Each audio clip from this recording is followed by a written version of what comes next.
March 21st, Lebanon Dons winning the Pitt Battle Royal, whatever you want to call it. But I'm winning that championship March 21st. I'm in Vegas right now. Y'all are screwed. I'll see you when I see you. 21st, be there, Pitt Greensburg, Pitt Fight. We in it. We here.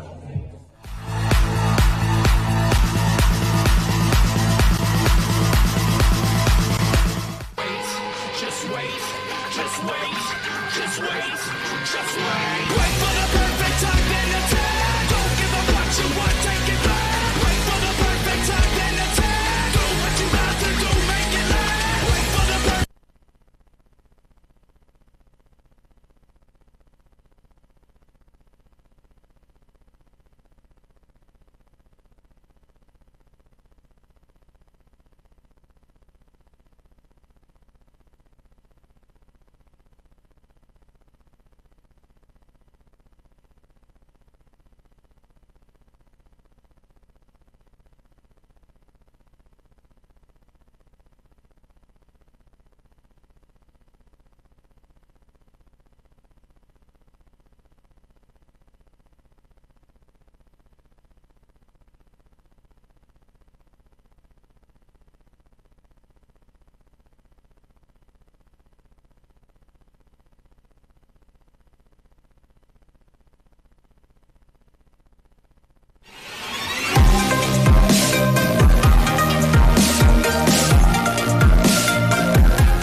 Now, I know most of you at Pitt Greensburg are crying over the fact that, one, you couldn't make it to Pitt main campus, and two, the Pitt Panthers aren't going to be playing for the national championship this year in March Madness.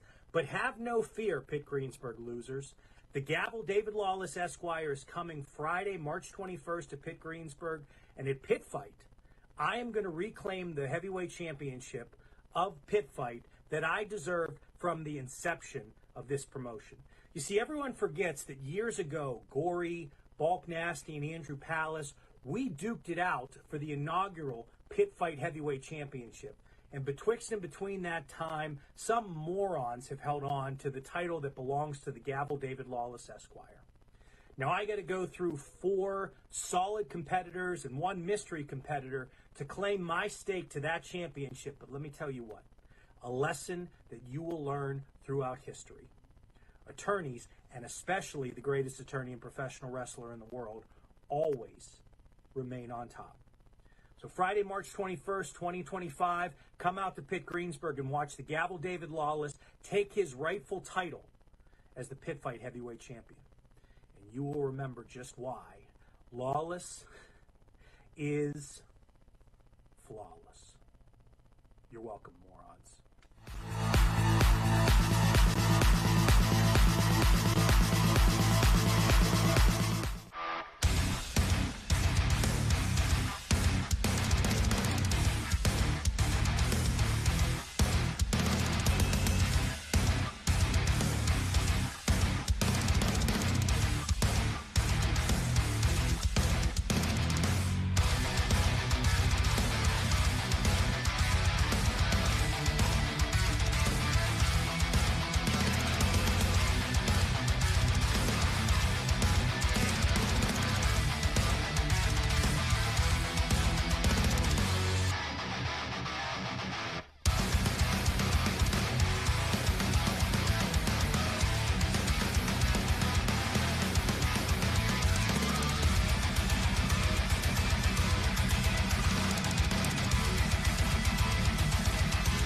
Smells so good, even in cellophane.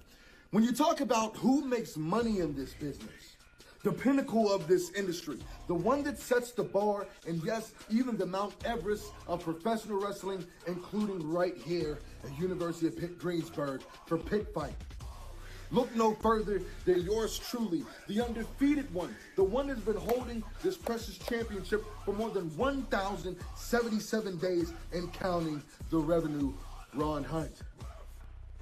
And Friday, March 21st, all roads will lead right to the gymnasium right at University of Pitt, Greensburg, as your man goes into a 6-man scramble with some of Pennsylvania's best athletes all across this area. Victory will indeed be through violence. Victory will indeed be through vindictiveness. And victory will indeed be mine. Friday, I'll see you there. And I'll do what I did.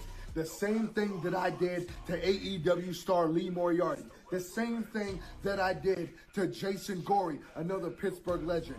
And all 5 of those men are going to fall victim to the same thing. And every single one of you in that arena is going to hear one thing and one thing only. And still, your Pitt Fight champion, the revenue, Ron Hunt.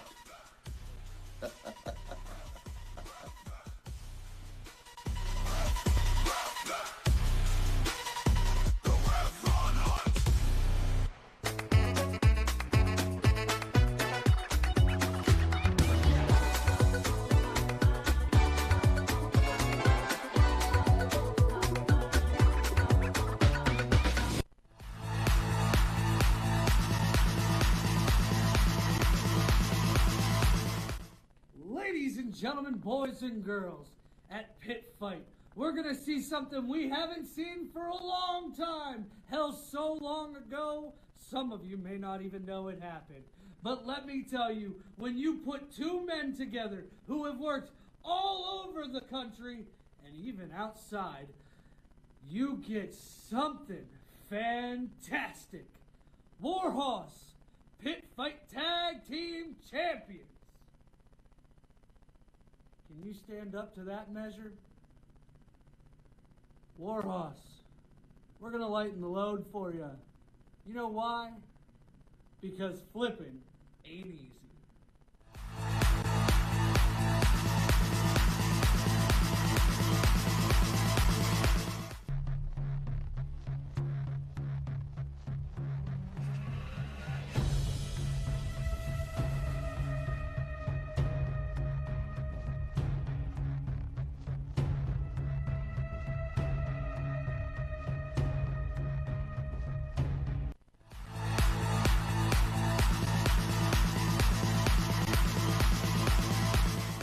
March 21st, Lebanon Don's winning the Pitt Battle Royal, whatever you want to call it.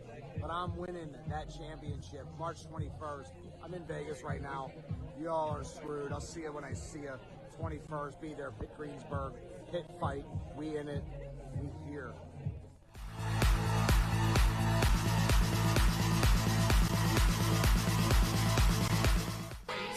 Just wait, just wait, just wait, just wait. Wait for the perfect time, then attack. Don't give up what you want, take it back. Wait for the perfect time, then attack. Do what you have to do, make it last. Wait for the perfect.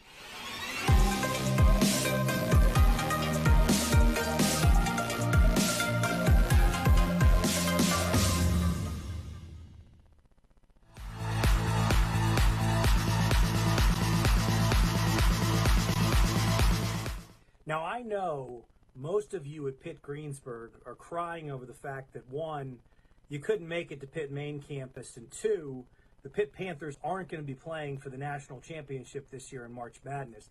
But have no fear, Pitt Greensburg losers. The Gavel David Lawless Esquire is coming Friday, March 21st to Pitt Greensburg, and at Pitt Fight, I am going to reclaim the heavyweight championship of Pitt Fight that I deserved from the inception of this promotion. You see, everyone forgets that years ago, Gorey, Balk Nasty, and Andrew Palace, we duked it out for the inaugural Pitt Fight Heavyweight Championship. And betwixt and between that time, some morons have held on to the title that belongs to the Gavel David Lawless Esquire. Now I got to go through 4 solid competitors and 1 mystery competitor to claim my stake to that championship. But let me tell you what, a lesson that you will learn throughout history.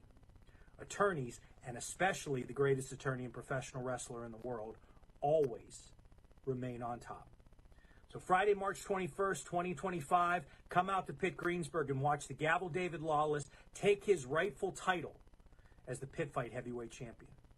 And you will remember just why Lawless is flawless. You're welcome, morons.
Smells so good, even in cellophane. When you talk about who makes money in this business, the pinnacle of this industry, the one that sets the bar, and yes, even the Mount Everest of professional wrestling, including right here at University of Greensburg for Pitt Fight. Look no further than yours truly, the undefeated one, the one that's been holding this precious championship for more than 1,077 days and counting, the revenue, Ron Hunt. And Friday, March 21st, all roads will lead right to the gymnasium right at University of Pitt Greensburg as your man goes into a 6-man scramble with some of Pennsylvania's best athletes all across this area.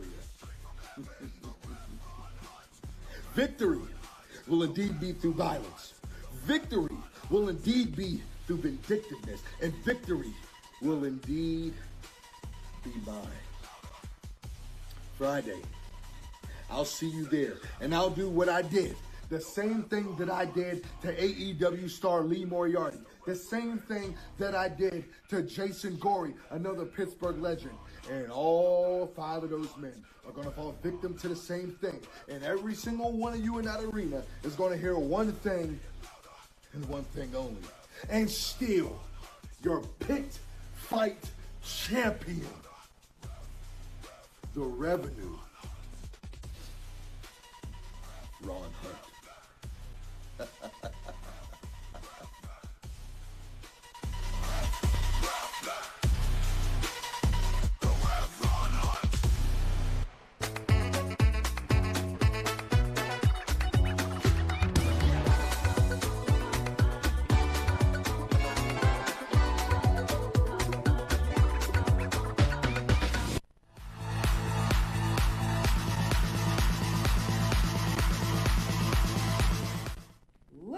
Gentlemen, boys and girls, at Pitt Fight, we're going to see something we haven't seen for a long time. Hell, so long ago, some of you may not even know it happened.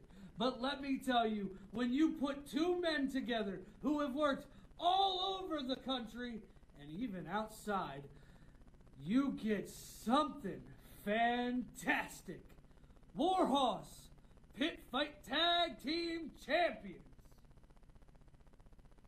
Can you stand up to that measure? Warhorse, we're going to lighten the load for you. You know why? Because flipping ain't easy.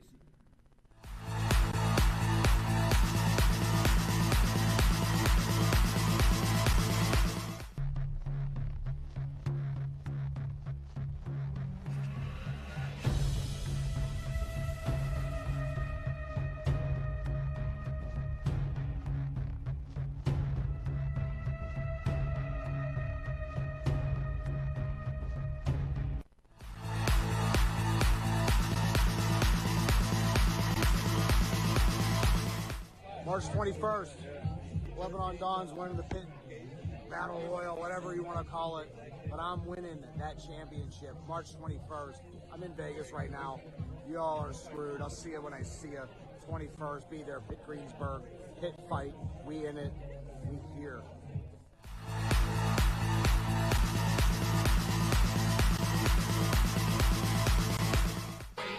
Just wait, just wait, just wait, just wait. Wait for the perfect time, then attack. Don't give up what you want, take it back. Wait for the perfect time, then attack. Do what you have to do, make it last. Wait for the perfect.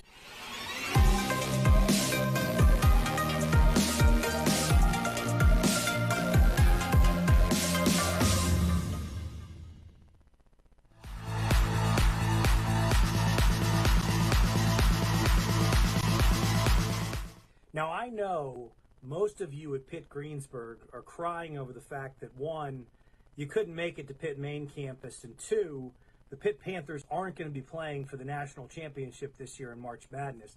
But have no fear, Pitt Greensburg losers. The Gavel David Lawless Esquire is coming Friday, March 21st to Pitt Greensburg, and at Pitt Fight, I am going to reclaim the heavyweight championship of Pitt Fight that I deserved from the inception of this promotion. You see, everyone forgets that years ago, Gory, Bulk Nasty, and Andrew Palace, we duked it out for the inaugural Pitt Fight Heavyweight Championship. And betwixt and between that time, some morons have held on to the title that belongs to the Gavel David Lawless Esquire. Now, I got to go through 4 solid competitors and 1 mystery competitor to claim my stake to that championship. But let me tell you what, a lesson that you will learn throughout history. Attorneys, and especially the greatest attorney and professional wrestler in the world, always remain on top. So Friday, March 21st, 2025, come out to Pitt Greensburg and watch the Gavel David Lawless take his rightful title as the Pitt Fight Heavyweight Champion. And you will remember just why Lawless is flawless. You're welcome, morons.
Smells so good, even in cellophane. When you talk about who makes money in this business, the pinnacle of this industry, the one that sets the bar, and yes, even the Mount Everest of professional wrestling, including right here at University of Pitt Greensburg for Pitt Fight. Look no further than yours truly, the undefeated one, the one that's been holding this precious championship for more than 1,077 days and counting, the revenue, Ron Hunt. And Friday, March 21st, all roads will lead right to the gymnasium right at University of Pitt Greensburg as your man goes into a 6-man scramble with some of Pennsylvania's best athletes all across this area. Victory will indeed be through violence. Victory will indeed be through vindictiveness. And victory will indeed be mine. Friday, I'll see you there, and I'll do what I did The same thing that I did to AEW star Lee Moriarty. The same thing that I did to Jason Gorey, another Pittsburgh legend. And all 5 of those men are going to fall victim to the same thing. And every single one of you in that arena is going to hear one thing and one thing only. And still, your Pitt Fight champion. The revenue. Ron Hunt.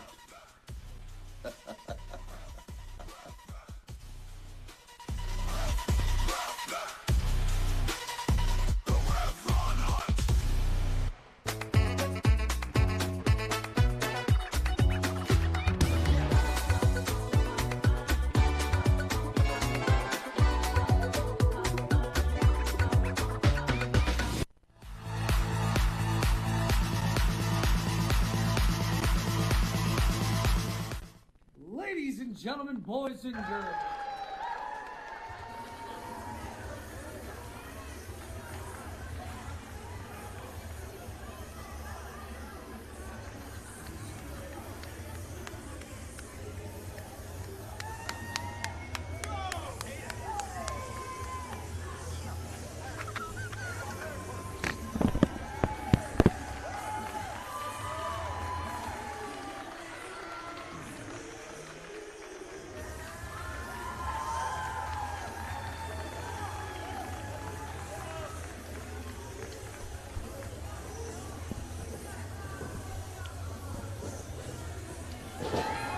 All right, welcome in everybody to Pitt Fight. We are at the University of Pittsburgh, Greensburg, and we're going to be joined by the brains behind Pitt Fight.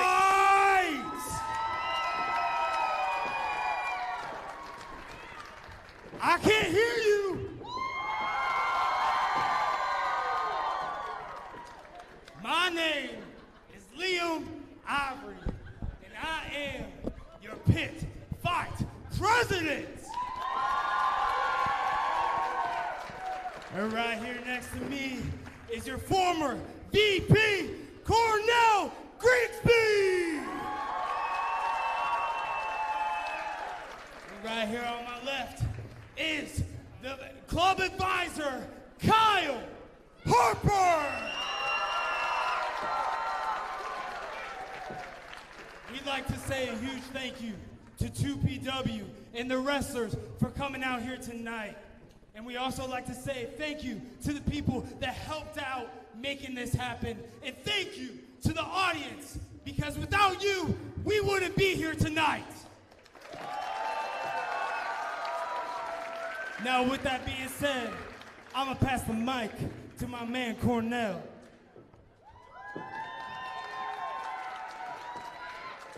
Yes, sir. Let's give it up one more time for my man, Leon.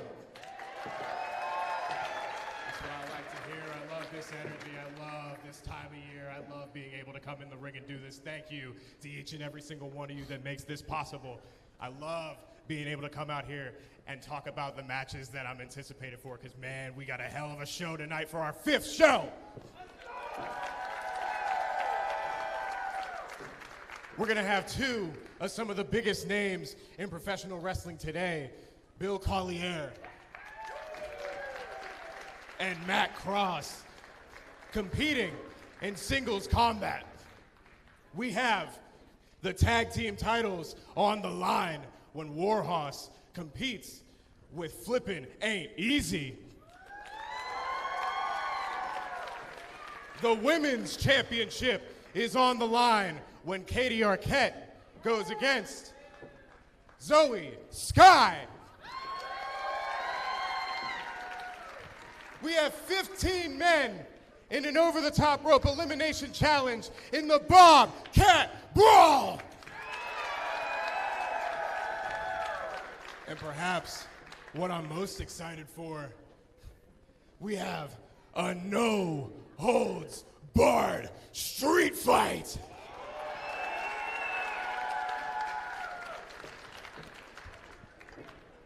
Now, Cornell, I think you're forgetting a very important match tonight.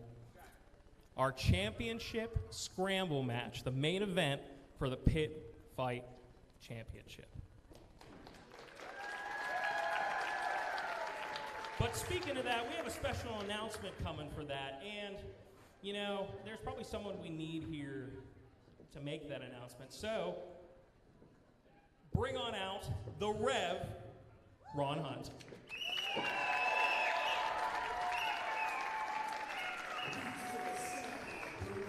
Well, the Rev Ron Hunt, of course, long-standing Pitt Fight champion.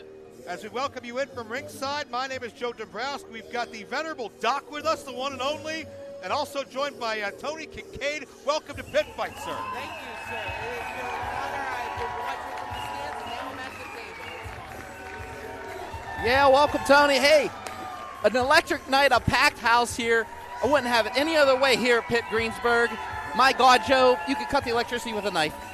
And, of course, it's all about the cause every single time Pitt Fight is with you. We are live across the world on IndyWrestling.us, on YouTube, all over the social medias, and we invite you to support this year's cause, the Make-A-Wish Foundation.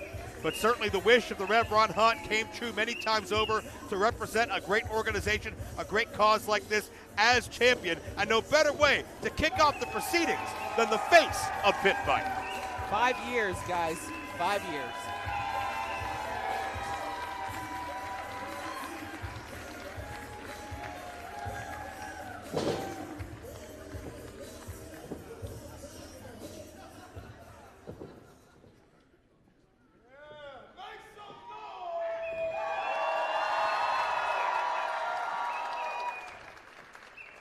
Now, Rev, you've had an impressive journey with that Pitt Fight championship there. As of today, Rev has held this title for 1,092 days. But tonight he faces a big challenge when he goes up against the Sky Prince, Anthony Young, the Gavel, David Lawless, Big League, John McChesney, Peak Performer, Preston Everest,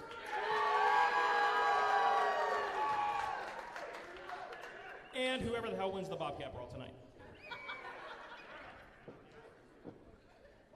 But Rev, I do have some news for you, and you are not going to be walking into that match the Pitt Fight champion, because I'm going to need your belt. What is going on here, guys? I mean, they're not stripping him of this. How many years has he held this, Joe? What is this about? A long time. Over 1,000, I think they said? Yeah, 1,000 days. Because, Rev, tonight, you will be walking in this match as the new Pitt Fight heavyweight champion. Whoa! That's beautiful. Oh, my. Beautiful. Yellow and blue, the colors of Pitt, unbelievable. I mean, that's the Pitt script. That's nice. A lot of dollars went into that one. Rev Ron Hunt stepping into the main event in style. I mean, would you expect anything less when it comes to the Rev Ron Hunt, though? Not in the least. But the question is, gentlemen, is he going to leave here still as champion? Thank you, Rev. He got a long road ahead of him and Pitt 4 Fight hungry champion. I hope the heavyweight champion treats you well. Great luck. Good luck tonight. And now, without further ado, I think we got a triple threat to get ready for. So let's get the hell out of here. Thank you. Well, like I was saying earlier, folks, he has one hell of a lineup in this matchup, in this scramble. I mean, Preston Everest, you know, current 2PW champ, A1 Sky Prince, Anthony Young, you know, you can't beat this lineup. Big League John McChesney, there's the veteranship, the 20-some years right there. And, of course, the Gavel David Lawless, that's Tony's lawyer. He should know a little bit about him. Now, let's not forget the wild card. Whoever wins the Bobcat Brawl is going to get an opportunity in the main event tonight. You don't know, you can't plan for someone you don't know. Exactly. So that's a big ticket for whoever wins the Bobcat Brawl. Well, the Rev Ron Hunt got his back against the wall, but we kick it off with three-way action as we send it to the ring and Mr. Hank Hudson. All right, once again, good evening, wrestling fans, and welcome to the home of the Bobcats, the University of Pittsburgh at Greensburg's Chambers Hall Gym.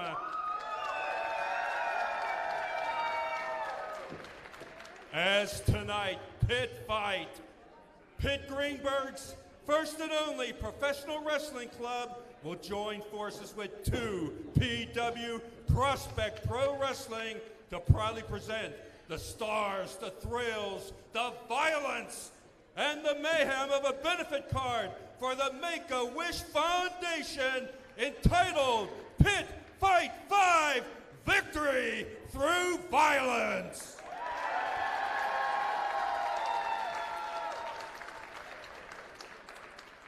I will be your ring announcer tonight, Hank Hudson. Your officials will be George Ross, Nick Brown, and Brad Mitchell. At this time, let me direct your attention to the scores table to introduce our commentators for Pitt Fight home viewing. And they are, right to left, Doc.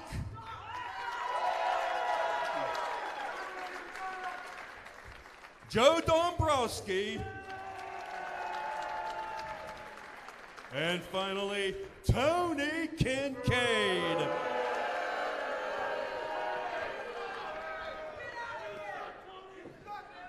What's up? I think they met you before. Yeah. But wrestling fans, He gets that before everywhere. we begin, it is imperative that I ask you this question.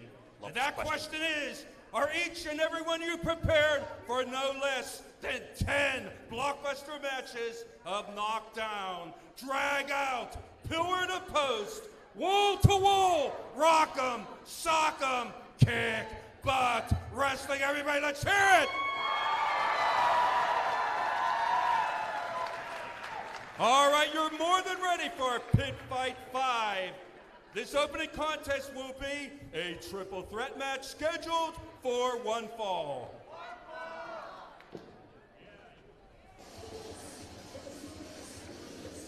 Well, wasting no time kicking things off with what's sure to be high-octane, adrenaline-fueled action.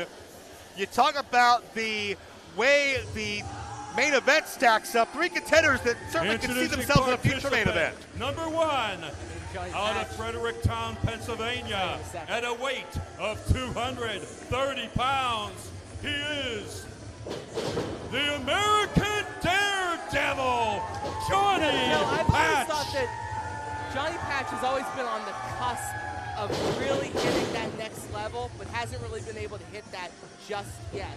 He's had some moments, but never really seems to be not able to get out of his own way from time to time. Well, I mean, sometimes as an athlete, you can, under the pressure, I don't want to say choke, certainly Johnny Patch hasn't done that, but sometimes you second guess yourself. Sometimes you get inside your own head, and the biggest battles you got to fight are internally. Maybe that's the case of Johnny Patch. Maybe tonight's a coming out party. Well, you don't want, if you're having internal battles, Introducing participant number 2 from the French Quarter, New Orleans, Louisiana, coming in at 220 pounds. He is the writing on the wall, Noir. Well, to your point, Tony, Christian Noir is somebody that can get inside your head, make you second guess things you knew all your life. And Doc, you know better than anybody, seeing so many of his matches, how devastating he has been up to and including last year here at Pitt Fight. That's right. He is actually the current Rise Grand Champion. He is just holding a tirade over the wrestling world. I mean, the man's accomplished everything from winning the actual BOBCAT Brawl, also numerous titles, numerous areas. And another thing about this guy, what an adaptable tag team wrestler. Him and the Rev, when they started in the business, they started together, and they just run rampant all over the Pittsburgh region. Different paths since then, certainly, but the Rev defeating Noir here at Pitt Fight a year ago. Introducing our final participant from the City of Angels, weighing in at 185 pounds. He is the leader of the Angel Army, Pat Angel. Well, Pat Angel is somebody who's only really burst upon the scene in this part of the country over the past year or so, but it seems as time has gone on, his supporters, his Angel Army, has only grown. Yeah, the Angel Army is just growing in packs. I mean, this guy is making a way all over the Pittsburgh region. He's actually wrestling now in Altoona, the Erie area. I mean, people want to see Pat Angel. They want to bring the Angel Army to their venue. I mean, the man, an accomplished wrestler, a great father. I mean, this guy got it all. But is it enough tonight to defeat the evil of Noir and, of course, the high-flying veteranship of Johnny Patch? I find it interesting that you have Johnny Patch and Pat Angel, say that 3 times fast. Both are very well known for their agility and top rope maneuverability. Noir can do it, but he is more of a punch you in the mouth and laugh at you as you hold your jaw type of guy. And in a triple threat where it's one fall to a finish, there's no eliminations. That is a thing you have to keep your head on a swivel because you never know when Noir's going to come out of nowhere and just knock your lights off. Yeah, Noir would rather hurt you any way he can. Doesn't care about style points. Doesn't care how pretty it is. And certainly the most experienced in this particular matchup. And it could come down to who dictates the style, the tempo of this matchup. A quicker pace could favor either of Noir's counterparts, but if Noir can slow it down and toy with his prey, it could be writing on the wall himself. I noticed Noir not joining in on that pit chant that was going on. Now they're going for test of strengths. Actually, you can see right there. And Noir, you know, you talk about that punch in the face style, that brawler style. He's also very smart. He's going to let these two wear each other down. I mean, that's the plan.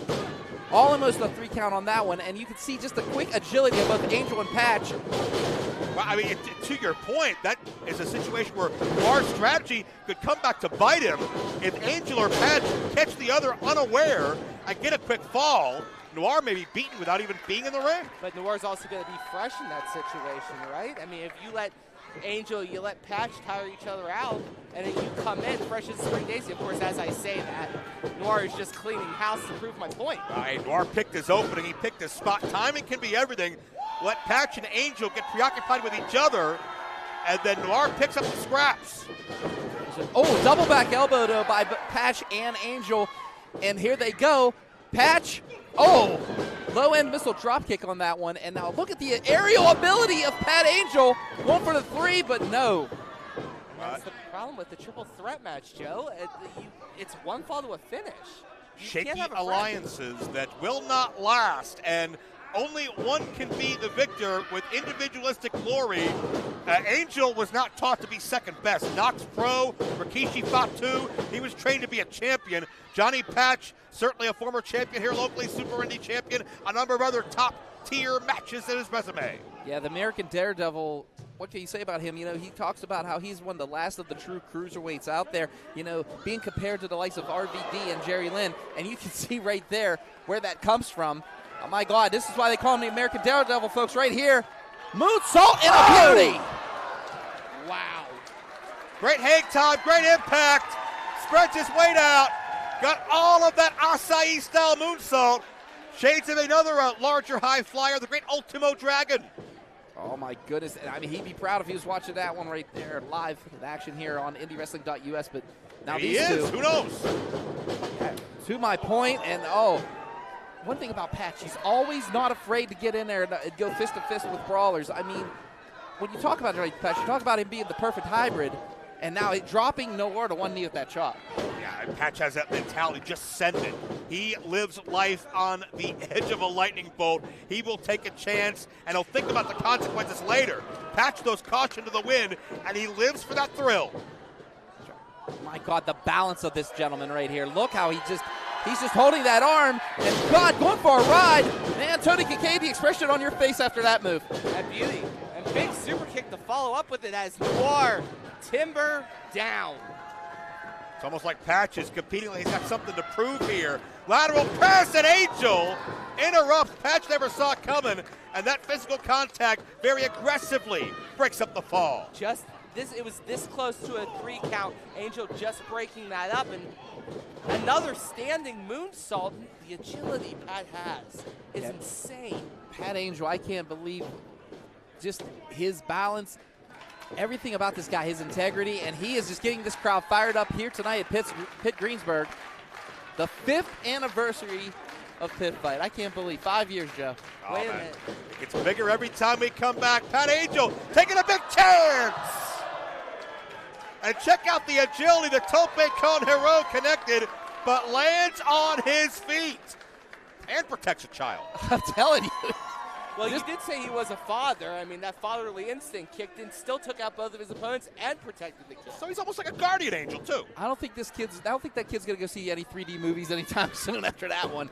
My goodness. And this crowd getting fired up for Angel. The Angel Army in full effect here tonight. And now a barrage of punches by both these individuals, Angel and Patch. Wow, I'll learn to talk one day. And right now, he's just lining up, misses him. Has him up. Oh! Drives him into the canvas. Could that be it? No, he's calling for something. Oh, he's going where he's most dangerous, that top rope. Joe, we've seen this before. Yeah, he's not just called Angel because it looks good on a T-shirt. This guy can fly, and Noir knows it, and Noir saving the matchup for him. Oh, man, what a hard landing. That's that veteran presence of Noir, knowing 5 minutes that gone, Angel up on the 5 top rope minutes. can finish a match, take him off the top rope, make him eat the basketball floor, and then pick up the scraps afterwards. He's going for something here. Oh, did you see that knee, Patch, stopping him? Yeah, Noir was looking for that gator's tooth, the thumb right to the throat that he ends his matches with, and Patch had it scouted. Patch may be looking, Busaiku knee, no, springboard. Oh, got caught. Great hang time, but had it scouted. Noir levels him with that gator's tooth. And Noir's back to his winning ways at Pitt Fight. In a time of 5 minutes, 33 seconds, your winner, the writing on the wall, Noir! I mean, you called it earlier. Noir picking his spots when he's most advantageous, hitting the moves when he needs to hit the moves, and picking off Johnny Patch at the right moment. That's right, Dino, coming out of Hades and dragging the Angel down and then defeating Johnny Patch at what he does best, in the air, catching him and just ending him with the gator's tooth. Noir is so pleased with himself. He's frothing at the mouth with something. I don't think I want to know what that is or what Noir's diet is, but be that as it may, after a narrow loss in the main event a year ago, Noir reaffirms how dangerous, how deadly, how lethal he can be anywhere up and down the card here at Pitt Fight. And whoever comes out of the Pitt Fight Scramble tonight will have to deal with the irreverence, unorthodox nature, and yeah, the pain that Noir brings to the table.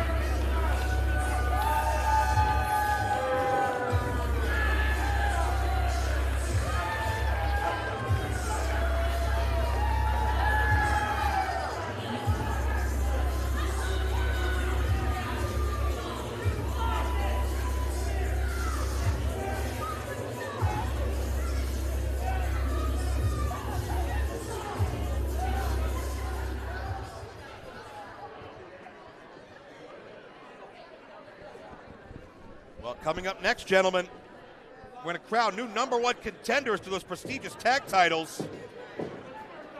The wise guys, And now Irish Tony wrestling Hamilton, fans, Sheena DeCapo. I mean, their resume speaks for itself. But if anybody has a resume in this matchup, it is definitely Tyler Klein and Calvin Couture.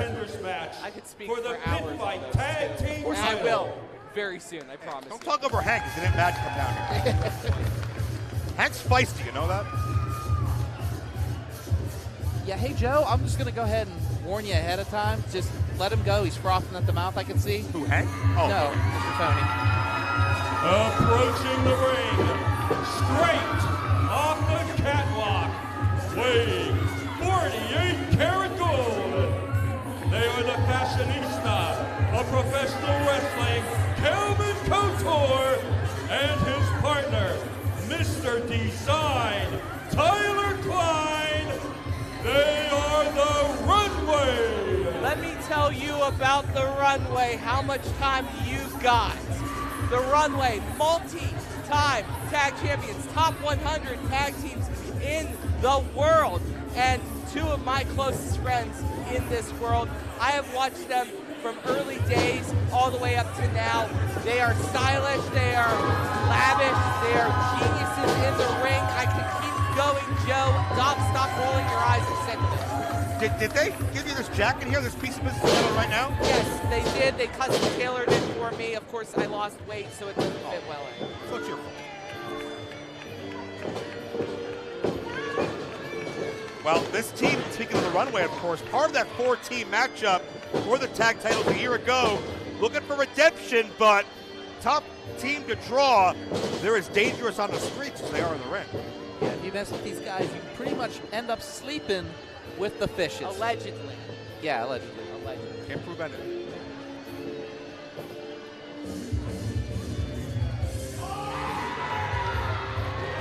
Introducing their opponents, out of Las Vegas, Nevada, at a combined weight of 609 pounds, they are the main man, Gino DiCapo, and his partner, Brutal Tommy Hamilton. They are the Wise Guys. So the Wise Guys were part of the four-way matchup a year ago as well, and looking to redeem themselves. But also, I know you gentlemen have been privy to a number of their wars outside of Pitt Fight. How about the rivalry with the Gambino family? Yes, we could talk about that for hours. The Gambino family and these guys brought it down. Joe, the cage fell apart in West Newton, Pennsylvania, legit, because they were slamming Mickey and Marshall off the side of it. It is just one of the most brutal matches we've ever witnessed in our time calling a match. But in that brutality, they solidified themselves as one of the tag teams you need to know in the next year, 2 years, 3 years, decade, as a tag team that needs to be feared. Like, bottom line, I've followed the Gambino's career since day one, 2004. I was watching them all 20 of their years of destruction, and many teams have tried to stand up to them. Many teams have had great nights against them. I don't know if anybody carved the path of destruction against the Gambino family at any point in 20 years, and the Wise Guys did. Exactly. I mean, they actually received a blessing from the Gambinos after that matchup. In fact, you know, the Gambinos last time in the RWA, last time they were wrestling, and they passed on the torch, you could say, to the Wise Guys as like the new main men, you could say, of Pittsburgh regional wrestling. Certainly they're running this territory at this point in time. But the Runway have something to say about that. Much different way they come in and overrule. Yeah, definitely style versus brutality. And oh, look at Calvin Couture already picking out mind games there, trying to mess with Brutal Tommy Hamilton. That is one man you do not want to mess with. You would never catch Calvin leaving the house on flannel. No, you would not. That's so last season. No. But keep in mind, the tag team champions, though, Warhorse, we're going to see a little bit later on tonight, as they have a tag team championship defense against another legendary team. It ain't easy. But you think about, styles make fights in pro wrestling. I'd love to see Warhorse, if they're successful tonight, mix it up with the Wise Guys. But also, if the Runway are able to get by the Wise Guys tonight, that makes them a threat to really any top powerful tag team, including the champions. Well, it's interesting you mentioned that. Wise Guys, Runway, and Warhorse all have beef with each other down at RWA and a couple other promotions in other areas too. They don't like each other. This is personal for Calvin and Gino too. They've run into each other on numerous occasions. They don't like each other. No, they don't, as right now he is trying to squeeze the head of the made man, and now Gino DiCapo clawing at his eyes, doing whatever he can, and now just returning the favor to Calvin Couture with that headlock. And right now, you have to understand, I feel bad for the referee to have to try to contain both these teams. It's very hard. We've seen that in the past. I think a lot of people feel bad for that referee. But be that as it may, Gino DiCapo controlling the wrist on Calvin Couture. But, I mean, to your point, the Wise Guys, they don't subscribe to their, own rules, right? They don't subscribe to society or police or, people that clean out the bottom of the river. Allegedly. I'm not, maybe they just, dump their fast food. Calvin Couture now turning things around. I think the Runway guys have really become a more well-rounded, versatile team over the past couple of years. And when they started out, they were all about style, but they've really developed a lot of substance with it as well. That's a great way to put it, Joe. I mean, the amount of work that they've done outside of this area to hone their craft and then bring it back to this area, you can see it right there.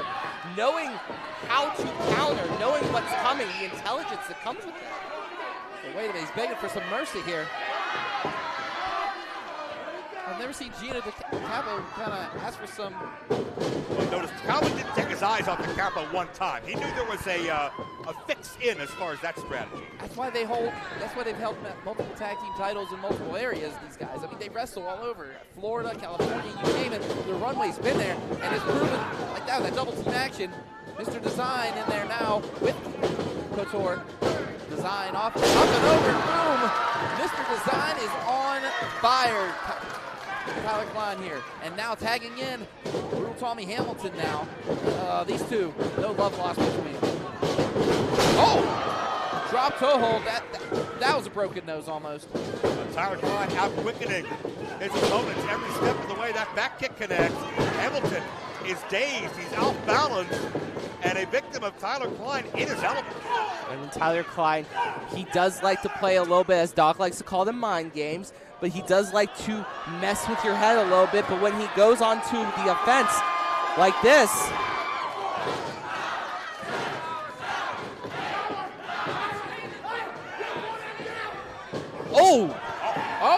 and he got it. He got the 10. Yes, he did.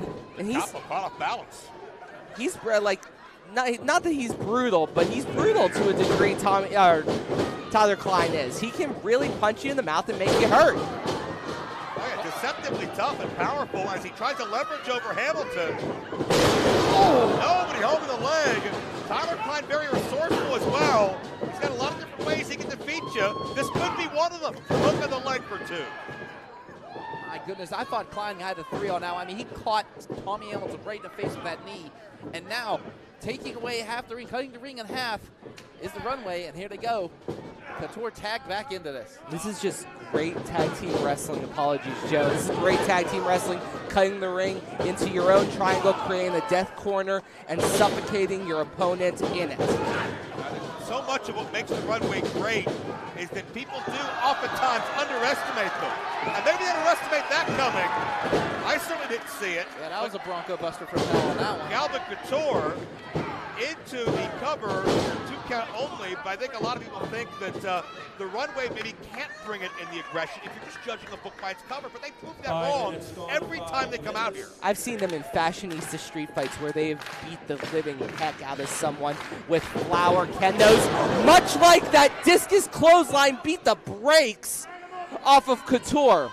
Wow! It was one of my shows where Calvin invented the fashionista street fight. I saw the first one up close in person to see the type of pain threshold Calvin Couture had. But the question now, as he's dragged into enemy territory, the wise guy's taking over with a double team. How much can he withstand?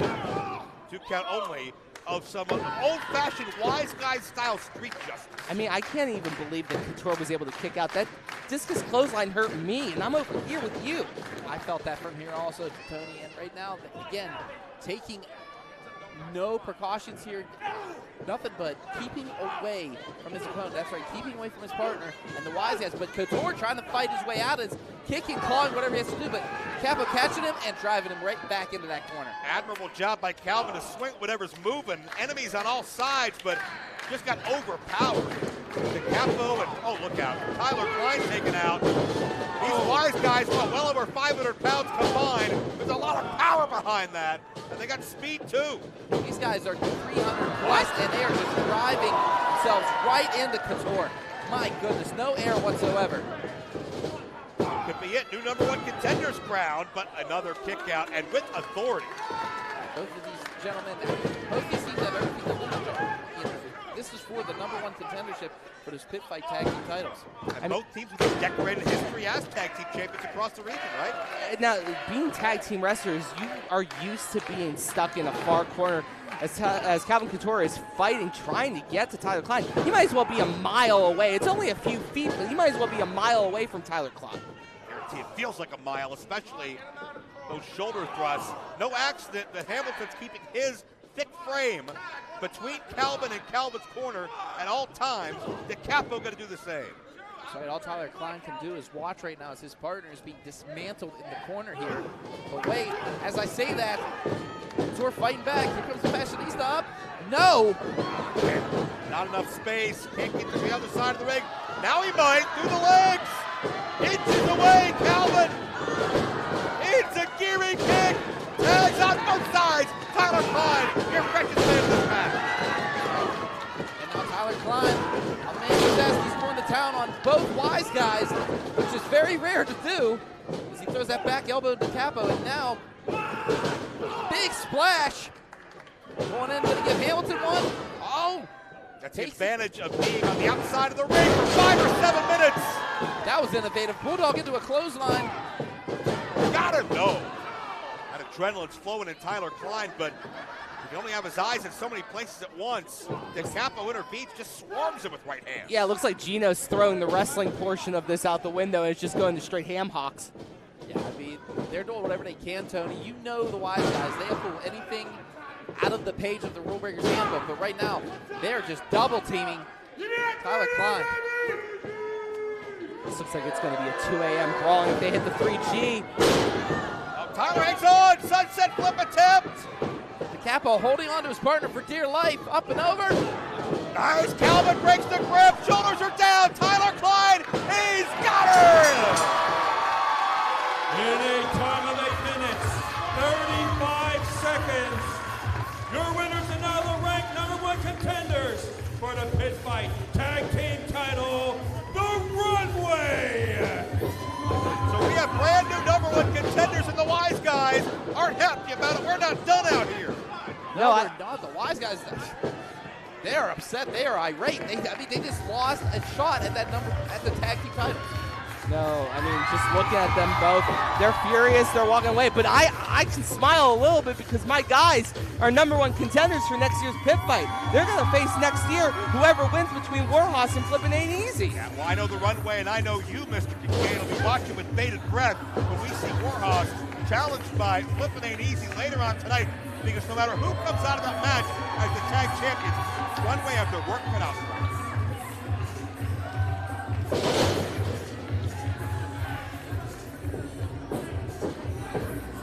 Certainly it's all about charity here tonight. It's all about Make-A-Wish is the cause this year here at Pitt Fight. Victory through violence. There's a link in the YouTube description of this live broadcast now. Even if you're watching later on, no matter when you catch this event, thank you for joining us. You can be a part of the donation process. Use the link in the description, or if you're watching on another platform, you can always visit wish.org and be a part and help a young kid's dream come true. I'd also like to thank the people at Pitt Greensburg. They have done an amazing job setting this up. They have 5 years running now. This event has become a staple in Pittsburgh wrestling. It's all because of the students, really, and their ability to And give now, back. wrestling fans, Pitt Fight #5 keeps on rolling. This will be a one-fall contest. Well, speaking of Pittsburgh staples, the one and only Hank Hudson introducing this next segment as we take a look at the Italian strongman, Johnny and Michael Enrico, taking on Andrew Palace, really two of the most dominant forces in Pittsburgh wrestling in the past couple of years. This will be a clash of styles, a clash of cultures, and a clash of two men who are looking to do some big things in the next year or so. As GME makes his way to the ring, I am amazed with how... Approaching the ring, I'll wait. hailing from the motherland at a weight of 118 kilograms. He is the Italian strongman, Gianni Michael Enrico. As I was saying, the meteoric rise of Gianni has been something to be told, storybook-esque. I mean, fairy tale stuff. The prince coming in and becoming such an amazing wrestler at such a young age. Now going up against some very talented veterans, proving that he can hang with the best of the best in this area. We've seen him in the ring with the likes of Super Hentai.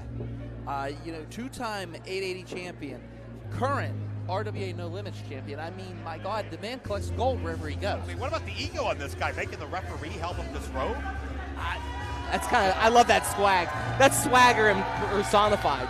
I call it straight jerk, but you know, it is what it is. Listen, if BC Steele was here, he would say straight up, Tony, you're right, you're always right. Don't listen to Doc, don't listen to Jeff. So I'm told you they get along. BC would say that. He would say that, though. 100.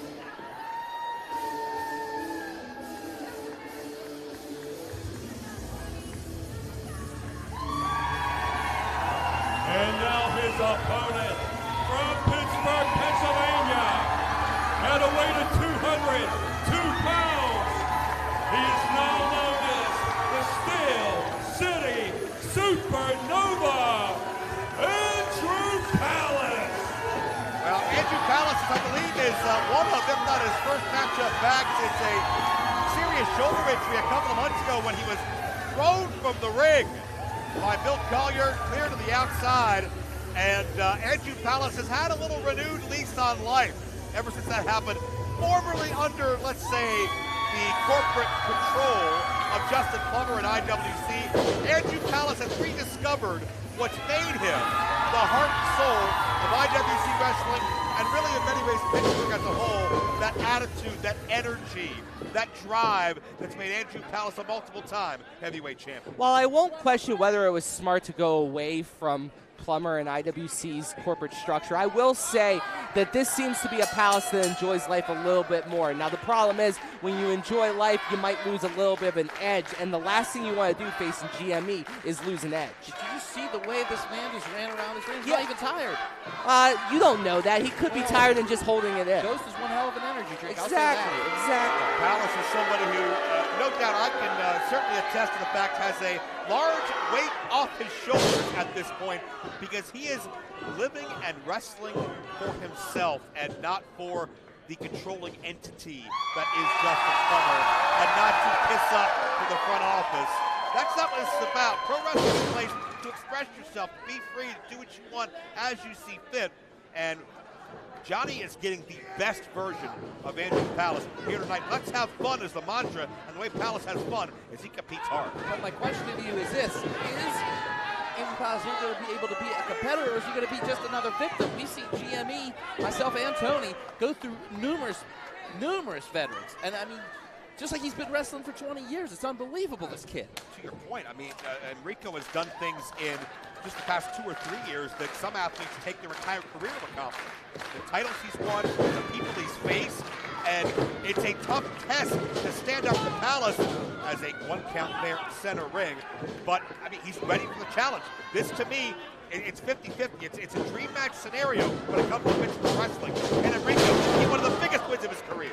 I mean, the other thing about GME that I'm thinking about is that he doesn't have to really worry about the future, because he always stays in the now. You know, that looming next match can always hang on. Yeah, I know Palace is busy tomorrow. I know those things can probably loom up to him. GME is focused on beating Palace and establishing a name. For a veteran, you have to keep the young guys down on the ladder runs. So that's a lot of pressure for Palace. Nice takedown by Palace. I like that GME was really focused on that side headlock, cranking it in, trying to keep Palace at bay. But when the Spasmadian Devil gets in motion, he is unpredictable as all hell. I mean, just the speed in this matchup alone, gentlemen. I mean, my God, both of these guys are bringing it. They know tonight we have a huge crowd here at Greensburg for Pitt Fight. And I mean, Andrew Palace, he has to be psyched. You said this is his first match back since the injury, am I right? Yeah, one of them, not the first, certainly. Still on that comeback trail, but he's testing that shoulder, that concussion big time against top caliber competition. Atomic drop, low drop kick. See you later, GME.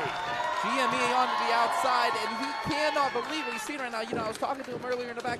He was talking about Andrew Palace and ring rust. You know, a lot of guys, when they're on the shelf for a little while, there's ring rust. But we're not seeing that at all when it comes to Andrew Palace. I think Palace has been chomping at the bit for an opportunity to test himself on this level. And Johnny able to hang from first. Andrew Palace on that top ring cable, and that'll snap back right in your windpipe. Well, not only is he holding, oh my gosh! Forget what I was saying. I was going to say he might have hung up his neck, but now his nose might be inward. Yeah, I mean, GME just planted that size 14 right in the face. Only a 2 count. I wonder how much Palace might be worrying about as he's holding his nose. Look, he's squeezing the connection between the neck and the shoulder area. I wonder how much he's worrying about that injured shoulder and how it repaired. Yeah, that may have been a little message from GME to Palace. The rest of his face and his head. I don't know, that AC joint was damaged when Palace had that shoulder injury. And certainly you focus on any part of that, even if it's not the physical aspect, but the mental aspect of coming from a victory or coming from behind from an injury, it's going to rent space in your head. It's going to be an issue. And if Palace is thinking about that injury, he's not thinking about GME. Yeah, Enrico, right now, you know, he's known as the ultimate opportunist. We've seen him as a shark in water, spilling blood. He just attacks that area, and he keeps on attacking. He knows what to do in a professional wrestling ring. I mean, he trained by Brandon Kay, trained by Dean Radford. I mean, they've shown him the ways, but again, not afraid to pull a page out of the Rule Breakers handbook. Also not afraid to run his mouth to our camera production team.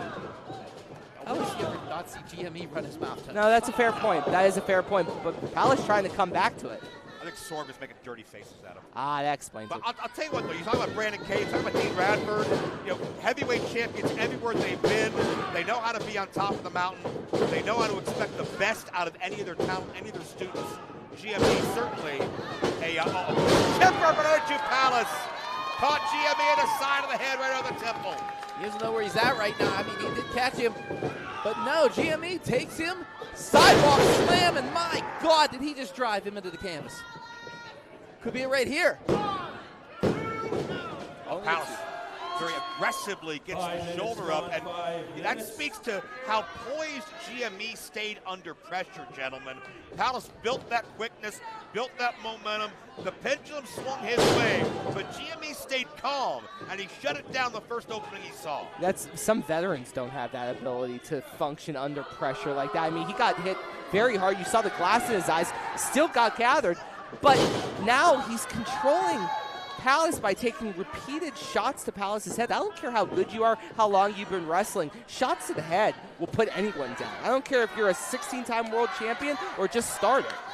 But you're at a point, Tony, the GME, you know, I think he wants to put Palace on that injury list again because look at the list so far. I mean, he took Johnny Morris out for how long? Listen to that. This crowd is very not Enrico right now.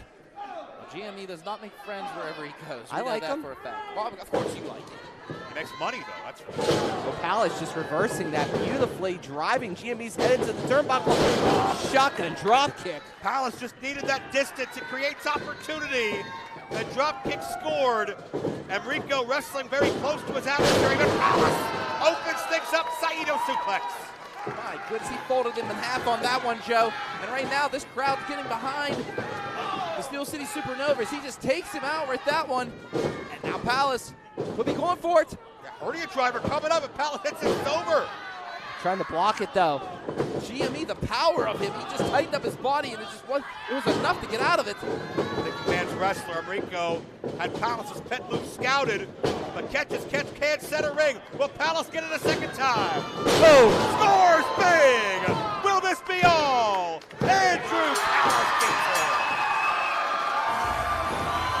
In a time of 6 minutes, 53 seconds, your winner, the Steel City Supernova, Andrew Palace.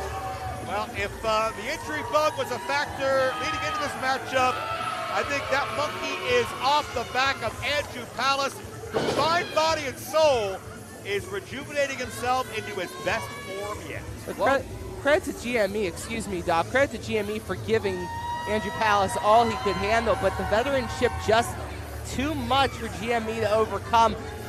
It will be GME's time someday. I firmly believe that. It's his time. He's winning titles, but like you said earlier, Joe, Palace is a multi-time multi-time heavyweight champion. That counts for something. Credit where it's due, and eventually GME will get there. It's just not today. How many times also has Andrew Palace been in the Super Indy tournament? That's a huge, huge honor to be invited to 3 times into the Super Indy. Yeah, and no doubt, much respect to GME for bringing the fight to Andrew Palace. Not an easy thing to do, the frame of mind he's in.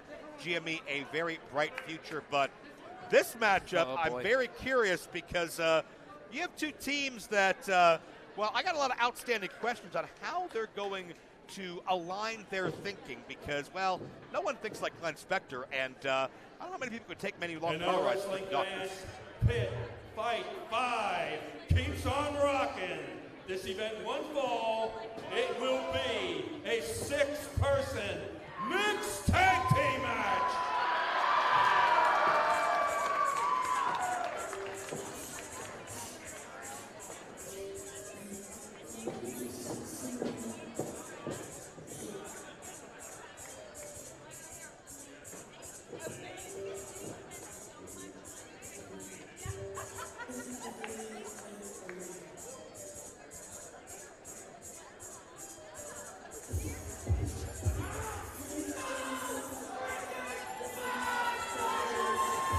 The BOBCAT's here. Approaching the ring. Introducing first, out of Las Vegas, Nevada, Muscle Mommy, Lexus Sin, and her partners, accompanied to the ring by Whizcan Drew Ryans, out of Philadelphia, Pennsylvania, at a combined weight of 69 bags of whiz.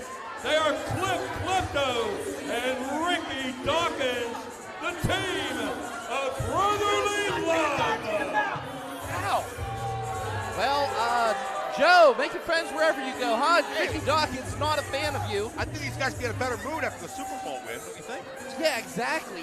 But I mean, if you think about it, they are sitting pretty right now. You know, Philadelphia sports is being praised. The Eagles, you know, they think they own this place. Hey, shut your mouth! Turn the music off! Who does? Cut the damn music, Jesse! First time we've seen Brotherly Love in many months in this area, and chip on their shoulder. Maybe they feel like they've been forgotten a little bit.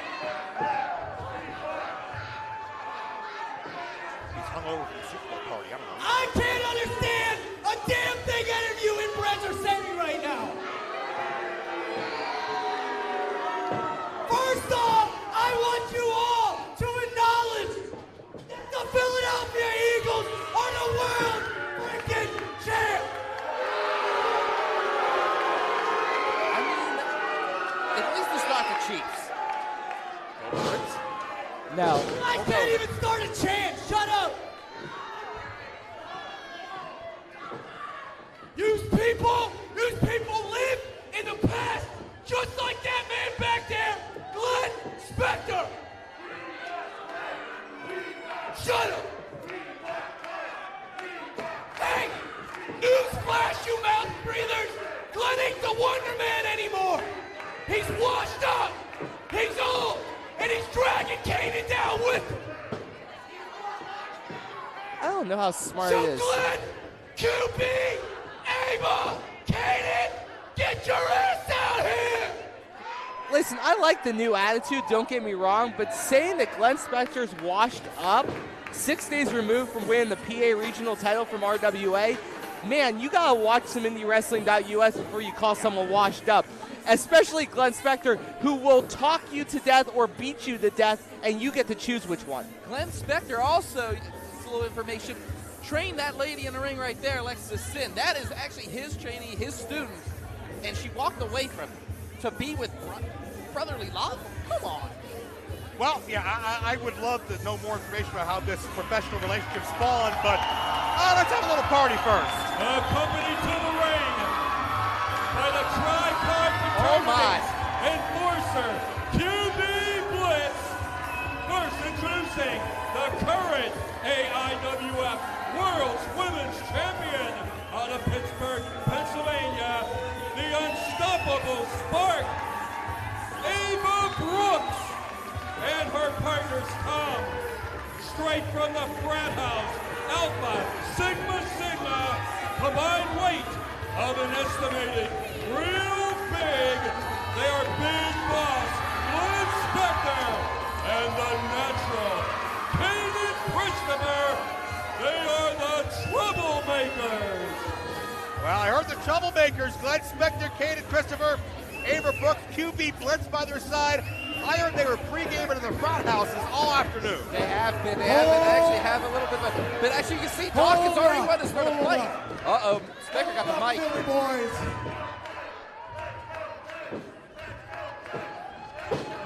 You know, I'm taking some time off from being the baddest man in wrestling to maybe being the best man in wrestling.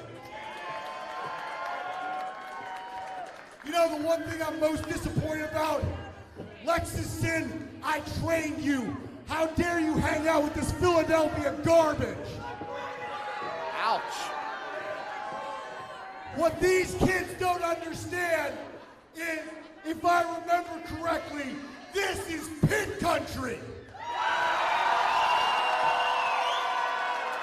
I graduated from the University of Pittsburgh, and I just want to get a little bit of "Let's go Pitt" I can't even hear myself think, Joe.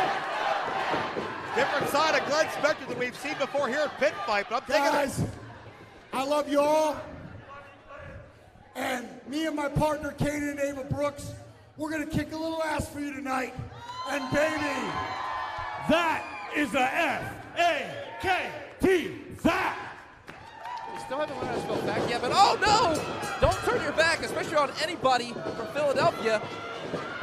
And my goodness, mayhem has ensued, and I think our referee has just completely lost control of the match. Brotherly Love exercising their Philadelphia freedom to do what they want in the outset of this matchup, but the veteran, Spector, Blitz, Blitz is hitting the whiz cam. And he's won the town. You know, QB Blitz is actually at a 220 right now. 220 weight, and I mean, he looks great. Well, from what I understand, QB Blitz was the one that pulled Glenn Spector aside, had a talking to with him after Pitt Fight 4, and helped him see the error of his ways, and introduced Spector to the old Tri-Chi fraternity that QB was a big part of. And check this out, a four-way meeting of the mindless center ring. That's right, and all that's left is Spector, Brooks, Christopher, and Blitz. My goodness, this crowd, they're unbelievable tonight. That's how we do things in Pittsburgh. I don't know, Philadelphia, you guys can destroy your own city when you're in a good mood, do whatever you want, but bottom line is, this is University of Pitt, Greensburg, and Ava Brooks. Oh, look at this. The unofficial cheerleader of the Troublemakers. That's right, the unstoppable Spark. Oh! Big boot, and Dawkins about got his nose rearranged on that one. Yeah, if Ava Brooks is the unofficial cheerleader, Dawkins just became the unofficial football as he just got punted across the ring as Kane and Christopher tags in Glenn Spector, and the boss himself is underway. Well, it's smart for them to hit Dawkins in the mouth. It's the biggest target they can aim for. There's Spector charging through with a knee. Can't disagree. I like Ricky Dawkins. I like that he says what's on his mind. I don't like that sometimes it gets him in trouble. Well, it's gotten him in a lot of trouble Hey, right it's now. good. The kick was good. Yeah, it was. But he's stuck in there with the Troublemakers, and here comes Cliff Klepto. Oh, attacking Spector from behind. Boy, did he wallop him on that one. Cliff Klepto, not only a successful professional wrestler, multiple-time tag team champion, but a hip-hop recording artist as well. Also a heck of a goalie. I don't believe that. No, that's legit. That's legit, I'll say it. Very big in the deck hockey era, but, you know. Klepto went to show off and paid for it. Oh! Actually, he wasn't a goalie. He was a defenseman. He was going to kick my butt if he hears me say that, so I don't care. The point is that Kane and Christopher lining up, but it... What is this now? Oh!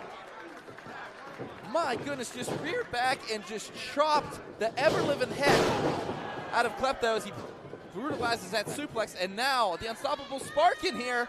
Uh-oh. Shades of Andre and Snuka to the top. Look at her go. My goodness, could be pitfall right here. Yeah, she can beat him. 2.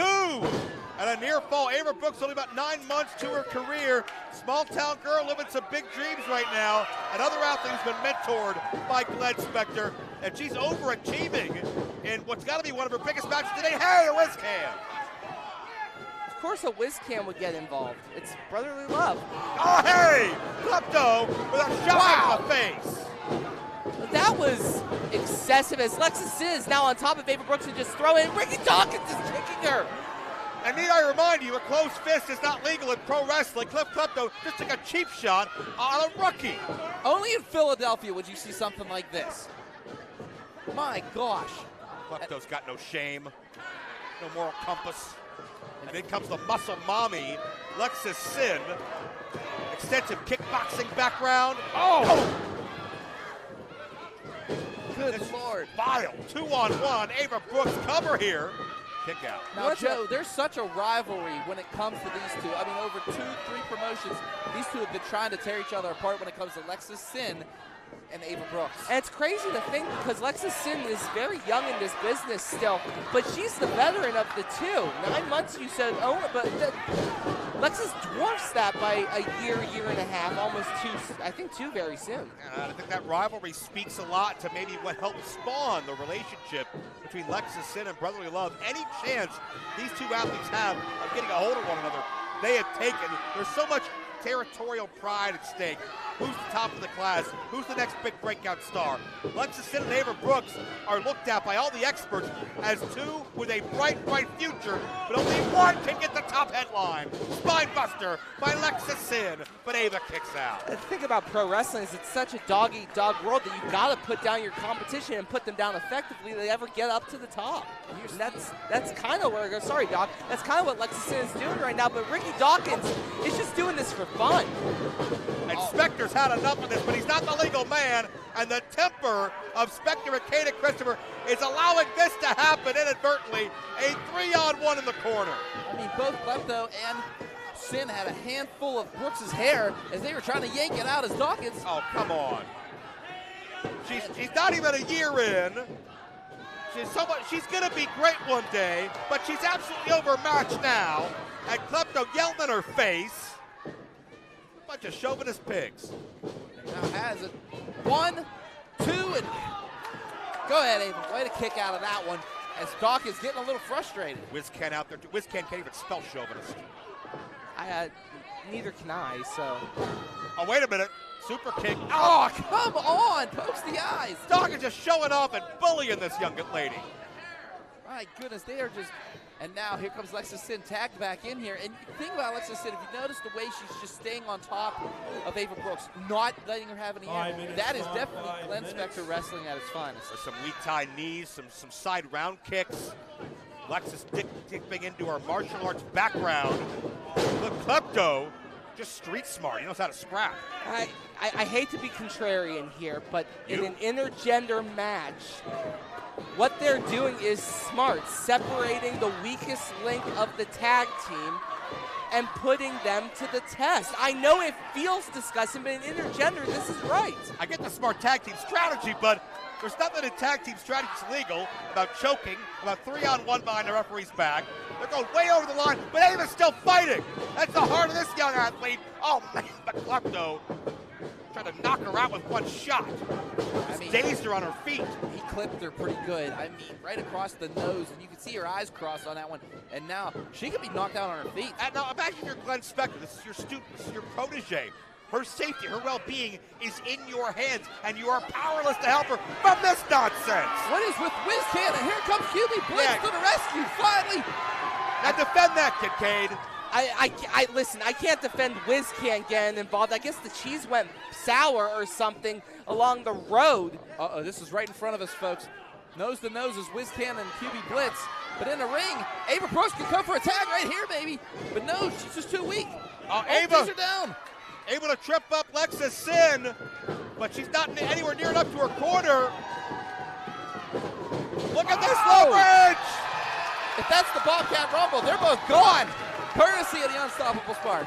Ava's got distance. Ava's bailed herself out, but can she get her wherewithal, clear the cobwebs, and find her corner? She's close. Just get a tag. Get any tag. She got them both. She got all the tags.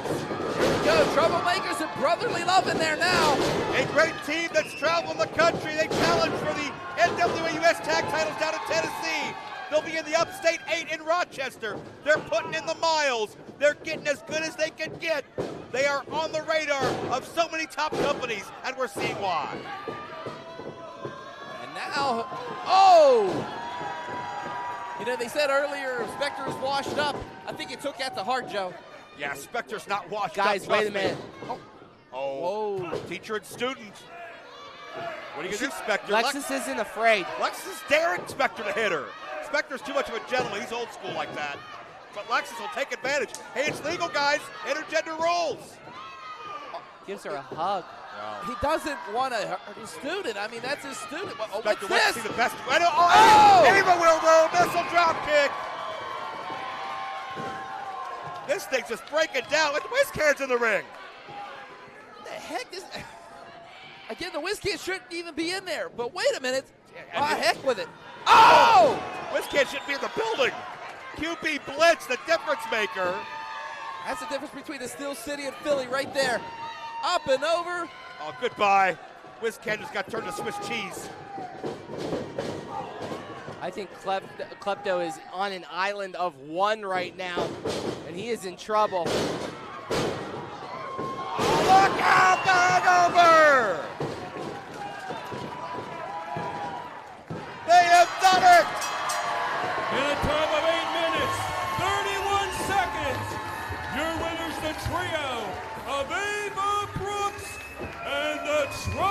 Troublemakers. Troublemakers and Ava Brooks victorious. Also help from the legendary QB Blitz, showing what Pittsburgh's wrestling is all about. And what a move it was at the end. That hangover double team. Never seen anything like it before.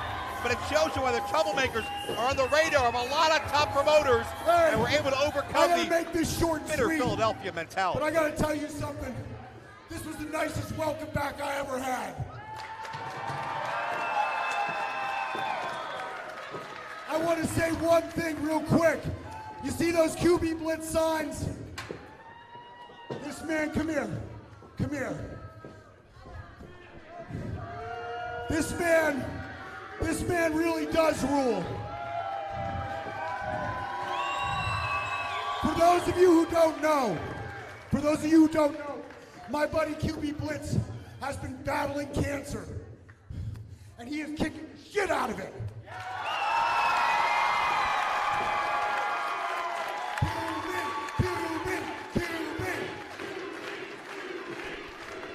Blitz has lost.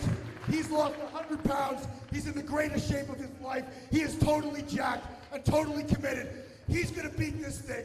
He is the man. And I just wanted to say, one time, QB Blitz said to me, that I was an inspiration to him. Bullshit. You are an inspiration to me. And I love you, brother. Beautiful words from the big boss, Glenn Spector. Yeah, QB Blitz is fighting one of the toughest fights anybody could ever have to. And through that journey, through that courage, it's brought out the best in Glenn Spector. And QB Blitz's guidance tonight brings a victory to the Troublemakers and Ava Brooks. You gotta love to see, even through tragedy, through unfortunate circumstances, the bonds you can form, the brotherhood here in professional wrestling, so strong with the likes of QB and Glenn Spector, who go back 25 years. I mean, that's pro wrestling in a nutshell, isn't it? You build, you fight, you brawl, and then you build friendships along the way. Well, not many friends in this match, though. No friendships at all in this matchup. There's too much on the line for it.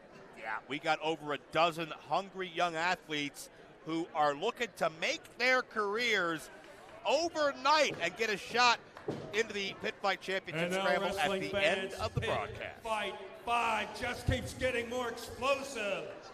This event will be to a finish.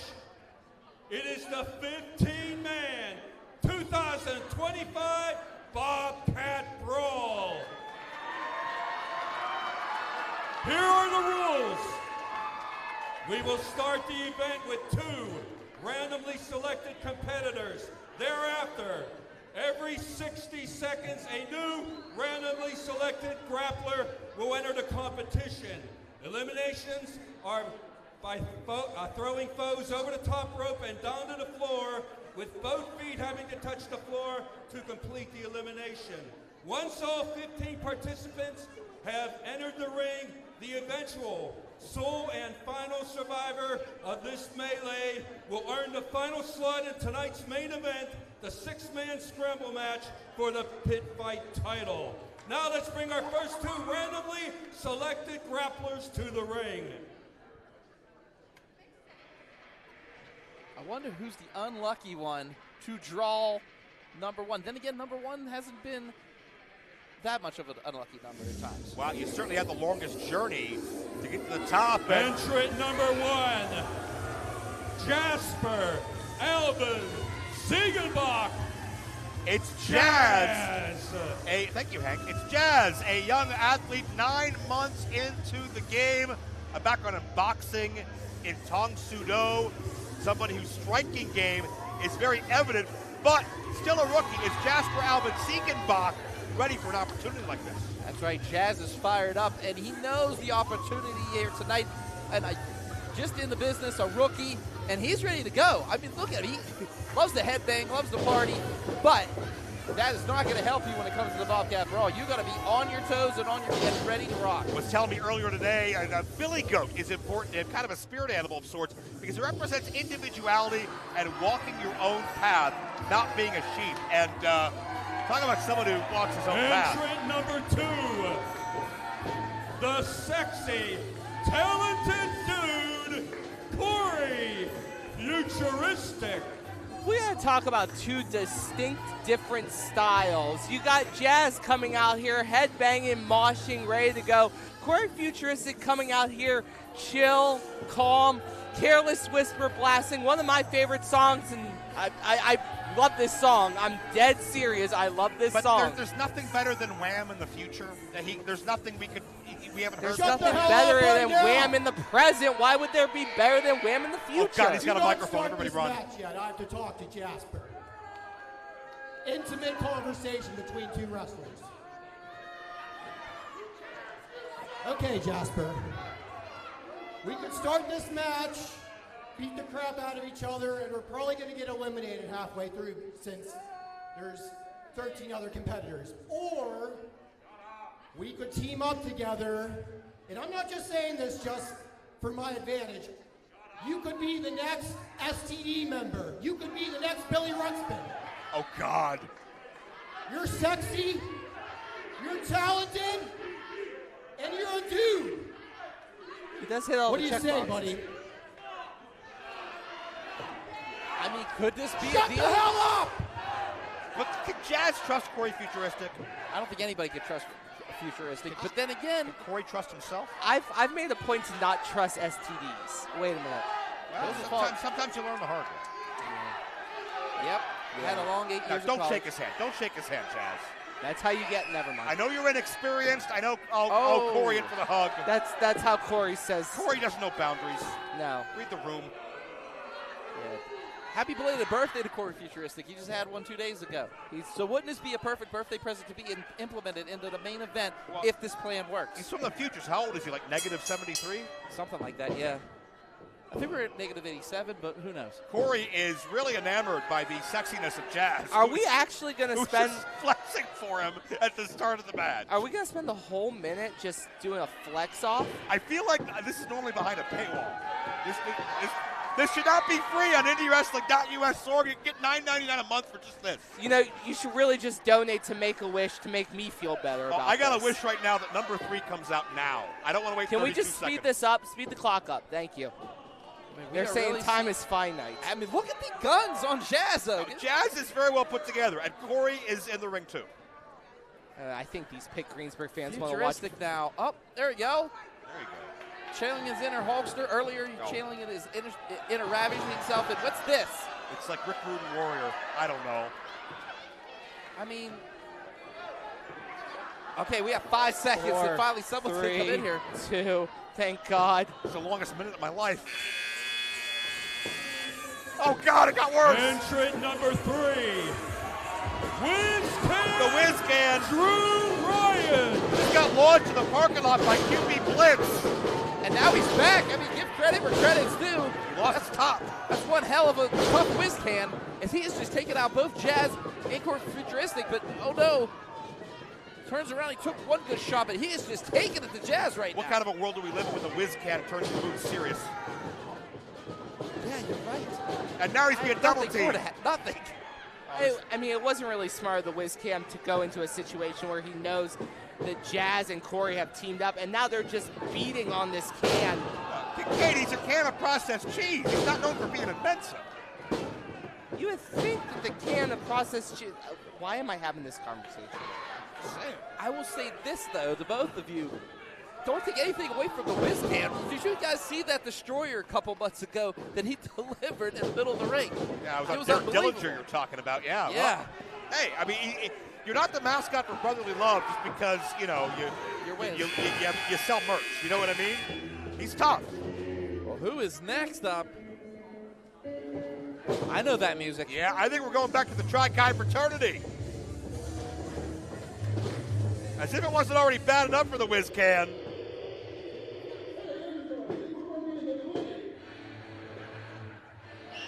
Entrant number 4. QB Blitz. Blitz. In spite of all of the battles of his health in recent months, couldn't resist the opportunity to enter the BOBCAT Brawl. QB can win this. They could be in the main event tonight. That could happen. QB Blitz, and you can see his troublemaker friends are out here. Glenn Spector's about five beers deep already. A little scared right now. I'm scared anytime Spector's around. Kind of dangerous to give potential college students' beer, but we've sectioned off the students over there, so they had to be ID'd to get out of that section, I'm sure. But you know what's happening right now is they're just having a good time. WizCan is getting the living hell out of him. Wow, that's in the corner for you. Yeah, Spectre got some of the beer in his mouth, the rest on himself. I mean, WizCan holding on for life as QB Blitz is now making his way into the ring. Here we go. Oh, and Corey hit QB Blitz, and he paid for it. Jared as well, the spear. Jack Lambert style spears right there. The city of Pittsburgh represented by this man, QB Blitz. Blitz looking good. You talked about it earlier, Doc. Best shape of his life as far as just cutting down that weight. How good he looks. I mean, this man, like you said before, fighting, just the ultimate fight, and he is showing that right now. He has not missed a step. Just chucking bodies. I mean, that's what he's good at. We see that for years, Joe. Oh, Corey just hanging on for dear life. I don't blame him there. But now, the man known from the future, Corey Futuristic now. Oh, we got 10 seconds, guys. Could be next. Could it be one of the gentlemen we saw escort them on the outside? Could we see Spectre? Could we see Christopher next? Who knows? It's possible. They're not officially assigned to this, but there have been surprises before. Entrant number 5, the leader of the Cowpoke Posse, Cowpoke Paul. Now, guys, I saw Cowpoke Paul a year ago, Pitt Fight 4. Immediately signed up for the Cowpoke Posse after the show. I love this guy. It's a catchy posse, don't get me wrong. I've been seeing him. He has had a heck of a year the last year. Just been everywhere, has won multiple titles across multiple companies, has really put a stamp on what the Cowpoke Posse is all about. Now, that being said, still very young, but he has earned a lot of experience in the last year. Yeah, but really a cult hit. Cowpoke Paul is one of those individuals that, big old lariat. Such a cult following throughout fans. Anybody that sees Cowpoke Paul for the first time, they're immediately enamored. Oh, atomic drop. Futuristic wishing he was in the past on that move. Do-si-do. Where you stop, nobody knows. Oh! Rodeo Bulldog on that one. And oh boy. The WizCan's going for a ride, Joe. Oh boy. Boy, this looks like the Super Bowl celebration in Philly right there. Climbing on the poles, and of course, have you ever seen Doctor Strange live? It was kind of like that. Corey Futuristic. Oh, Jazz is gone. Jazz is out, and now Cowpoke almost has Futuristic out. Sorry, Futuristic, the band is broken up. Yeah, that alliance, it was good for a weird couple of minutes. Oh boy. Who is next?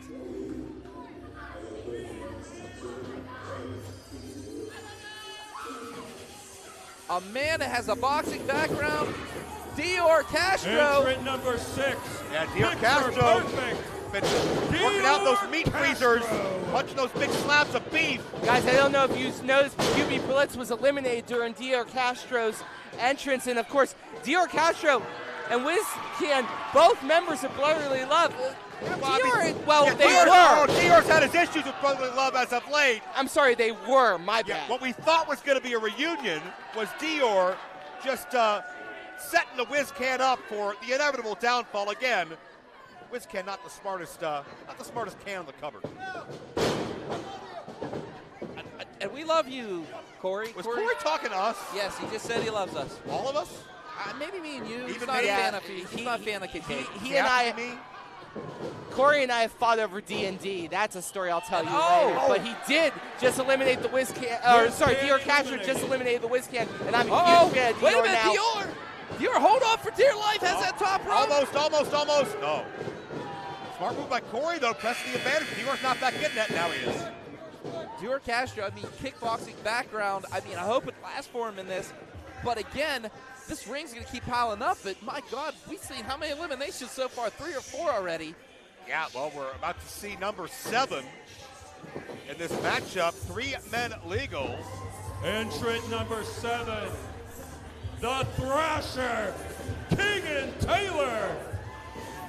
No, I'm sorry. I stand corrected. That is Jack Isaac. Jack Isaac. Yeah, it happens to the best of us, Hank. Jack Isaac, relative newcomer to the industry, getting a big opportunity tonight. That's right, a huge opportunity. I mean, we saw him actually premiere in Erie, Pennsylvania, Big League Wrestling, and this youngster got it going on for himself, but can he do it here tonight? Well, I'll tell you, if you're a young man who's caught the eye and on the radar of John McChesney, as Mr. Isaac has, that speaks a lot to the potential. You think about the people that have been aligned with John McChesney before, the people McChesney's taken under his wing. That shows me Jack Isaac has a ton of promise. We'll see what he lives up to tonight. Yeah, the majority of them are all heavyweight champions or former Cowpoke's in trouble. There's a snake in his boot. If both those boots hit the floor, he's gone. I hate you so much, but that was a good reference. Corey Futuristic trying to break that grip. Oh, he's fighting him. Futuristic doing whatever he has to do. We've seen Futuristic, I mean, former 2PW Tag Team Champions. The SDs put nothing past themselves. Here we go. Ah, it's a skater boy. The next entrant, the Thrasher, Keegan Taylor. Keegan Taylor making his way to the ring, back elbow to beauty.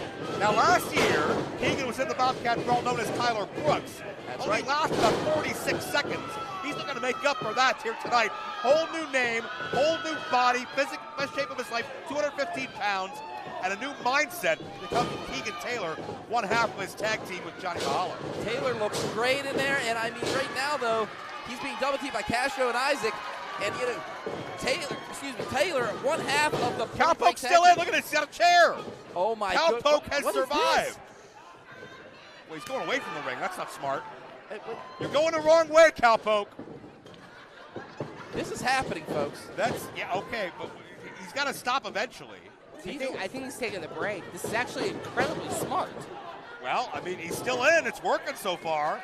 As Keegan Taylor working on Jack Isaac, Corey Futuristic with Dior Castro. Round of applause from the Cowpoke posse. What a hell of a balance routine by Cowpoke. And who is next in the... Here we go! Tad Jarvis! Number 9, the social Imagine the lights and media bottles he'll icon, get if he leaves tonight as Pitt Fight champion. Look at the shape Tad Jarvis is in right now. And goes to throw Futuristic up and over. And oh! See you, bye. Corey's out of here. Well, hey, Tad Jarvis had a bit of a chip on his shoulder recently, too, right? He's been stabbed in the back by some of his best friends. He's got something to prove. That's right. I have noticed a very aggressive, very on-point Tad Jarvis. As Tony Kincaid rolls his eyes, he is not a fan of Tad Jarvis. Well, you know, it's like we talked about earlier with Andrew Palace, right? He's fighting for his own merit. He's on his own again. He doesn't have to fight through somebody else's playbook. That's Tad Jarvis now. He can be unapologetically him again, and that helps him. Counterpoint, he doesn't have Jace Mara to carry him and... Carry him? Come on, don't start an argument with me. We've done so good so far. I'm just saying, who carried that tag team when they were tag team champions? Paul's on the move again. Paul is on the move. Yes, he is. It's like watching a board game. It's like watching that frog cross the street back in the day in that video game. He's Frogger. back in. Entrant number 10. Oh, boy. Thick Braun. Here's the power of the BOBCAT Brawl. Thick Vic's in the house. That's a Thick Braun, you know, welcome to Planet Thickness as he just welcomed Cowpoke in, and now welcoming Jarvis. My goodness. Now, how's any one guy going to get him over the top? Imagine how he'll change the game if he's in the Pitt Fight Scramble. Yeah, former 2PW Tag Team Champion with VJ Hills, and actually current 2PW Tag Team Champion with Stevie LaBelle. Correct. And my goodness, he looks great. We haven't seen Thick Braun in months. Look out, Jarvis was inches away from elimination. I can only get so lucky. Please eliminate Tad Jarvis. Are you just mad because Tad Jarvis doesn't follow you? I think he's mad because he has more followers than him. But right now... Don't bring that up. I think we hit a nerve. I welcome to every month of my life, Joe. Sorry, you seem so stressed. I'm going to take a nap. See these gray hairs? Okay, right now... Has to be the feet, though. Yeah. Has to be the feet. Not Tad the Jarvis. Hands don't count. Castro knows that. And right now, Jack Isaac being welcomed to the Pit Fight by Thick Braun. And wait a minute. I know right now, a sigh of relief is Keegan Taylor because this is his tag team partner. The title reign. Surf's up, baby. Mahalo. Johnny Tsunami, excuse me, Johnny Mahalo. And this young gun seems to be attracting a lot of looks from the fans. I get it. He's a fun-loving guy, surfer, loves to get in there, get in the mix. But the smile, it just rubs me the wrong way. I hate a guy who just smiles all the time. He's feeling tubular. You hate happy people? Yes. Oh. Again, welcome to my life. But right now, this is that handle. Big drop kick to Jack Isaac. And Mahalo, first elimination. Oh, he's been in here a couple seconds. God bless him. Yeah, and to your guys' point, we're going to see if Mahalo and Keegan Taylor, Point Break, are going to be able to function as a unit. And Mahalo surfs up. Cowabunga, guys. I mean, he is just on fire here tonight. Again, the winner of this gets implemented in that scramble for the Pitt Fight Heavyweight Championship. That brand new title belt we saw earlier. Beautiful thing it is. Implement's a weird way to say that, but I like it. It's kind of interesting, but I like it. He has no big words. Oh, well, what is that? He's taught me a couple. I'm not going to lie. Is right now, they're all swear words. Big Braun now having his way with Dior Castro. Watch Keegan Taylor bail out Mahalo on the far side of the screen. Big pickup right there. That's a good tag team partner for you right there. Yeah. Who is this? Wait, somebody. Yeah, wait. Yep. This is bringing back weird flashbacks. That's why it's Kavad. Making his return to the Entrant ring. number 12, the Apostle, Joshua Kavad. That's right, now known as the Apostle, Joshua Kavad. Big fan of this guy, myself and Tony. We've seen his career just up and coming. I mean, with the Apex, under the tutelage of the Rev, he's done it all. And tonight, he is about to try to make some history here, coming back from a very bad injury, Joe. That begs the question, what would it be like if Kavad and the Rev are in the same scramble match in the main event? Kavad's not on record that he's battled a lot of serious injuries. He's thinking about this being his swan song as a year in pro wrestling. What a better way to cap it off than a Pitt Fight title win. That's right, and he is showing how much he wants that. Oh, Dior's gone. Yeah, Dior Castro eliminated here, and my goodness. Dior's first got eliminated about 5 minutes ago. I didn't know when he split them, but he split them at some point. Hey, man, that's integrity. He just kept on going. A lot He's of a fighting, fighter. Castro. He's a fighter, man. As we're looking at the people still in the ring, Kavad just, and so Tad Jarvis and Kavad, we've seen them battle in 2PW. A lot of these guys in the ring have history with each other. And that's because the Pittsburgh scene, it's big, but it's also really small. Those are 2 words to describe it. But don't give me side-eye, Joe. Kincaid, the walking paradox as he is. It makes sense, I promise. You want to talk about big? This? We're about to see the biggest player in the Pittsburgh. Now this guy is a big guy that's small. I'm with you now. Number 13, the Sleeper, Don Murphy. The Sleeper and the self-proclaimed most dominant big man in Pittsburgh wrestling. There you go, the Sleeper Don Murphy making his way to the ring, and won the Anarchy title in 2PW. He has quite the resume himself, you know. And here we go, Mahalo and Murphy. Oh, Slate Blade and the beauty. Yeah, bad move by Mahalo to step to the Sleeper. There's the reason why they call him the Sleeper right there, because he just put Tad Jarvis out with that side kick. And you know My what? goodness. I mean, he's got deceptive power. He's got deceptive intensity. I take nothing away from Don Murphy. I mean, you're 100% right. You wouldn't think it. I know everyone wants to make jokes and all that stuff, but he is literally pound for pound one of the strongest men I've ever seen in pro wrestling. Ever seen, but maybe pound for pound. Yeah, maybe you got something there. Pound for pound. I mean, my goodness. You know what I mean. Jarvis, though, if you can see, he has his feet around. Oh, yeah, he's I just want to rip him off the. Uh-oh. You stay here. Okay. Let go of me. No, Jarvis won't let go of that turnbuckle, though. That's Oh the only my thing keeping gosh. him in this match. Check out Cowpoke Paul on the far side. He's in the same predicament. My goodness. I mean, right now, Vic Braun could have an elimination, but Cowpoke Paul is wrapped around that post. He is not going anywhere. Like a spider monkey. Boy. I know this music. Probably one of the most egotistical men I've ever called in a match. That's right, Jay Smara is here. Entrant number Captain 14. Spaulding's favorite son. And he has already Jay called it. He said he's going to win this Smara. thing, folks. He has called his shot. All right, but I mean, to win it, Jace has to go through a man he betrayed to be out on his own. Speaking of Tad Jarvis in this match, and they're picking up right where they've left off these past few months. Yeah, these two absolutely hate each other, and oh no! No, it was not enough! Jarvis hangs on, credit to him.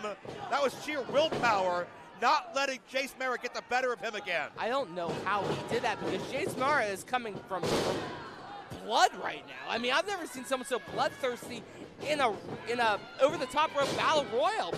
We know he gets that inspiration from those horror movies. He's like a villain that won't die. He'll always rise up at the end. That's what Jarvis is being right now. Yeah, but Jarvis right now coming up from the ashes and just playing Jigsaw's game, you could say, and surviving. Getting out of that. I thought Jace Mara was going to eliminate him right there. I mean, he had him, but how about Cowpoke Paul looking great this late in the match? He's trying to chuck bodies, and again Jarvis hangs on. Oh my goodness. And Jarvis holding on for dear life and able to use that upper body strength. Jarvis has been in jeopardy about a dozen times in this match so far. Yeah, but just like a cat, you only get 9 lives. How many is he up to? And here's a BOBCAT. And now the 15th and final participant, the BOBCAT, Keith Hart. Keith Hart, you know, 15 years in this business, about to be 16. Unbelievable. And a BOBCAT Brawl or a BOBCAT Brawl veteran from the BOBCAT. Easy for me to say. And Keith has the best odds. Oh! Keith eliminates. Come on. Could you imagine Keith in the main event? That would be amazing. And no stranger to Tony Kincaid. Keith Hart. I mean, there goes Don Murphy. Good Lord. The Keith Hart just in this BOBCAT Brawl, and he is taking no prisoners. Oh, he just hit Braun right in the gizzard. The BOBCAT handling the BOBCAT Brawl the way it should be. And look at these two gargantuans. Just powerful power. Well, keep in mind, too, the low center of gravity of Keith Hart is going to make Keith very, very difficult to eliminate. Oh! Case in point, low bridge. But also his quickness and agility with that one. Vic is out of there. And now Cowpoke. Couple of cult favorites.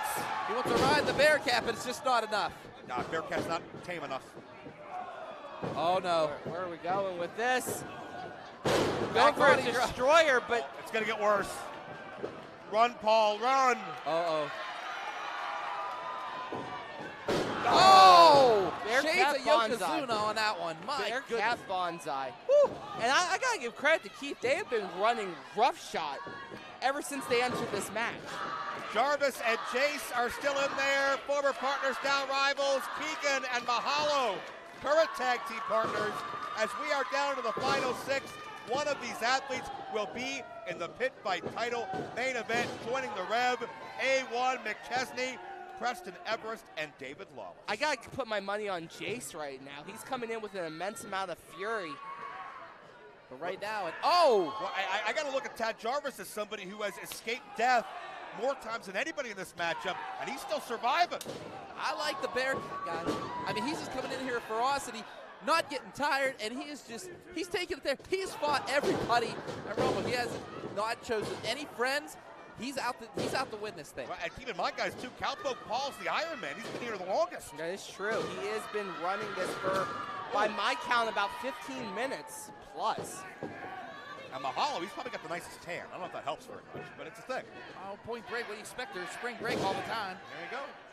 Always partying, always on the beach, but right now, oh, wait a minute now, Point Break teaming up here on the BOBCAT. No! Oh, Keith Hart's teetering! Oh, wait, he stays on! That BOBCAT prowess right now, at balance, he's staying on. They got Keith over the top. That's sometimes the hardest part. But Keith's still swinging. Oh, Jace with a BOBCAT eliminated.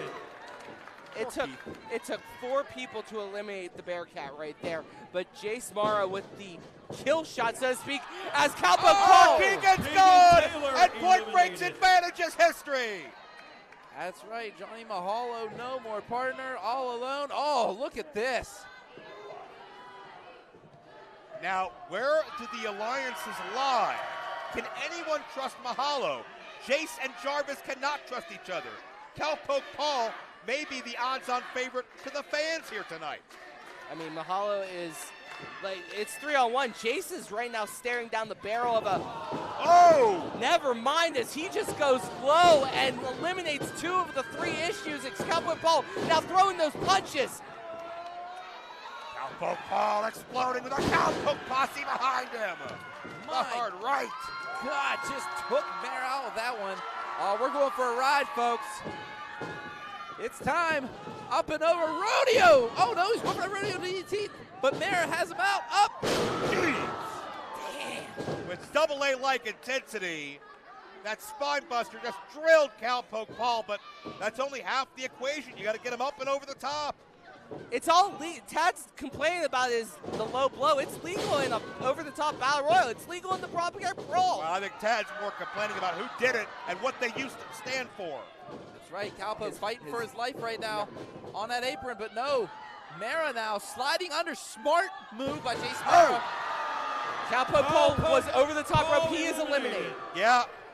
And if Jason Mara would have fell, he still wouldn't have been eliminated because he slid under rope. Smart move by Jason Mara. I'll give it up for him. 100%. It's almost like Cowpoke Paul was baited into that situation, and some of that recklessness, some of that fun-loving of Paul came back to hurt him. And then there were 3, Joe.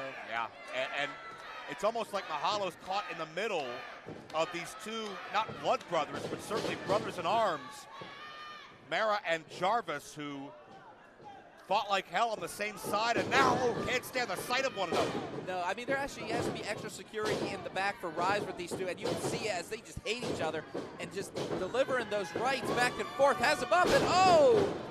Here we go. Sheesh. Oh, he's going for the sheesh punch, but again, Mara too smart for that one.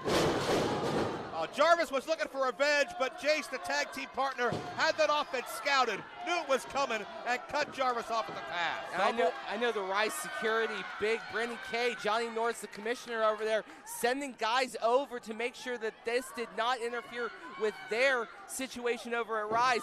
But it might just the same.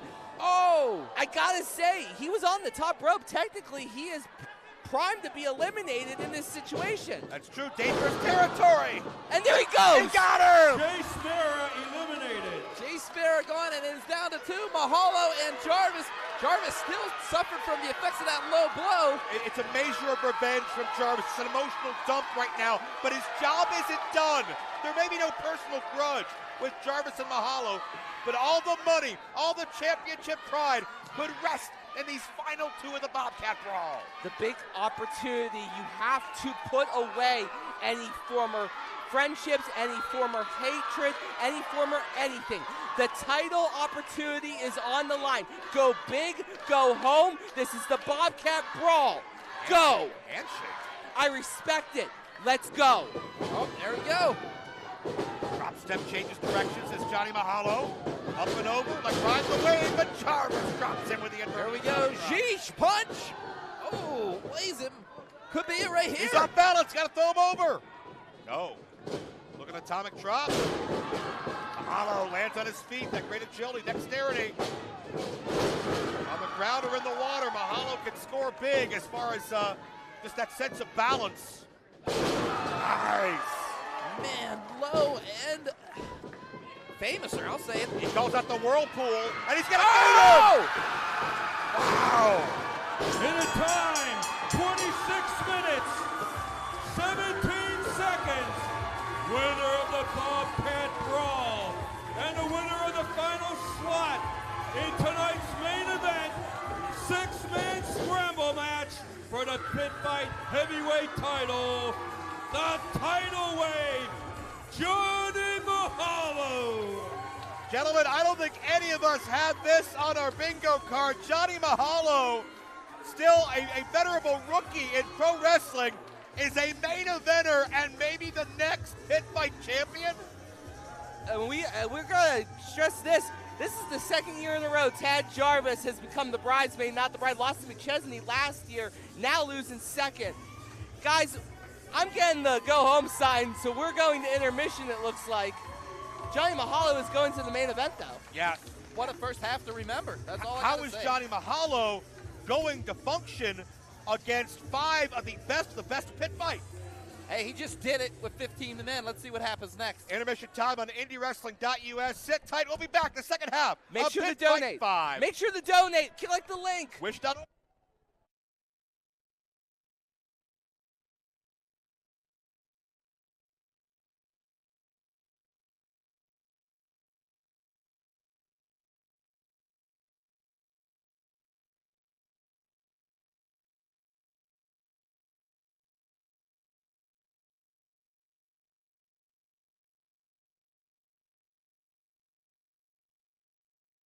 For the national championship this year in March Madness. But have no fear, Pitt Greensburg losers. The Gavel David Lawless Esquire is coming Friday, March 21st to Pitt Greensburg. And at Pitt Fight, I am going to reclaim the heavyweight championship of Pitt Fight that I deserved from the inception of this promotion. You see, everyone forgets that years ago, Gory, Balk Nasty, and Andrew Palace, we duked it out for the inaugural Pitt Fight heavyweight championship. And betwixt and between that time, some morons have held on to the title that belongs to the Gavel David Lawless Esquire. Now I got to go through 4 solid competitors and 1 mystery competitor to claim my stake to that championship. But let me tell you what, a lesson that you will learn throughout history. Attorneys, and especially the greatest attorney and professional wrestler in the world, always remain on top. So Friday, March 21st, 2025, come out to Pitt Greensburg and watch the Gavel David Lawless take his rightful title as the Pitt Fight heavyweight champion. And you will remember just why Lawless is flawless. You're welcome, morons.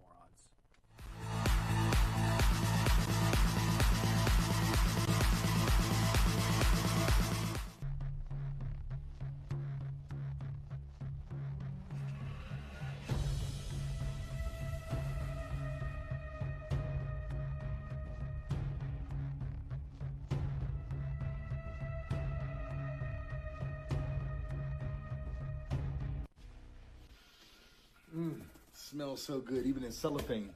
When you talk about who makes money in this business, the pinnacle of this industry, the one that sets the bar, and yes, even the Mount Everest of professional wrestling, including right here at University of Pitt Greensburg for Pitt Fight. Look no further than yours truly, the undefeated one, the one that's been holding this precious championship for more than 1,077 days and counting, the revenue, Ron Hunt. And Friday, March 21st, all roads will lead right to the gymnasium, right at University of Pitt Greensburg, as your man goes into a 6-man scramble with some of Pennsylvania's best athletes all across this area. Victory will indeed be through violence. Victory will indeed be through vindictiveness. And victory will indeed be mine. Friday, I'll see you there, and I'll do what I did. The same thing that I did to AEW star Lee Moriarty. The same thing that I did to Jason Gory, another Pittsburgh legend. And all 5 of those men are going to fall victim to the same thing. And every single one of you in that arena is going to hear one thing and one thing only. And still, your Pitt Fight champion, the revenue, Ron Hunt.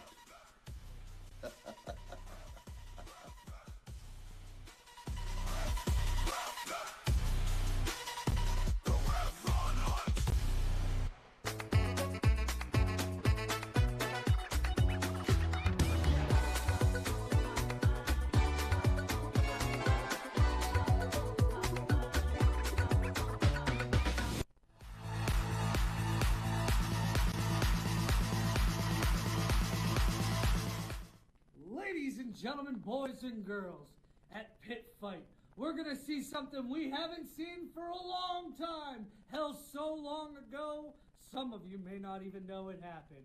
But let me tell you, when you put 2 men together who have worked all over the country and even outside, you get something fantastic.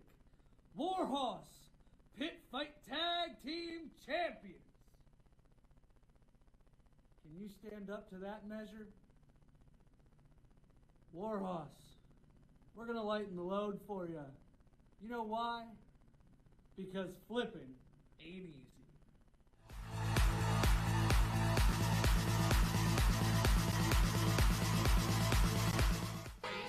Just wait, just wait, just wait, just wait. Wait for the perfect time then attack. Don't give up what you want, take it back. Wait for the perfect time then attack. Do what you got to do, make it last. Wait for the perfect.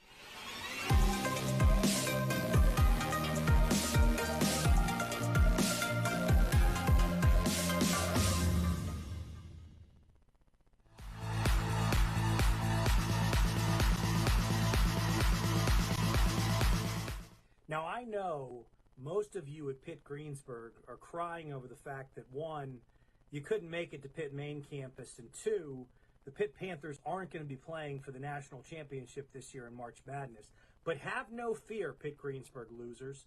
The Gavel David Lawless Esquire is coming Friday, March 21st to Pitt Greensburg, and at Pitt Fight, I am going to reclaim the heavyweight championship of Pitt Fight that I deserved from the inception of this promotion. You see, everyone forgets that years ago, Gory, Balk Nasty, and Andrew Palace, we duked it out for the inaugural Pitt Fight Heavyweight Championship. And betwixt and between that time, some morons have held on to the title that belongs to the Gavel David Lawless Esquire. Now, I got to go through 4 solid competitors and 1 mystery competitor to claim my stake to that championship. But let me tell you what, a lesson that you will learn throughout history.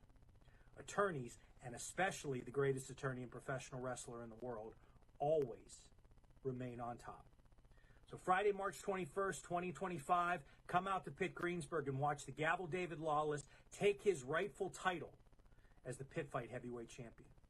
And you will remember just why Lawless is flawless. You're welcome, morons.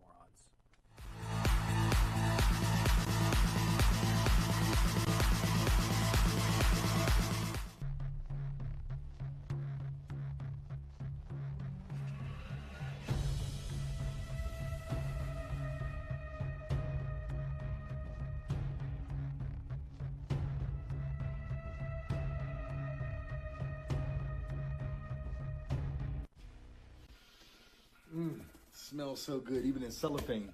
When you talk about who makes money in this business, the pinnacle of this industry, the one that sets the bar, and yes, even the Mount Everest of professional wrestling, including right here at University of Pitt Greensburg for Pitt Fight.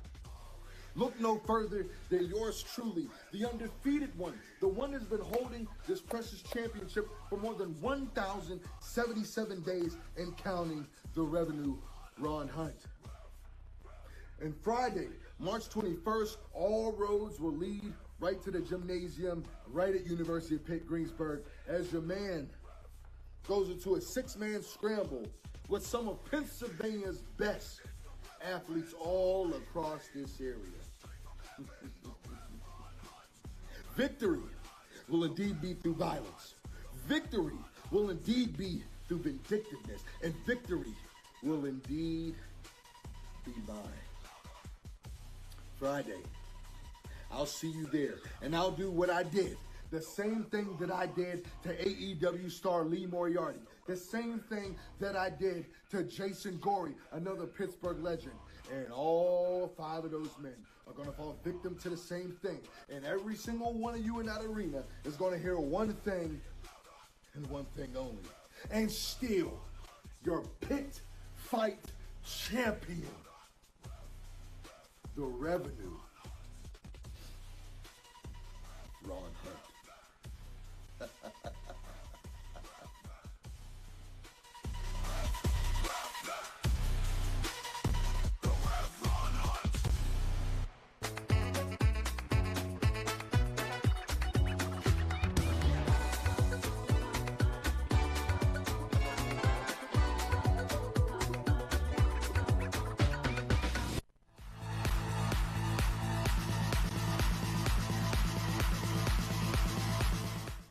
Ladies and gentlemen, boys and girls, at Pitt Fight, we're going to see something we haven't seen for a long time. Hell, so long ago, some of you may not even know it happened.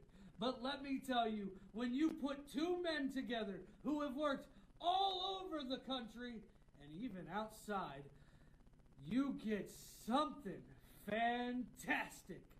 Warhorse, Pitt Fight Tag Team Champions. Can you stand up to that measure? Warhorse, we're going to lighten the load for you. You know why? Because flipping ain't easy.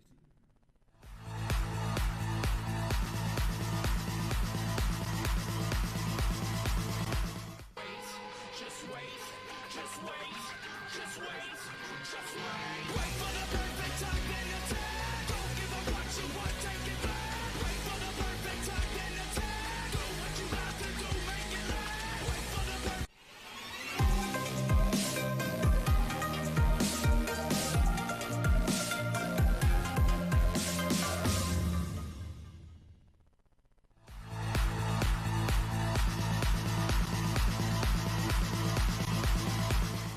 Now, I know most of you at Pitt Greensburg are crying over the fact that, one, you couldn't make it to Pitt main campus, and two, the Pitt Panthers aren't going to be playing for the national championship this year in March Madness. But have no fear, Pitt Greensburg losers. The Gavel David Lawless Esquire is coming Friday, March 21st to Pitt Greensburg, and at Pitt Fight, I am going to reclaim the heavyweight championship of Pitt Fight that I deserved from the inception of this promotion. You see, everyone forgets that years ago, Gory, Bulk Nasty, and Andrew Palace, we duked it out for the inaugural Pitt Fight Heavyweight Championship. And betwixt and between that time, some morons have held on to the title that belongs to the Gavel David Lawless Esquire. Now, I got to go through 4 solid competitors and 1 mystery competitor to claim my stake to that championship. But let me tell you what, a lesson that you will learn throughout history. Attorneys, and especially the greatest attorney and professional wrestler in the world, always remain on top. So Friday, March 21st, 2025, come out to Pitt Greensburg and watch the Gavel David Lawless take his rightful title as the Pitt Fight Heavyweight Champion. And you will remember just why Lawless is flawless. You're welcome, morons.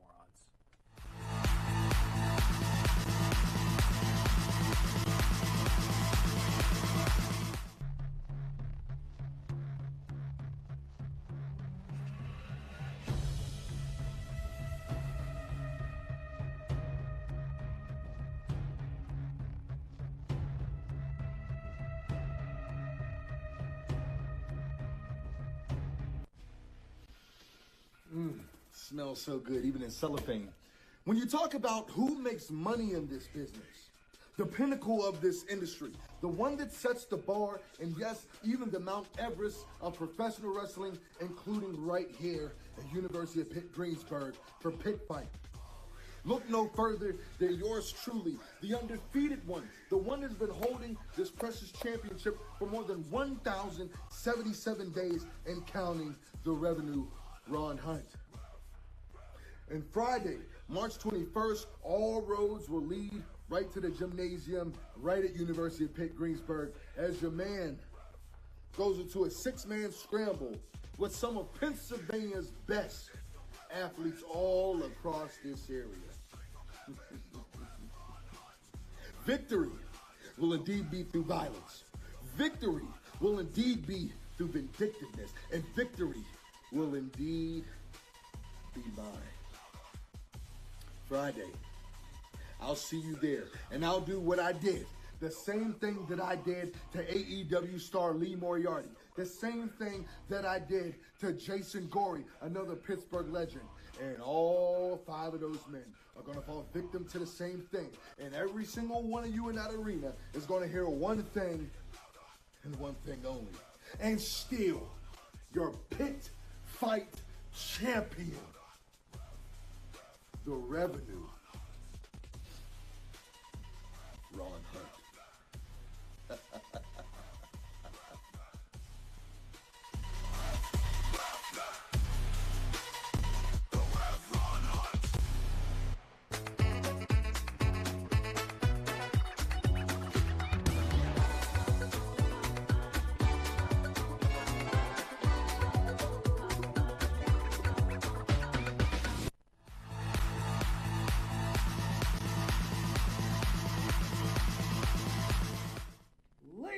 gentlemen, boys and girls, at Pitt Fight, we're going to see something we haven't seen for a long time. Hell, so long ago, some of you may not even know it happened. But let me tell you, when you put two men together who have worked all over the country and even outside, you get something fantastic.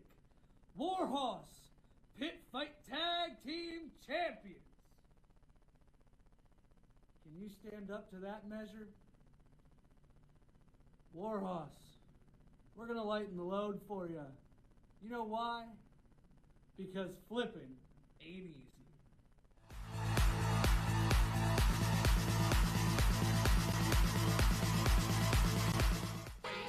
Just wait, just wait, just wait, just wait. Wait for the perfect time and attack. Don't give up what you want, take it back. Wait for the perfect time and attack. Do what you have to do, make it last. Wait for the perfect.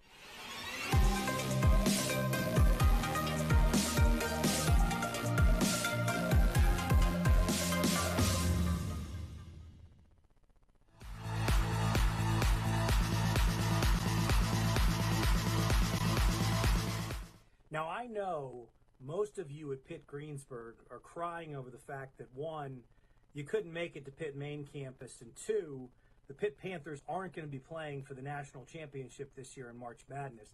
But have no fear, Pitt Greensburg losers. The Gavel David Lawless Esquire is coming Friday, March 21st to Pitt Greensburg, and at Pitt Fight, I am going to reclaim the heavyweight championship of Pitt Fight that I deserved from the inception of this promotion. You see, everyone forgets that years ago, Gory, Balk Nasty, and Andrew Palace, we duked it out for the inaugural Pitt Fight Heavyweight Championship. And betwixt and between that time, some morons have held on to the title that belongs to the Gavel David Lawless Esquire. Now, I got to go through 4 solid competitors and 1 mystery competitor to claim my stake to that championship. But let me tell you what, a lesson that you will learn throughout history. Attorneys, and especially the greatest attorney and professional wrestler in the world, always remain on top. So Friday, March 21st, 2025, come out to Pitt Greensburg and watch the Gavel David Lawless take his rightful title as the Pitt Fight Heavyweight Champion. And you will remember just why Lawless is flawless. You're welcome, morons.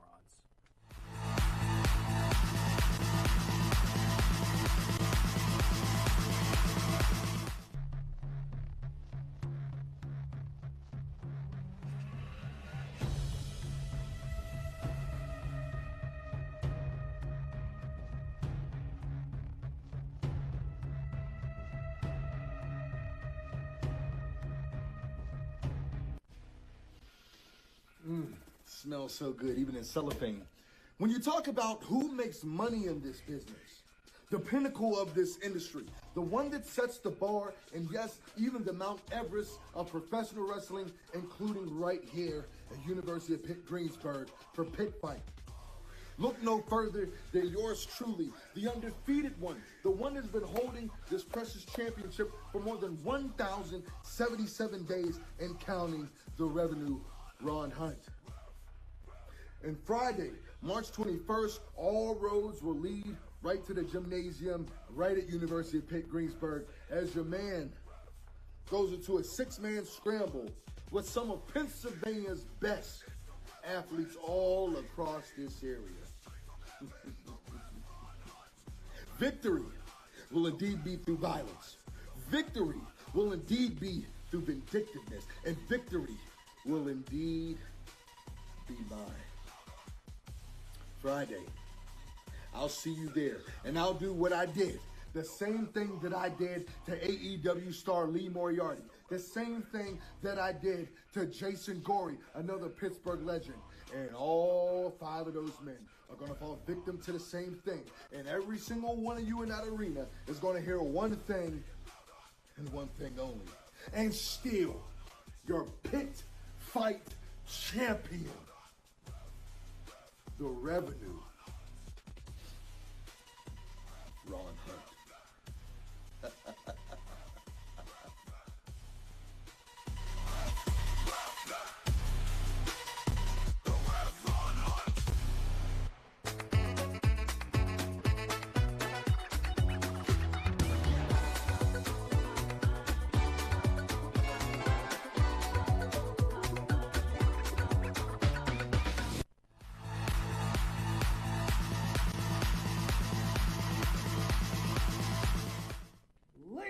gentlemen, boys and girls, at Pitt Fight, we're going to see something we haven't seen for a long time. Hell, so long ago, some of you may not even know it happened. But let me tell you, when you put two men together who have worked all over the country and even outside, you get something fantastic. Warhorse, Pitt Fight Tag Team Champions. Can you stand up to that measure? Warhorse, we're going to lighten the load for you. You know why? Because flipping ain't easy.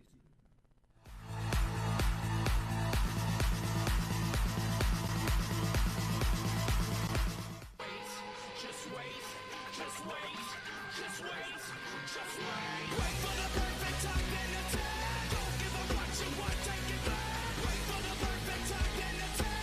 Do what you got to do, make it last. Wait for the perfect.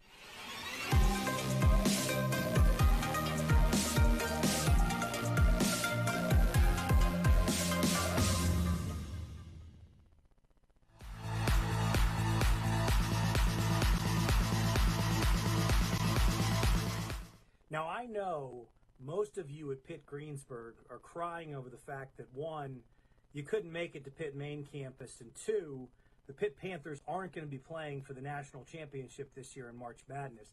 But have no fear, Pitt Greensburg losers.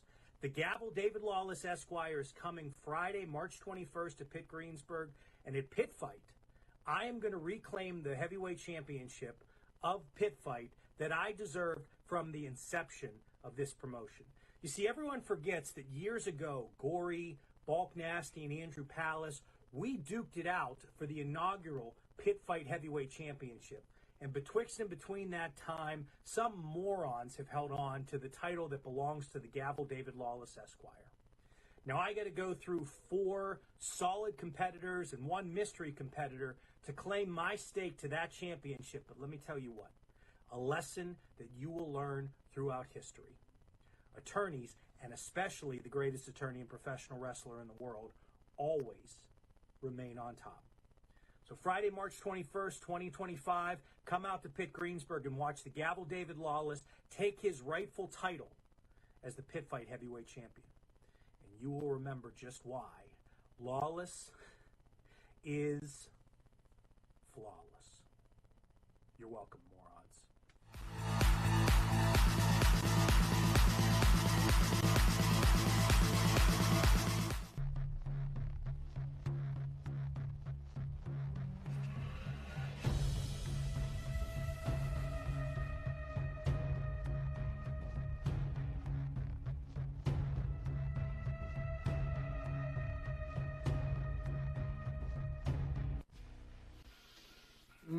Smells so good, even in cellophane.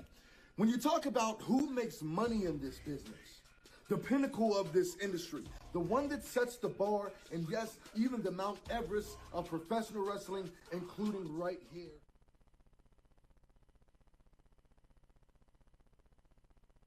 Pitt Fight 5 heads into the second half. This next event scheduled for one fall. At stake will be the Pitt Fight Tag Team Championship.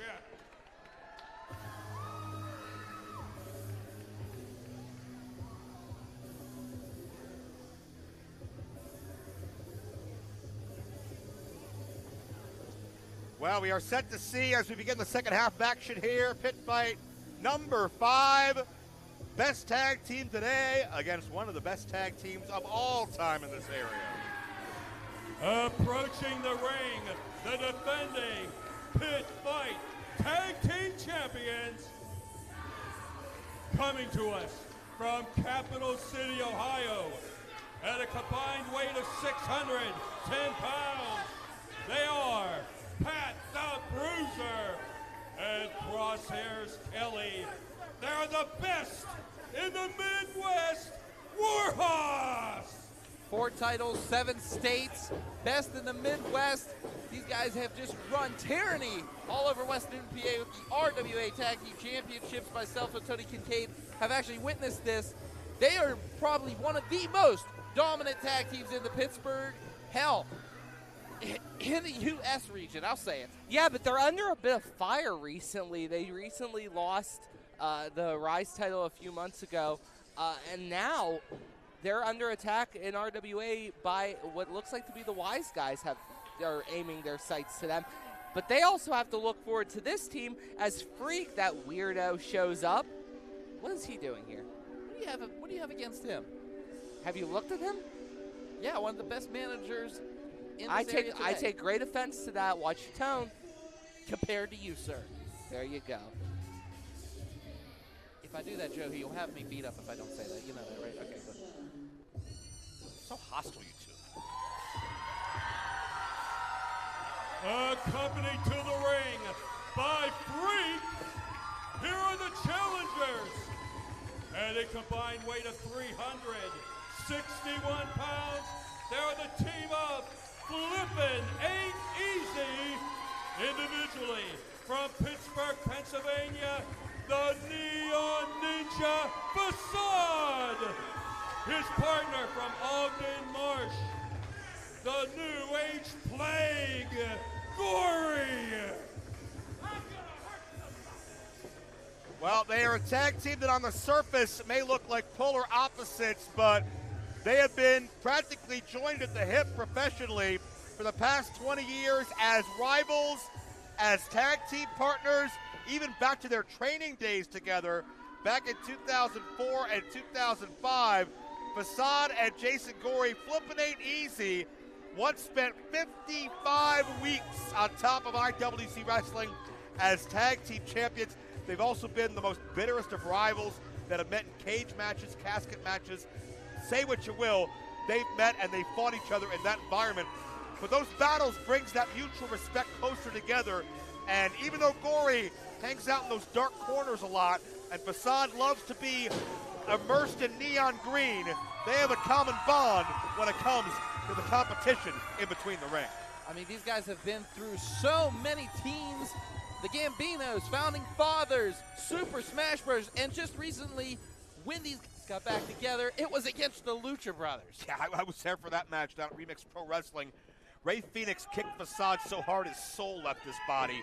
But Facade stayed in the fight, he stayed in the struggle, and FLIPPIN Ain't Easy had a hell of a competition against the Lucha Brothers, who were on top of the world, AEW, AAA, all over the place at that point. But FLIPPIN Ain't Easy hung with them every step of the way. That's huge. Now, this is an interesting style of what does it mean to be U.S. traveled versus world traveled. Warhorse has made a huge dent in recent years on the U.S. circuit, but Facade and Gory have made waves worldwide, and that's not hyperbole. That is fact. Facade wrestled in India for a long time. As we go live right to Crosshairs Kelly, Pat the Bruiser beating FLIPPIN Ain't Easy. Wouldn't you expect anything less, Tony? I mean, come on, Warhorse, that's the name of the game, is just beat your opponent to a pulp, and they know that they've got to jump on a legendary tag team like FLIPPIN Ain't Easy. They got to jump on them early, and they are doing just that. This is the name of the game for Warhorse, who over their past 2 matches here in Pitt Fight have overcome 6 different tag teams to maintain their status as tag team champions. And the fact that tag teams are reforming specifically for the goal of knocking them off their perch shows you the weight, the gravity, the prestige the Pitt Fight tag titles have thanks to Warhorse. I mean, you talk about Facade, you talk about Gory, 2 of the best of the best, but then again, Crosshairs Kelly with that chop, I mean, he took it down, but you can see Facade, Facade's pinching, doing whatever he has to do. There's so much fight in the Neon Ninja, and oh my goodness, cranking that arm is Crosshairs Kelly. One thing I will say, I've been waiting to call a match for FLIPPIN Ain't Easy now for years, and this is actually an honor for me to see this happen. As Facade right now, that ability, the Neon Ninja, my God, the intensity of this man. And now, taking it to Crosshairs Kelly, blind tag, I don't think he saw it. Enziguri from the apron. Here we go.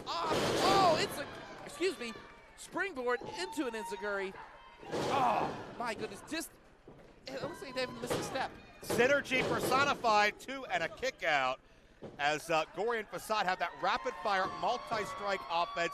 Enziguris, Gamangiris, every which side. If it's a Guri, they know how to hit it on you. But interesting to point out, though, somebody like Crosshairs Kelly, who is much larger in stature than Gory and Facade, but deceptively agile in his own right. And he just pushed Gory off, got back to his corner. And this is what, 330, 350 more of Pat the Bruiser? Yeah, Crosshairs Kelly would be the powerhouse in many tag teams, but not this one. Pat the Bruiser, of course, picking up and trying. No, he's biting his hand. There he goes. Oh. Staple of Gory. He had that figure for 1 second, Tony, and I could see where, and then he just bit down right on the inner part of the thumb. And wow. Pounce-like maneuver right there. Shades of the alpha male in that move. And Pat the Bruiser, again, what I was saying earlier, he's the powerhouse of this team. Most teams, Crosshairs Kelly is the powerhouse. That just shows how strong they are. Yeah, you talk about Gory, that animalistic thirst for flesh, that bloodlust. Only way to shut it down is just to keep that animal at bay, on the ground. Can't defend himself. That's what Pat the Bruiser did in one felt motion. Gory is a guy that doesn't realize that he's not 6'6", 300 pounds. He has that ferocity in him. He will take it to you, no matter the size discrepancy on paper. But Warhorse know how to use their size, mobilize it as an offensive weapon, better than maybe any other team we've seen in Pit Fight history. I mean, it's that tenacity, that need to stay up that helped Gory when he was wrestling down in Mexico, wrestling across the seas. That is what kept Gory going in those situations when, like you said, he was outsized by 6-7 inches sometimes. Keep in mind, Gory, the inaugural Pit Fight champion, somebody who was fighting the odds here at Pit Fight from day one, but really did so much to put that championship on the map. But right now, almost through the canvas, courtesy of Pat the Bruiser. Oh, what massive elbow. That could do it. 2 and a kick out. And gentlemen, the longer this matchup goes, I think you're going to see the chemistry of Flippin' and Easy put to the test. We talked about the Lucha Brothers. That was a great match. That was also a year and a half ago. These men have not regularly teamed together in many, many years, while Warhorse are in a ring together multiple times every week. There may be no substitution for that type of tag team chemistry. Eventually, it just wears on your mentally. There is times when, in situations as Crosshairs Kelly gets tagged in, I saw Gory firsthand when we were facing off against him while I was managing Beastman.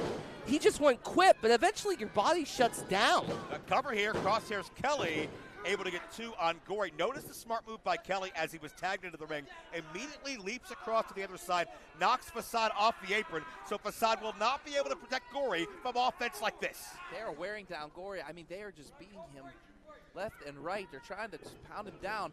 And again, keeping him away, smart tag team wrestling. And, you know, I'll quote Tony here at the Death Corner, and that's what Warhorse is doing. They are keeping him just away from the fresh Facade.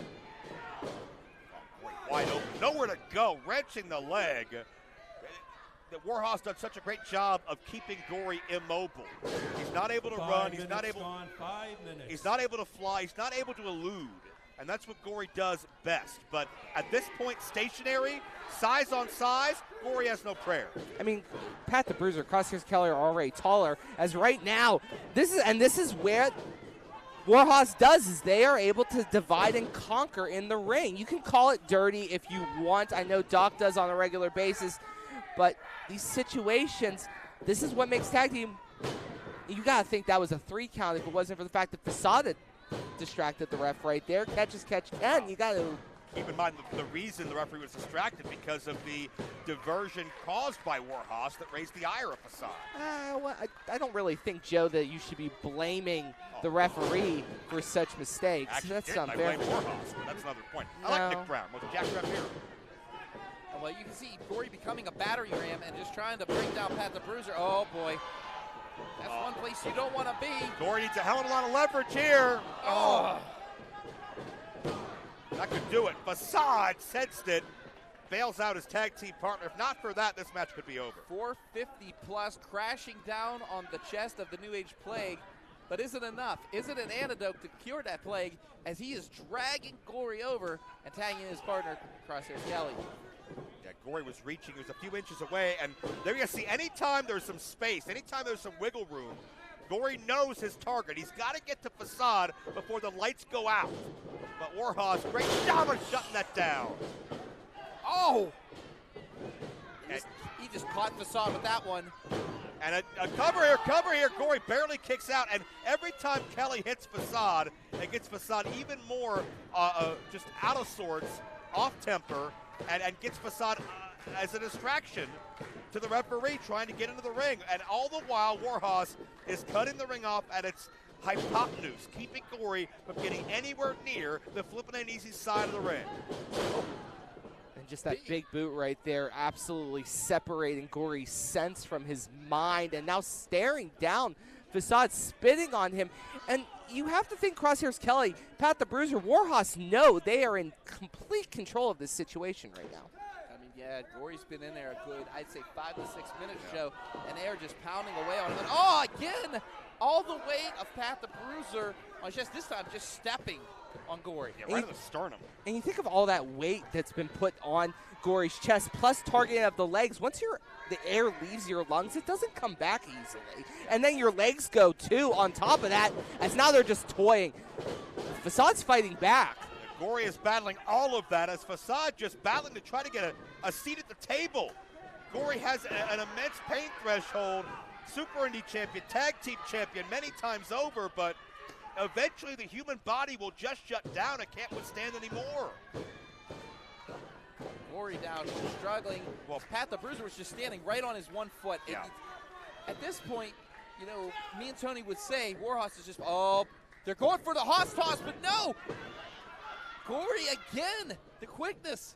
Yeah, that's how elusive Gory can be, but couldn't escape the clutches. Now he has, here comes the Neon Ninja! Facade now trying to gain some momentum back in this matchup. He is doing an amazing job taking on Warhorse by himself right now.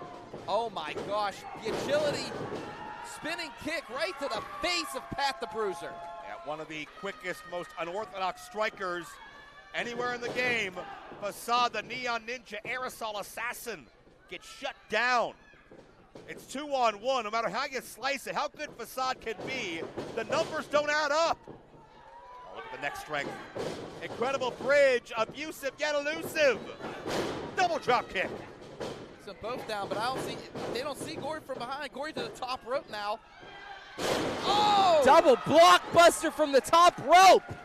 That could be all Gory had. Is it enough for Facade to get the cover? No! Half a count away from making Pitt Fight history.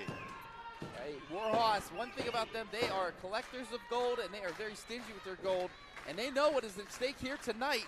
Of course, Flippin' ain't easy now. Oh, boy. Oh, it's their bread and butter, the Buddy Moonsault, but Pat the Bruiser saw it coming, pulls Kelly out of the way. We would have new champions if they hit the Buddy Moonsault. Warhorse doing the smart thing, taking their 10 count to full advantage, getting some air, but wait a minute, Gory might be going for air himself. Oh, you gotta be kidding me, this late in the match? Oh! Gory throws caution to the wind, the acai moonsault, and lands on his feet. Where did he pull that from? He was beat to high hell and still pulled out an acai. The New Age plague, almost like he was back from the dead. And Facade, the aerial arsonist, somersault plunger. They both landed on their feet. These guys are incredible. 10 minutes gone, easy, and that's right there. Just shows where they got that name. Yeah, they make it look easy, though. That's for damn sure. That's that tag team chemistry that put them on top on the map in Pittsburgh wrestling for many, many years. Facade's the legal man. I'm pretty sure Crosshairs is, too. That sounds right to me. Facade tightrope walk. That side crescent kick. Kelly may be out. Hook of the leg. Oh, we were half a count away again. There's the freak. What's this?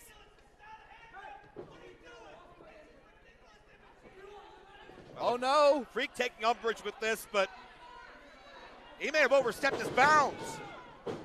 Oh, contact almost made, and oh! Taking out Freak is Gory's courtesy of Pat the Bruiser. Yeah, Gory may hit neck first on the outside too. He's out of commission. It's Facade, 1-on-2 against the champions. Oh! Double A style print. This is it. Spinebuster. No! Oh. That resolve, that fighting spirit, very much alive in the Neon Ninja. Facade just got drove right into the canvas. I don't know if he's going to move from that. I mean, Crosshairs Kelly put everything into that one. You want to beat Facade, you better pack a lunch. It's not going to come easy. Guys, I think they're setting up for the Hoss toss. Oh, no. Has him up. Facade fighting out of it, though. Oh, wait, he is no partner. Oh, the old malfunction at the junction. And just like that, Kelly's out. And Pat the Bruiser out of sorts. Double Enziguri, courtesy of Gory and Facade. What can they do here? Pat the Bruiser's the legal man. He's the one who tagged Crosshairs Kelly just moments ago. Great call. Did they hit? Body moonsault! All these years later, Flippin' Ain't Easy, our tag team champions again! In a time of 12 minutes, 15 seconds, your winners and brand new Pit Fight Tag Team Champions, Flippin' Ain't Easy. Flippin' Ain't Easy has done it, defeating Warhorse and becoming your new Pit Fight Tag Team Champions. It has been 14 years since Facade and Gory have held tag team gold together. They have gone on very separate paths. Facade has toured the world and been to over a dozen countries. Gory, a life of darkness and pestilence as part of the culmination. But they come back together, and that collective light shines bright enough to bring gold to their camp.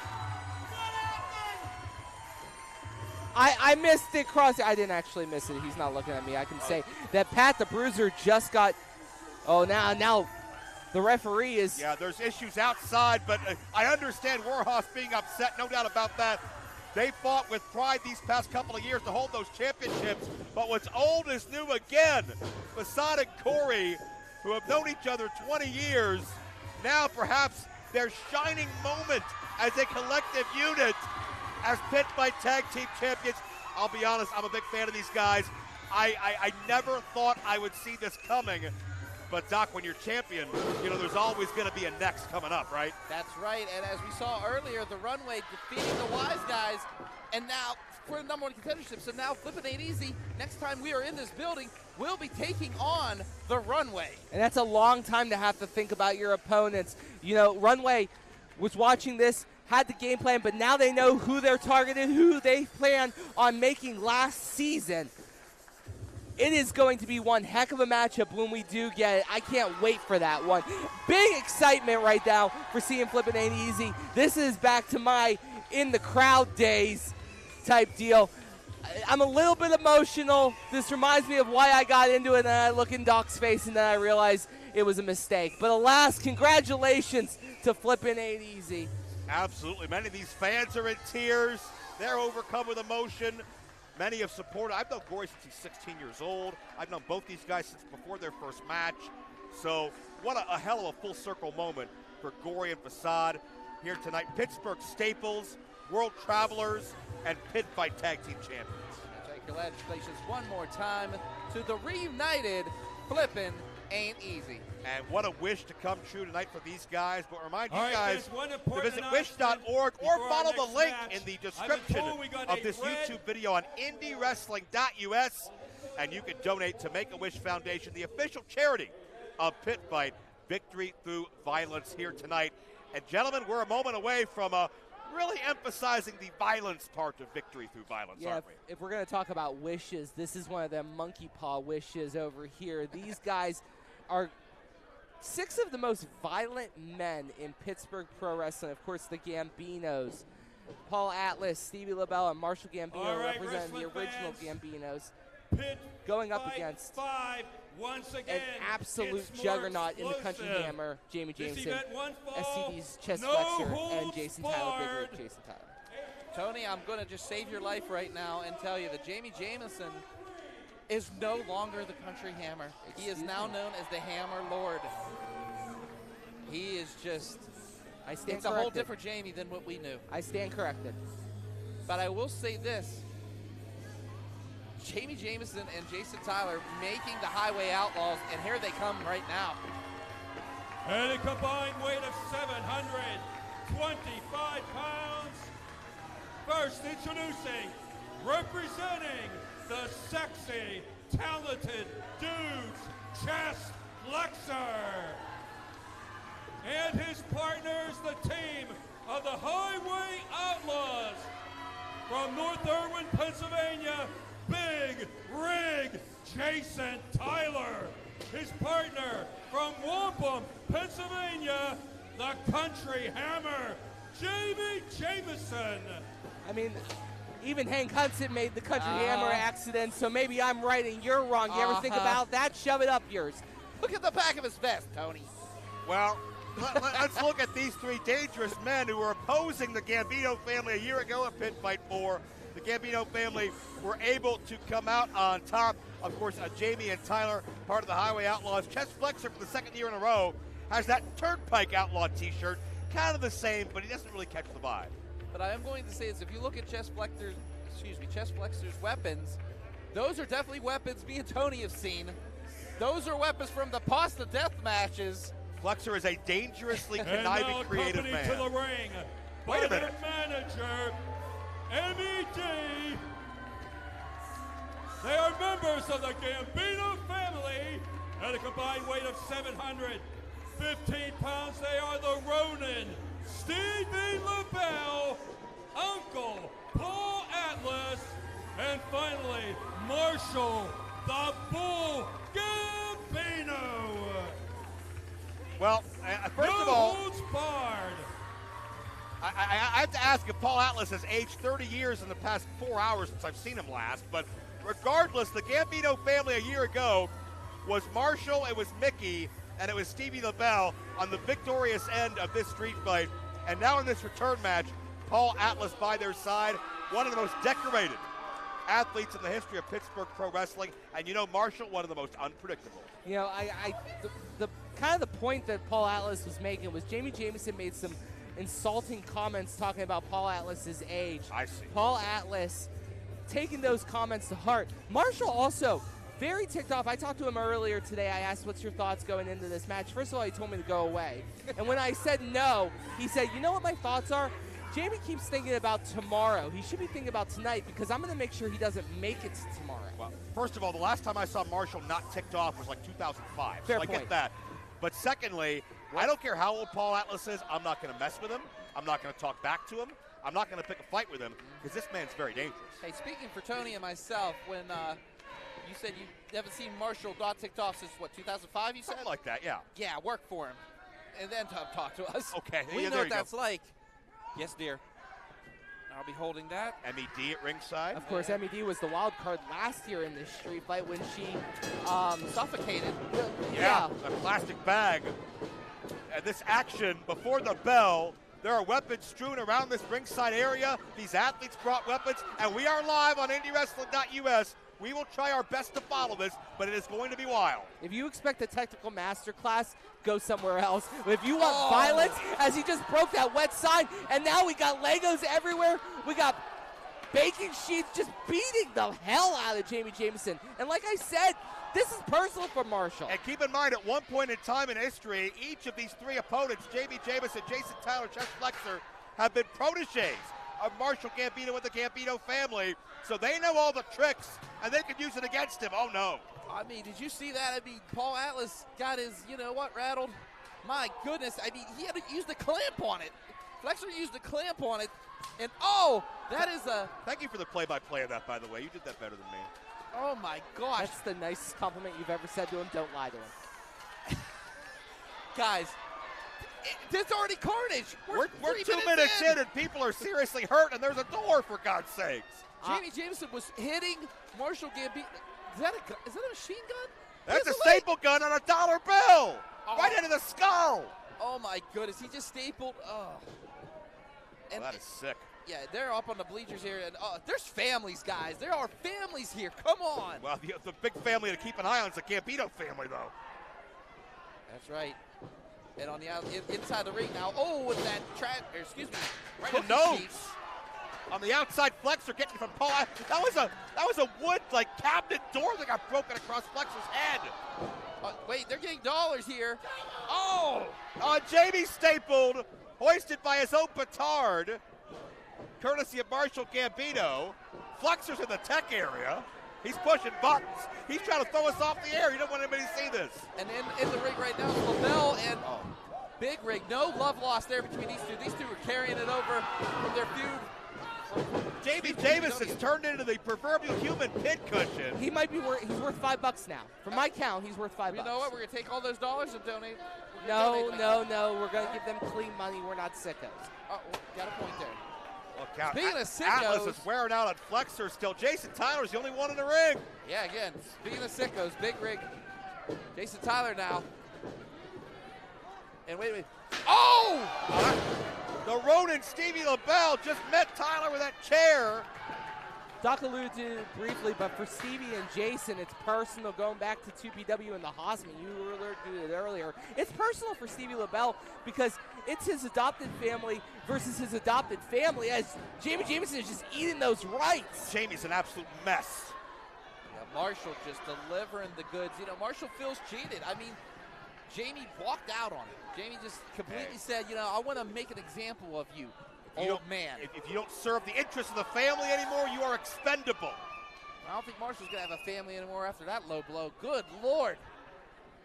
I mean, these crowd right here, they pay general admission. They're getting front row treatment. More like a 3D movie. Yeah. Blood splattering, the dollar bills, and I don't even know what that was. That was a stop sign to the dome. I know that sound from anywhere. Oh, my God. Are you seeing what I'm seeing, Tony? Marshall, another low blow, returning the favor on Jameson. Tony, are you seeing what chest flexor is bringing into the ring? Yeah, if we look over, there we are. What the hell is that? That is the pasta pin cushion from the pasta death match. Oh, my God. Yes. And somehow it is worse than tax. I promise you that. You ever have a pasta splinter, Joe? What is that? No, not lately. Was that a picture frame that Tyler used? Tyler's a bloody mess. You know, the first pasta death match had cooked pasta, and let me tell you, I ate a handful of it as they were throwing each other. But right now, that sounds very upsetting. It was gross. And right now, as you see, Paul Atlas is just driving that. Looks like a piece of That's a cabinet. Yeah, well, that's a cabinet. Keep in mind, once upon a time, the cover of the family business was the Gambino Brothers Moving Company, and they may have cleared out somebody's house to search for weapons. I mean, these three young, when it comes to Tyler, Jameson, and Fletcher, they want to prove themselves against legends like Atlas, like Marshall. You know, Stevie LaBelle, you know, he's so damn good. They invited him into the family. You know how hard it is to get into the Gambino family. It's crazy to see that the police are already here. You can see our Pitt Greensburg police keeping a fresh eye on this. This reminds me of a riot that Marshall Gambino caused a few years ago. Alleged riot. Jameson almost threw that incident. That railing. Oh, well, yeah. Cops were called. Not the only one Marshall's caused, maybe the most recent. I mean, it's a typical Saturday night for him. Let's just be, it's Friday night. All rules are off. Jamie Jameson looks like a mess. And Paul Atlas, you know, you wouldn't think Paul Atlas has been doing this for almost 30 years, maybe 30 plus at this point. Oh, yeah, Paul Atlas, back in the day, I can remember him and Brian Anthony, the Wrong Crowd, one of the top teams in Pittsburgh wrestling. NWA. Yeah, way back in the day. My God. Just the violence. Now Marshall is ramming Jamie into his own merchandise.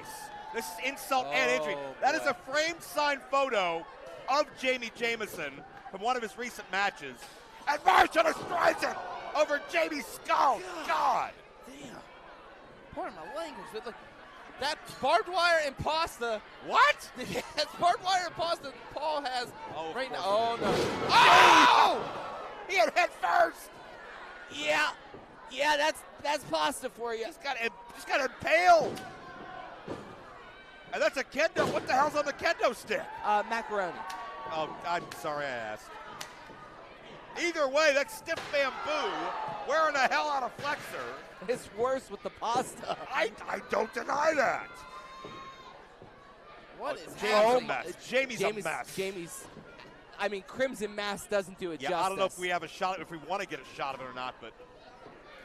Oh, my goodness. Right now, the plunder is being thrown into the face. The butt of that crutch right in the face of Jameson. Both Jameson and Tyler. Just bent steel. Joe, I'm scared. I mean, I'm listening to our Sorg, IndyWrestling.us producer right now. Absolutely. He's terrified for his equipment. I don't blame him. You know how much that crap costs? Yes, I do. Oh, no. Oh, God, these skewers. Those are skewers. This is staple of Jamie Jameson over the last few years. Yeah, we've seen a lot of sickos use this in wrestling, but maybe none quite as sinister. Oh, no! As Jamie Jameson and Marshall Gambino, who has embedded these skewers deep in the skull of Marshall the Bull. And he has become a porcupine, ladies and gentlemen. Oh, he can't pull them out. They're stuck. And now. And Jamie swinging with all he has, but just the blood loss, the vision. Oh, look out. Okay, right in front of us. Yeah. Flexor just took out Stevie LaBelle with the chair. Just threw it right into the face of the Ronin. The wreckage, the carnage everywhere. And a DDT.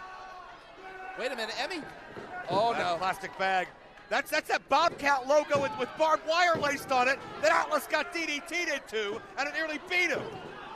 Okay, Big Rig has on the... Wait a minute, Emmy's got the bag, Emmy's got the bag! Shades of last year, but he learned from it. She's trying to suffocate He watched Flexor. 4 Brothers. He watched 4 Brothers. You ripped the bag open. And Emmy is a sitting duck. Flexor now. Oh! Chest Flexor not going to be bullied anymore. What does he have? Oh, Chest. No, he doesn't. Chest, don't do this. That could be anything in that bag. Well, you know what it is. Maybe it's. It is Chest Flexor. Maybe it's gummy bears. Anything. Maybe it's gummy bears. It's something. Oh no. Yep, those are tacks. Hundreds and hundreds of razor sharp tacks, and MED is the focal point. Neckbreaker! Oh, MED is out.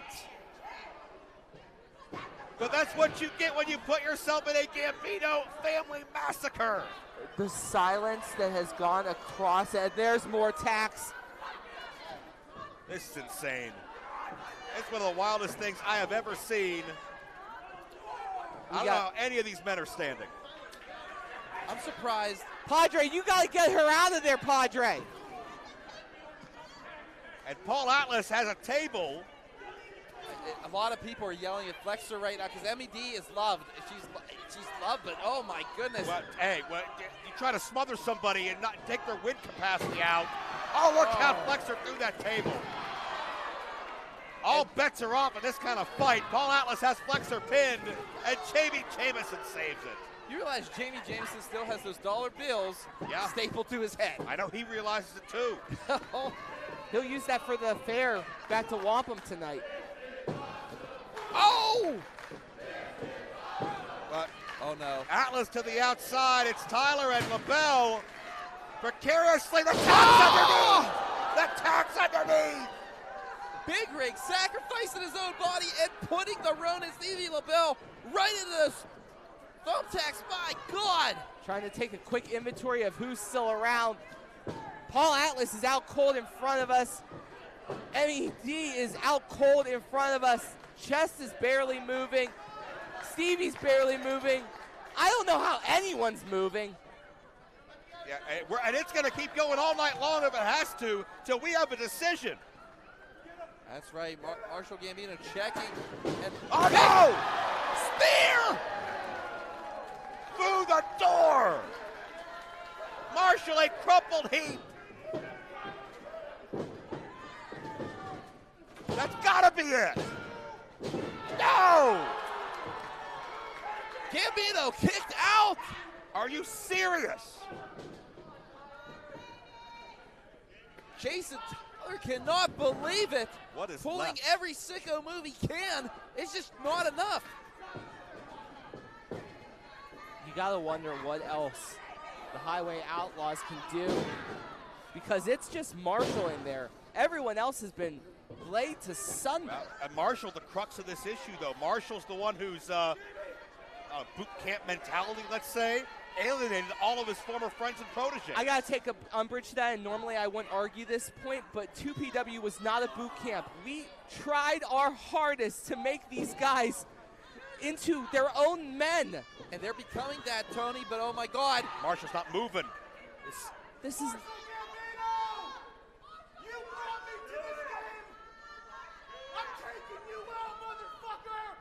Whoa! Oh my God, no! Jameson may have just put a nail in the coffin of the career of Marshall Gambino. What? No! I'm not supposed to swear. I was told I'd be fine. How did he kick out? Marshall Gambino will not die. Not again, not again, baby, please. Man has a family. That's got to be a concussion. And Marshall Gambino's been put out to pasture. In a time of 12 minutes, 45 seconds, your winners, the trio of Chest Flexor and the Highway Outlaws. Well, Marshall Gambino went down the way he has lived his entire career, defiant, in your face, bucking the system, and by his own rules.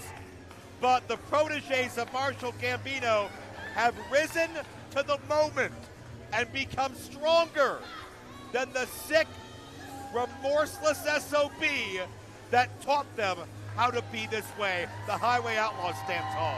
All I gotta say is this, last year, these three walked away angry, upset, just defeated at the hands of the Gambino family.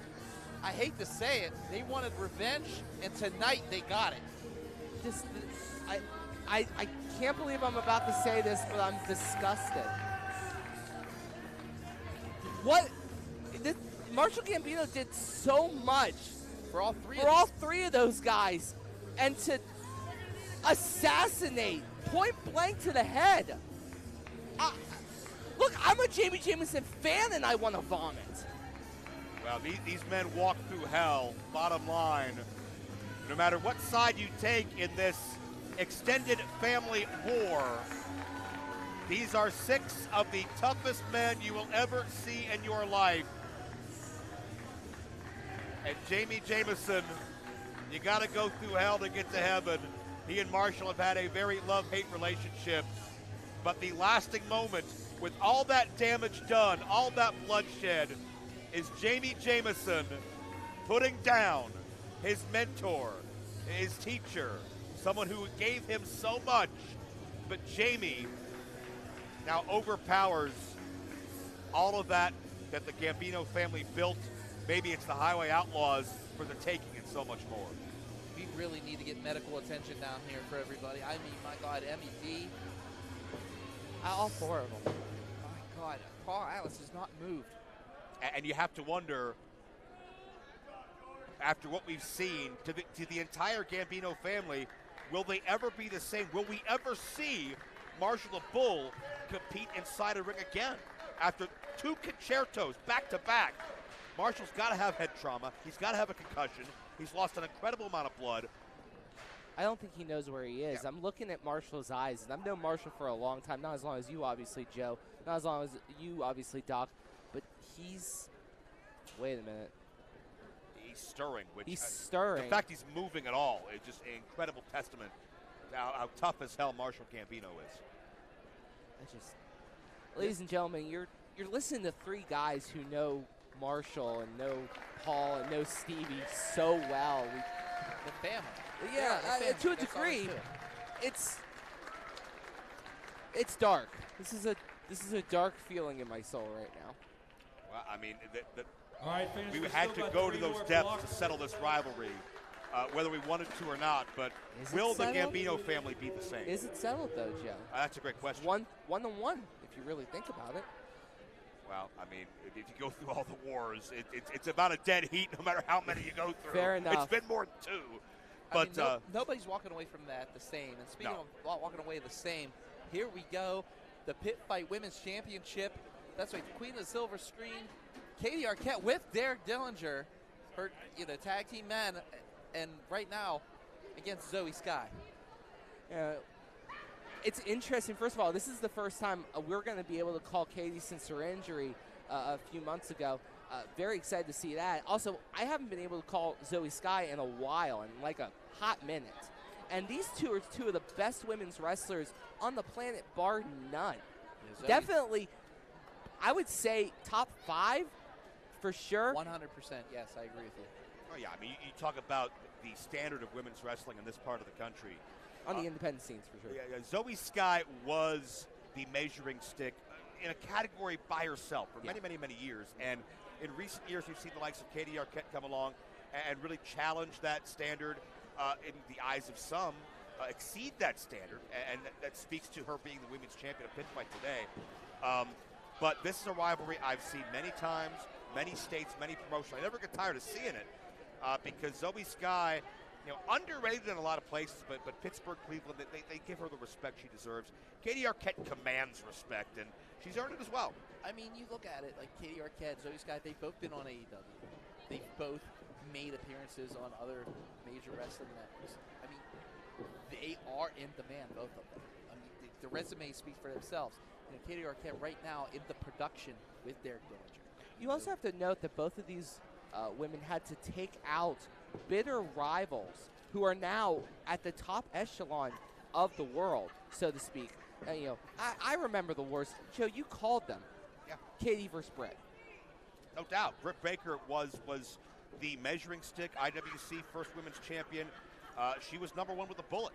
And Katie Arquette came along and made sure the world knew her time is now.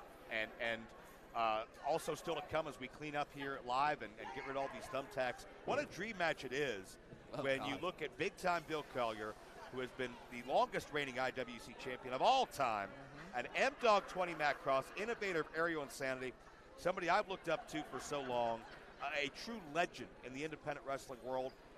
First ever independent wrestling match I saw live in IWC as a fan was an M-Dog Matt Cross match, and to see him still going at such a strong pace today speaks to the incredible shape he's in, the passion for wrestling is forever, right? That's his mantra. Tonight we'll see if he can make it come true and unseat the top guy, arguably in many people's eyes, in all of Pittsburgh wrestling. A week shy, 26 years pro, M-Dog Matt Cross has been in this business.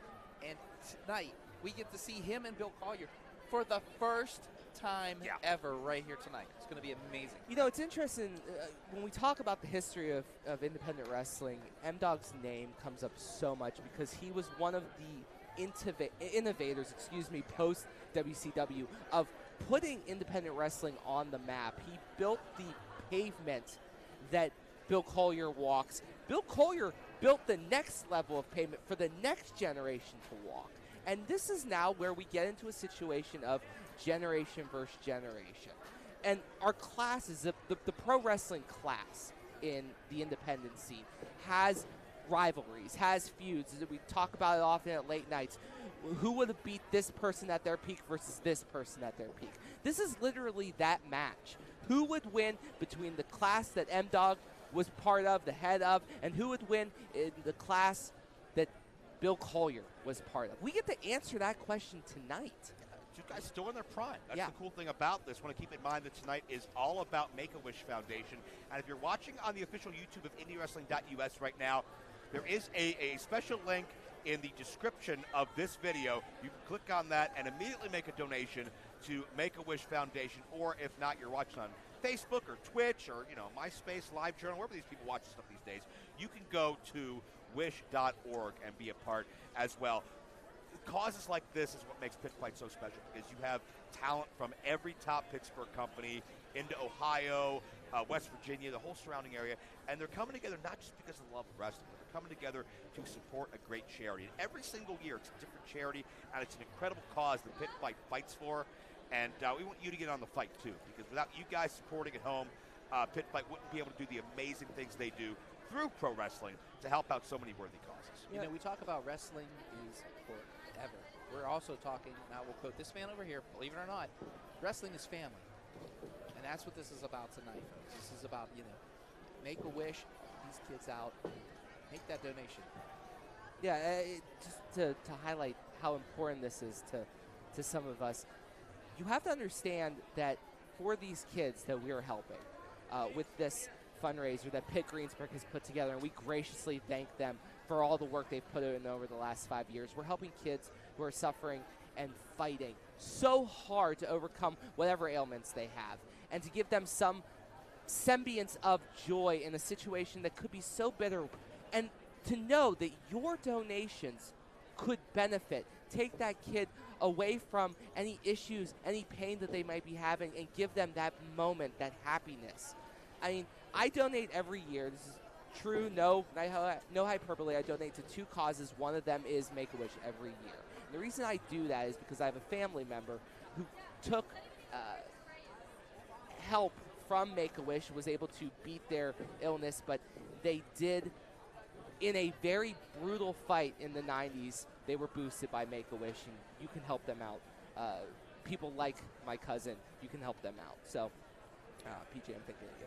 So important to get on board with causes like this. You never know how you can impact and affect somebody's life with just a small contribution like this, because every dollar adds up, and we couldn't do it without every single contribution. Exactly. Every dollar, every smile is worth it, folks. Yeah, we are still cleaning up. We've got we got the wipes out here. We got the disinfectant. We got the brooms. They're gonna have to disinfect the whole building. I mean, that was probably one of the most brutal matches in Pit Fight history. I mean, we thought last year was bad. Nick Brown's picking up the tax one by one. We're gonna be here a while. It's going on. We should talk about the main event tonight too. I mean, we did talk about the rest of the match. Let's also talk about the main event. Jesse, update the graphic. We know the 6th guy. That's right, Johnny Mahalo. You know, earlier winning the BOBCAT Brawl and being a part of this 6-man scramble match for the Pit Fight Championship. I'm happy for the youngster, man. Listen, Mahalo, he could be a little off-putting at first. He's a little laid back. He's a little confused. As my friend Les Thatcher would say, he's a little bit left of center. But the bottom line is about Mahalo, he's got a golden opportunity here tonight. You know, a year into his run, and he's sharing a ring with John McChesney, who was for many, many years the measuring stick of pro wrestling in this area. He's got to share a ring with Rev Ron Hunt, who has been the top dog here in Pit Fight. David Lawless, who, say what you want about him, maybe the most resourceful athlete anywhere in Pit Fight. A1, that stone-faced killer that he is, A1 can come out and be a dark horse and surprise everybody. And Preston Everest, who won that BOBCAT Brawl a year ago, and he's gotten himself since a year ago in much better physical shape, much better mental shape. He's come here prepared for this opportunity. And this is really a pick 'em. Go either way, guys. Yeah, I mean, talk about the BOBCAT Brawl last year and how it elevated Preston Everest. We watched Preston Everest during that year get elevated at Pit Fight, get elevated over at 2PW, became the top prospect champion at 2PW, has made a name for himself in that situation. How scary is it if you're Johnny Mahalo? And I know you don't want to show fear as a competitor. You don't want to let your opponents know that you're terrified. But you just created your first sculpture. It's this beautiful little stick figure, and you look up, and it's Michelangelo right in front of you. That's what it's like to step in the ring in your first opportunity for heavyweight gold and look at McChesney Rev. Like, what are we doing? And then that's just McChesney Rev. Everest, also a top champion. A1 has had opportunities, and Lawless, with the power that he wields with that gavel, is just terrifying. Yeah, well, I will say this. Oh, sorry, Jeff. But I will say this. You got McChesney and Rev in there who have held multiple titles, multiple areas. Sure. Look at them. You got the mayor of Erie. You know, you got the Reverend of Pittsburgh. And you're going, and Mahalo just went through 15 other individuals, which we just saw in the BOBCAT Brawl.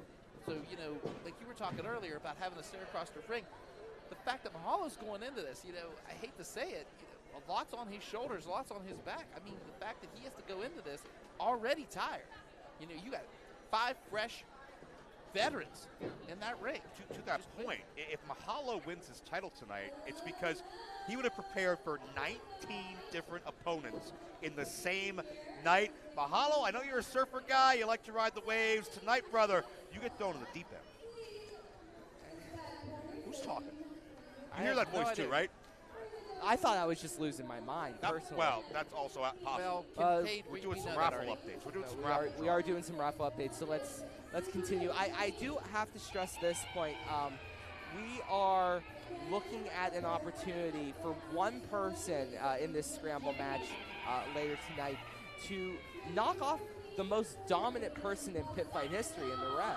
Yeah, the Rev has been a champion now for over 4 years now, isn't it? Yeah. Over 1,000 days. Over 1,000 days. So that's what, like 3 day or 3 years or so. Yeah. And we saw earlier that brand new Pitt Fight Heavyweight Championship presented to the Red Ron. Beautifully crafted belt. To that point, I want to stress something, and I just popped into my head, so forgive me if it's a little jumbled. How embarrassing would it be for Rev to get this brand new spanking belt, the 2025 LTX edition, and he crashes and burns it on the way out of the driveway? Tony, you would love to see that. I'm not saying I would love to see it. I wouldn't hate to see it. But I'm not saying I wouldn't love to see it. But the point of the matter is that it's a possibility because he's not going in against some soup can fighter from Philly. No offense to the brotherly love. Yeah, I was going to say, good save there. But he's going up against world-traveled, battle-hardened fighters and wild cards who are hungrier than some of the athletes from years past. Mahalo may be less than a year in, but you can't deny his hunger. No, not at all. So what happens if you crash the car coming out of the garage? How embarrassing is that to Rev's legacy? Joe? Well, I mean, the Rev is looking to start things out, and we have guests here. Hey! Listen, I happened to lose something in the locker room, and I was told it's coming. You had it? You lost something in the locker room? Yeah, you know, it's a title. A title? 814. 814? Okay. 814. Not the 418. It wasn't you. I'm sorry. What? Wait. Hold up. I see it. Hold up. Oh, my. Tony! Hey, what?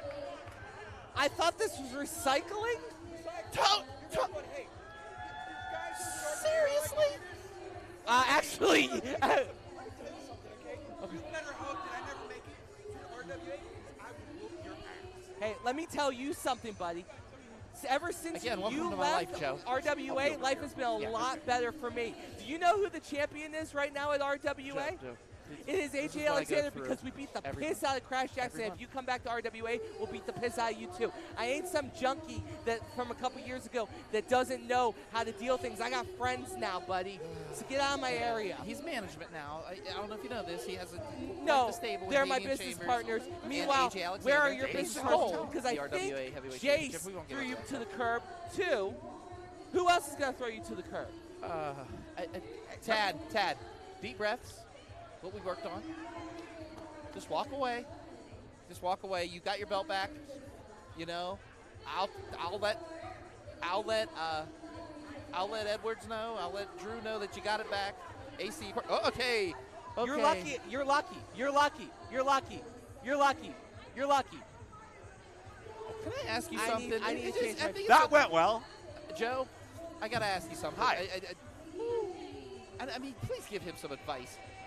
You bite off a lot more than you could chew. I'm gonna quote seriously. I'm gonna quote something that a legendary manager turned color commentary told me a few months ago when I asked him for advice. He said, "Doc, shut your mouth and let Joe Dombrowski talk."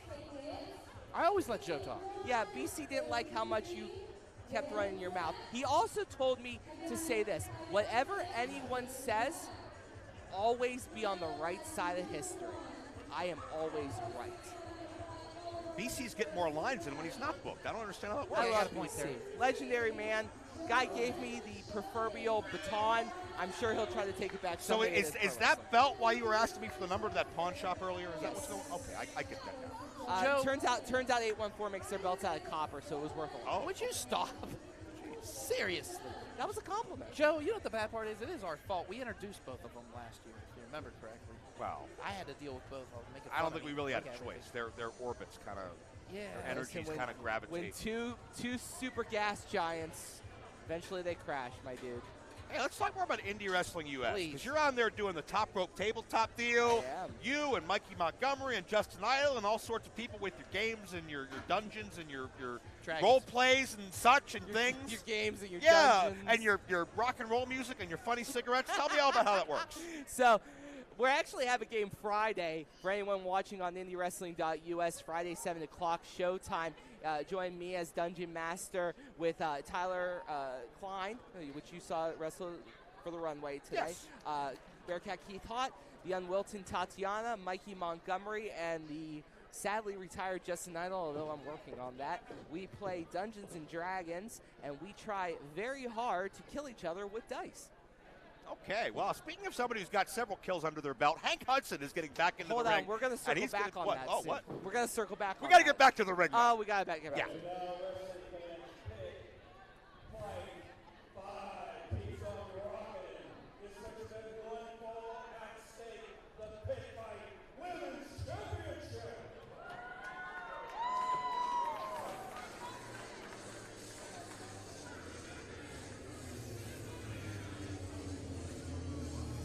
Here we go. Leading lady about to make her way down the runway. No pun intended. Put your tongue back in your mouth, Doc.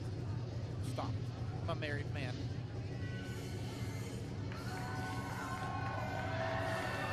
Accompanied to the ring by the director, Derek Dillinger, and representing the production, she is the defending Pitt Fight Women's Champion, wrestling out of Greensburg, Pennsylvania. She's the queen of the silver screen, Katie Arquette. Have there been two more dominant? Hey, Derek Dillinger's here. Okay, well, she's the champion. Greensburg's okay, if you say so. That was weird. Anytime Derek smiles at me, it's weird. Yeah, I feel uncomfortable. But let me try to wrap my head around that and come back to this show.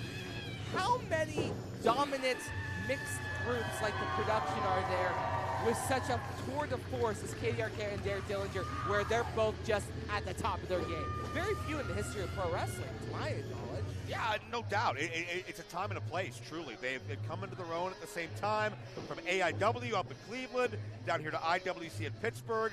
The production's never been stronger, and Katie's the champion. That's all you need to know. And now introducing the challenger and ranked #1 contender from Lordstown, Ohio, ZOEY SKYE. ZOEY SKYE has to be very frustrated that Katie Arquette's getting all the headlines for this. Because ZOEY SKYE's been doing this a while too. She is, I would argue, on level with Katie Arquette, even though not, maybe slightly above. Well, I mean, the thing I remember at ZOEY SKYE is when she broke in, training under the likes of JT Lightning, there was really not a common place for women's professional wrestling in a lot of parts of independent wrestling. It was treated as a special attraction, a novelty, and there were spots here and there, but certainly not like you see today where there could be 2 or 3 women's matches on a given card. ZOEY SKYE fought in those trenches to earn the respect of women's wrestling so that people like Katie Arquette could come here to make a living, and now Katie has usurped so. I have one word to describe ZOEY SKYE: pioneer. Yeah, absolutely. 100%. And it has to be kind of disrespectful that, listen to that. These fans are looking at a pioneer, someone who paved the way for Katie Arquette, and they're giving Katie Arquette cheers. Shouldn't we respect our elders? But here's the thing. Not that ZOEY SKYE's is the home. She's Hempfield High School. She graduated from like right down the road. Yes, and she also graduated from Cal U. But if we're going to talk about these long lists of places we graduated from, we're talking about wrestling. It only matters what you've done in the business. Well, at ZOEY certainly would be the away team in a number of respects to that word, being that she has based her career in the Cleveland, Ohio area for many, many years. But Katie Arquette, the inaugural women's champion a couple of years ago, won a 3-way matchup. And then last year, Pitt Fight 4, it was ZOEY SKYE defeating Micah to capture the #1 contendership. Waited for this shot ever since. And Katie and ZOEY, whether it has been the IWC women's title, the Pitt Fight women's title, the premier women's title in Cleveland, anywhere else. Excuse me? A Karen? ZOEY? You didn't hear the crowd screaming Karen at ZOEY SKYE. I think Derek Dillinger was actually agreeing with the crowd for once. His smile is still creeping me out. When has Derek ever agreed with anybody? That's weird. Yeah, that is a question. But leave it to Derek to, let's say, jump on the bandwagon of somebody more popular than him. I would suggest that might be what the situation is. Party foul. And right now, nice takeover by Katie. Katie Arquette doesn't look like she's missed a step since the injury. I mean, my goodness. Yeah, that's a good point. Katie broke a bone in her leg a number of months ago. Shattered it. Relinquished the IWC Women's Championship, and thankfully cleared in time to have this matchup. You think Cousin David's watching? I definitely think Cousin David's watching. He doesn't miss a match. If he does, he watches it later. David Arquette's a big IndyWrestling.us fan. Yes, he is. Huge. Check out the guns on Katie Arquette. Yeah, this Queen of Silver Screen kept herself in shape, did whatever she had to do, especially dealing with that injury. Off the ropes and shoulder block and a beauty to Zoe. Oh! Body slam, 1 to count on. Katie used that low center of gravity, those suplexes, those throws. Deep hook of both legs, but a quick escape by Zoe Skye, or as Derek would say, Karen. Zoe Skye doing the veteran maneuver. I almost said Karen. Getting out of the ring, using her 10 count to her advantage, and getting that separation. You have to understand, you said Katie 5 minutes away, 10 minutes away from this building. 3-hour drive. Yeah. For right. Zoe Skye. Zoe Skye's running on fumes. She has to run the road. She's the away team right now. That's why she's wearing gray. If you're going to use a baseball parlance. I guess we're going to, but right now, you know who's not respecting the baseball rules is Zoe Skye. She just goes ahead. Reverse neck ring. No give at that second rope. And leg lariat right there. 1, 2, and only a 2 count. Zoe is so great at stringing offense together and building that momentum on her side. And she's had to be. She's always had to be that Spitfire. She's always had to be bigger than she looks on the stat sheet. And there's so much power and there's so much oomph behind everything she does. Zoe will need every bit of that against the odds, against these fans. Full extension of the leg of the corner. Katie Arquette in a bad way. Just choking away. And Zoe Skye, not afraid to get in there, not afraid to get brutal. But you know what? So is Arquette. And Arquette now trying to punch her way out of it. But again, the use of the hair by Zoe Skye. You notice she's trying to knock the air out of his cover now. 1, 2. Zoe Skye's trying to knock the air out of Katie Arquette. Katie Arquette's cardio might be a little bit weakened from being off her legs, unable to do it. She might not have the gas tank that she usually has. That works to Zoe's advantage in this situation. You know, they always say that you can be in shape, but there's no such thing as replicating ring shape. Absolutely. And that's only being in front of the crowd with the lights on bright. Katie sunset flip. And the longer this matchup goes, to your point, I would say the advantage goes to the challenger. Cover now 1, 2. Reversing out of that sunset flip right into a strike to get a 2 count of her own. Zoe Skye is staying on point, but you notice, I'm worried about this with Zoe. She's starting to get a little bit frustrated. You can see the steam starting to come out. She wants to finish this quickly. But she has stayed on her opponent. She has not really reacted to the crowd or anything. And straight on, she goes for the pin. Zoe Skye knows what is at stake here. She wants that women's Pitt Fight championship, and she knows she has to go through the Queen of Silver Screen to get to it. So she's pulling everything out of her arsenal. Notice those 2 counts are getting longer, though. Yeah. As this match goes on, it's taking more and more gusto for Katie to stay in this fight. Strength of Arquette. 1 arm holding on that top rope to try to block Skye, but reversal. Wow, look at the strength of the Queen of the Silver Screen. Caught her in mid-air, just tossed her. Yeah, Katie's so great when she can pop those hips and really get that power, that low center of gravity on her side.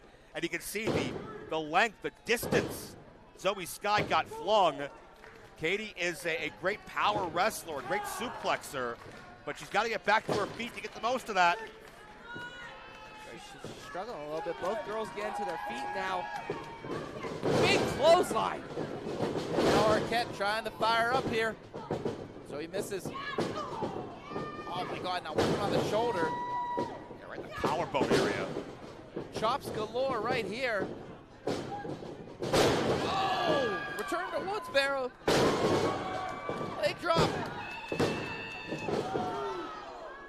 And a near fall. You can see the look on Katie's face. Katie sensed that may have been her best shot at victory so far. I mean, that's the most offense. She strung together strike after strike, move after move, and it just wasn't enough.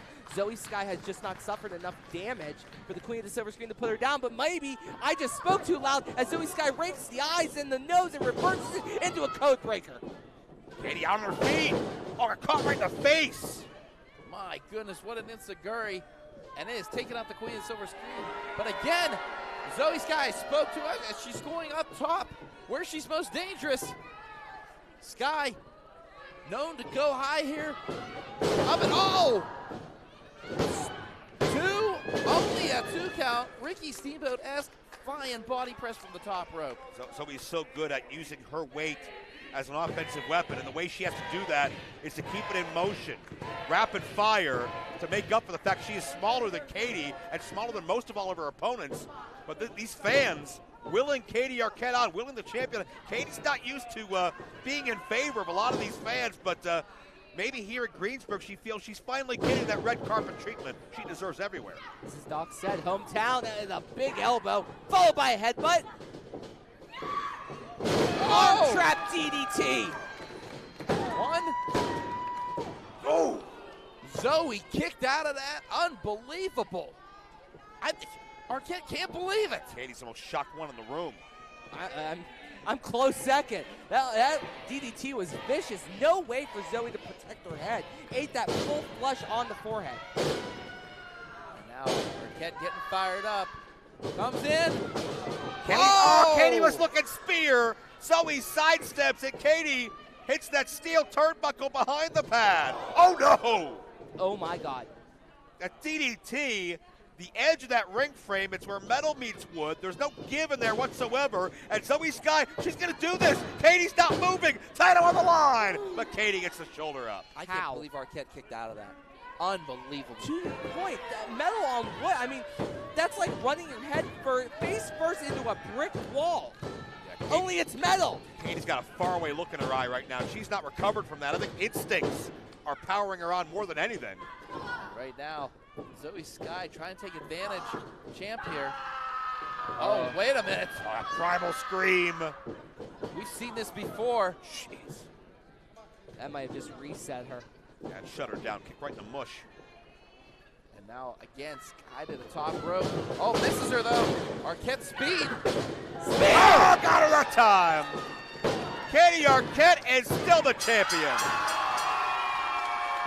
In a time of 9 minutes, 22 seconds, your winner and still Pitt Fight Women's Champion, the Queen of the Silver Screen, Katie Arquette. Arquette victorious and still your Pitt Fight Women's Champion. And Derek Dillinger by her side to enjoy the spoils. Derek Dillinger doesn't know what those cheers feel like. Maybe he can live vicariously through Katie. But regardless, maybe Derek's turning a new leaf. You ever think of that? I would love to see him try. Guarantee you that. Katie Arquette certainly returning home to a place where she grew up. She rose to become the starlet that she is today. And the support of all these fans, certainly she's not going to get it everywhere, but it's a driving force for her success here at Pitt Fight. Just seeing that the emotion that has to run through Katie's mind, knowing that this is her hometown, this is where she came from, and she was able to pull out a victory, remain champ of Pitt Fight, remain the top woman in this division. Where does it go from here? Well, as you can see, the production as a whole being one of the best mixed tag teams in the area, and they are wreaking havoc not all over the Pennsylvania area, but Ohio, sky's the limit. Buffalo, here, Indiana. I mean, they're headed everywhere. I would not be surprised if I see them very soon somewhere else, somewhere maybe a bit. Who knows? But here we go, the dream match we've all been waiting for. Big time Bill Collier taking on M-Dog Matt Cross. Pittsburgh versus Ohio right here. Can't wait. Two pillars of independent wrestling. They've succeeded all over this area. Champions abound. Let's not waste any time. Pitt Fight 5 heads into the home stretch. This next event on social media was billed as a Clash of the Titans. It is scheduled for one fall.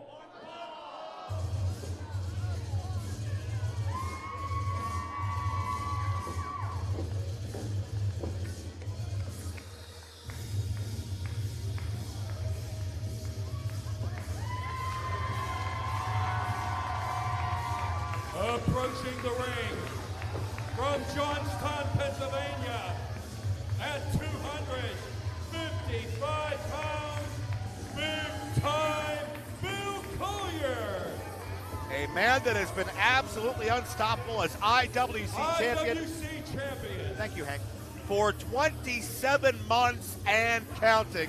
Nobody has gotten through Bill Collier, who's somebody, yeah, they know you're big time. You're the champ. We got it, yes, sir. We know. Bill Collier, I'll tell you, the stress and pressure of being IWC champion has caused a bit of a new Bill Collier. He doesn't have a smile on his face.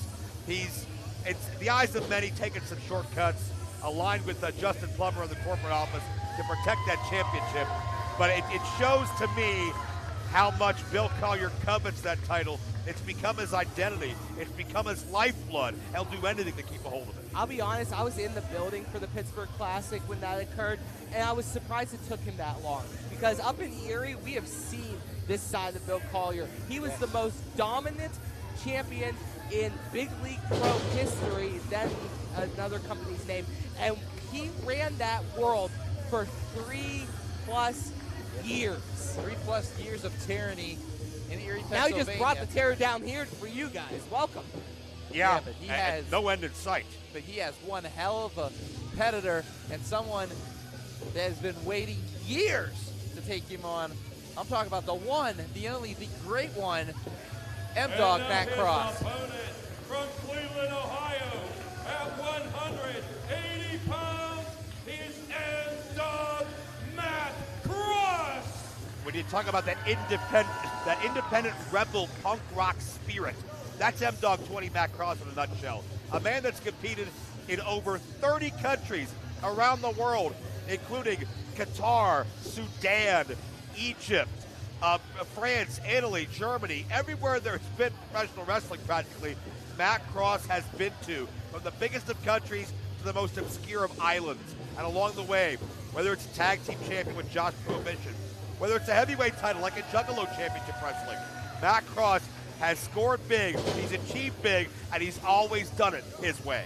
I mean, to your point, the DIY attitude that started with M-Dog, with Punk, with Gargano, with Ciampa. M-Dog was part of the original class of DIY. Wrote the book, Tony. He wrote the book. And the foreword. Matt Cross used to hang out in Josh Prohibition's basement with Colt Cabana and CM Punk and talk about pro wrestling and ECW and punk rock music. And it was watching ECW that changed Matt Cross's life, made him realize I need to be in professional wrestling. Music has changed his life, from idolizing the Misfits to the band he's been in recent years. Matt Cross is someone who expresses himself through his art, be it on stage, be it in a ring. And gymnastics background since he was a young kid gives him unmatched agility, and he's going to need that because Collier's about 6'4" or 5. He's about 260+ pounds. He has the hardest right hand in anywhere in pro wrestling in this part of the country, if not beyond. And if Cross gets caught in the Collier crosshairs, he'll be shut down. To not unabashedly use a music pun, M-Dog to win this match, he needs to make it rancid. He needs to fight dirty. He needs to fight in the mosh pits. If you do a pure strength-on-strength wrestling match, Collier will tear you apart as he's teared people twice M-Dog's size. Speaking of mosh pit, this is just picked up right here. Wolfred hip toss, but no. And M-Dog, my goodness, with a chop to Bill Collier. Big time, in a little bit of trouble, but wait, no, reverses it. Up and over is Cross, and again, that gymnastic background coming into full effect here at University of Pittsburgh. University of Pitt, Greensburg. Yeah, M-Dog's been centrifugal motion this entire time. He has not let up or made himself a stationary target for Bill Collier. There you see the handspring to walk the ropes on his hands into the satellite head scissors. Collier to the outside. Now Cross getting this crowd fired up. Going in. Oh! Tope Superceda. And he just went right through those ropes and just attacked Bill Collier. He is bringing the fight to him. That body control of Matt Cross is unmatched, and you know he's obviously nowhere near as tall as Collier, but don't underestimate. What is that? That is a fishing pole. Yes, that is a fishing pole. I think she won that at one of the raffles. She very much did not want that used. Okay, because if she brought that out of her car, I'd have follow-up questions. But anyway. It's not RWA. Fans don't bring. You realize that would have been used 2-3 matches ago. Yes. But to my point, though, Matt Cross. Oh, no. Oh, my God. That was a knee right I to the cannot body explain spine. to people how bad that hurts to have a knee right into your spine. Well, not only the knee into the spine, but Cross in motion, all that momentum, all that speed that Cross built up just worked against him when he came to a sudden stop. This is why Bill Collier is a champion. Just right here, just this unrelentless violence, just taking your opponent out. But no, Matt Cross with that boot to the face.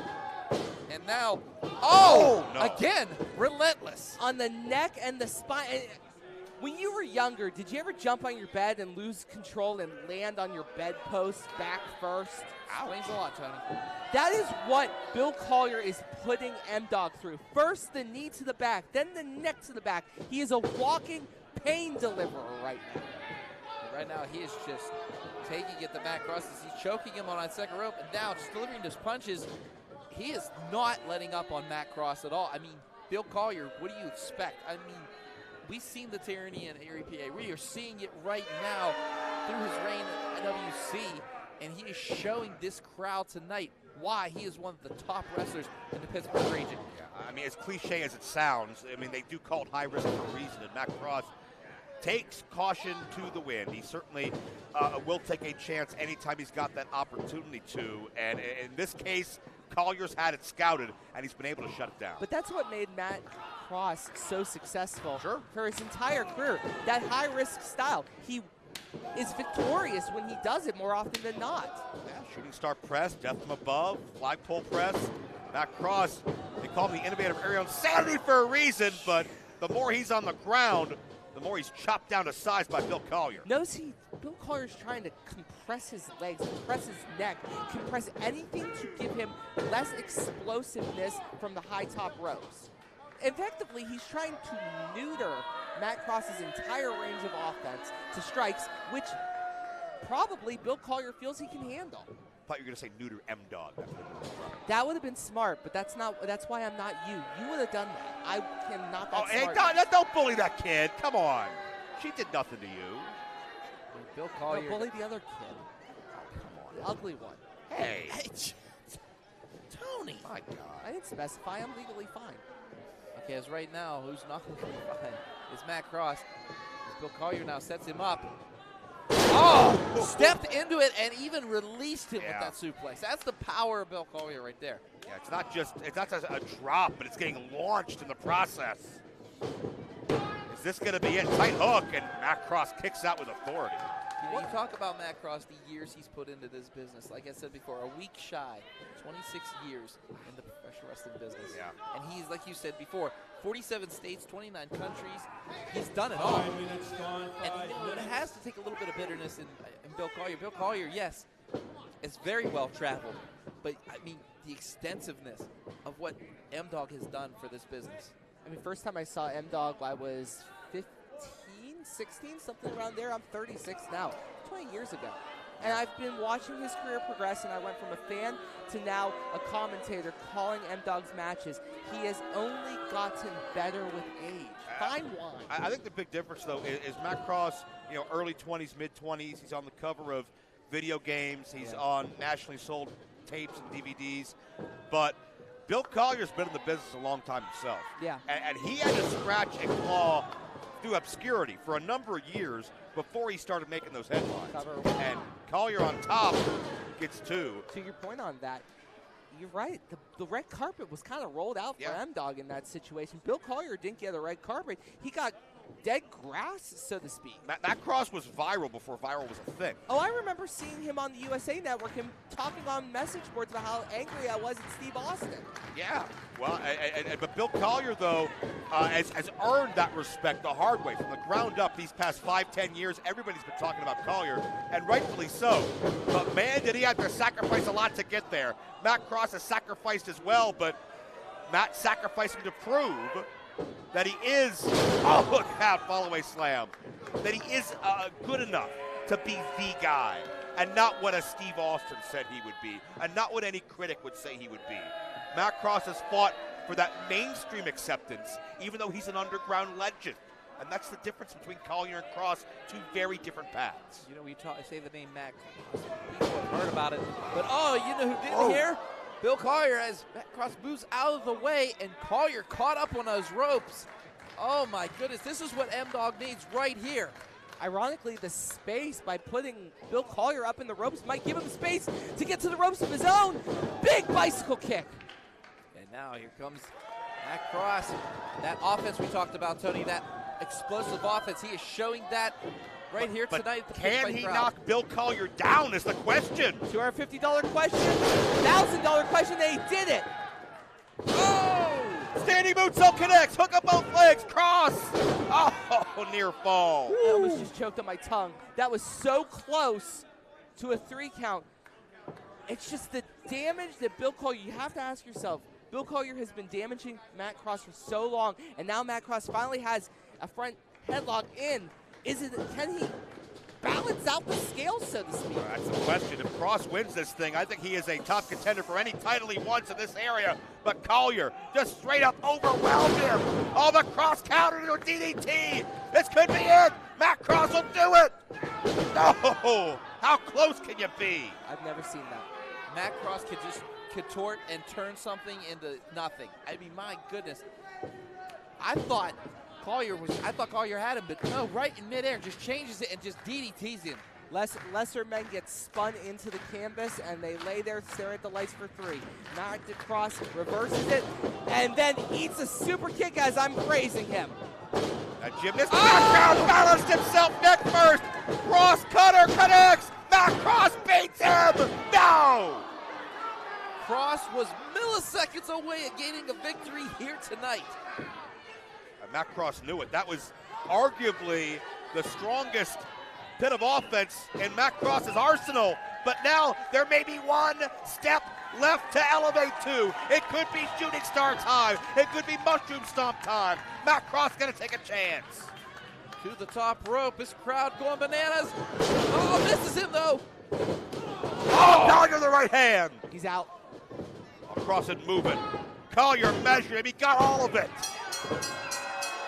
In a time of 9 minutes, 8 seconds, your winner, big time, Bill Collier. All it took was one shot, Joe. That's what we talked about with Matt Cross, going high risk.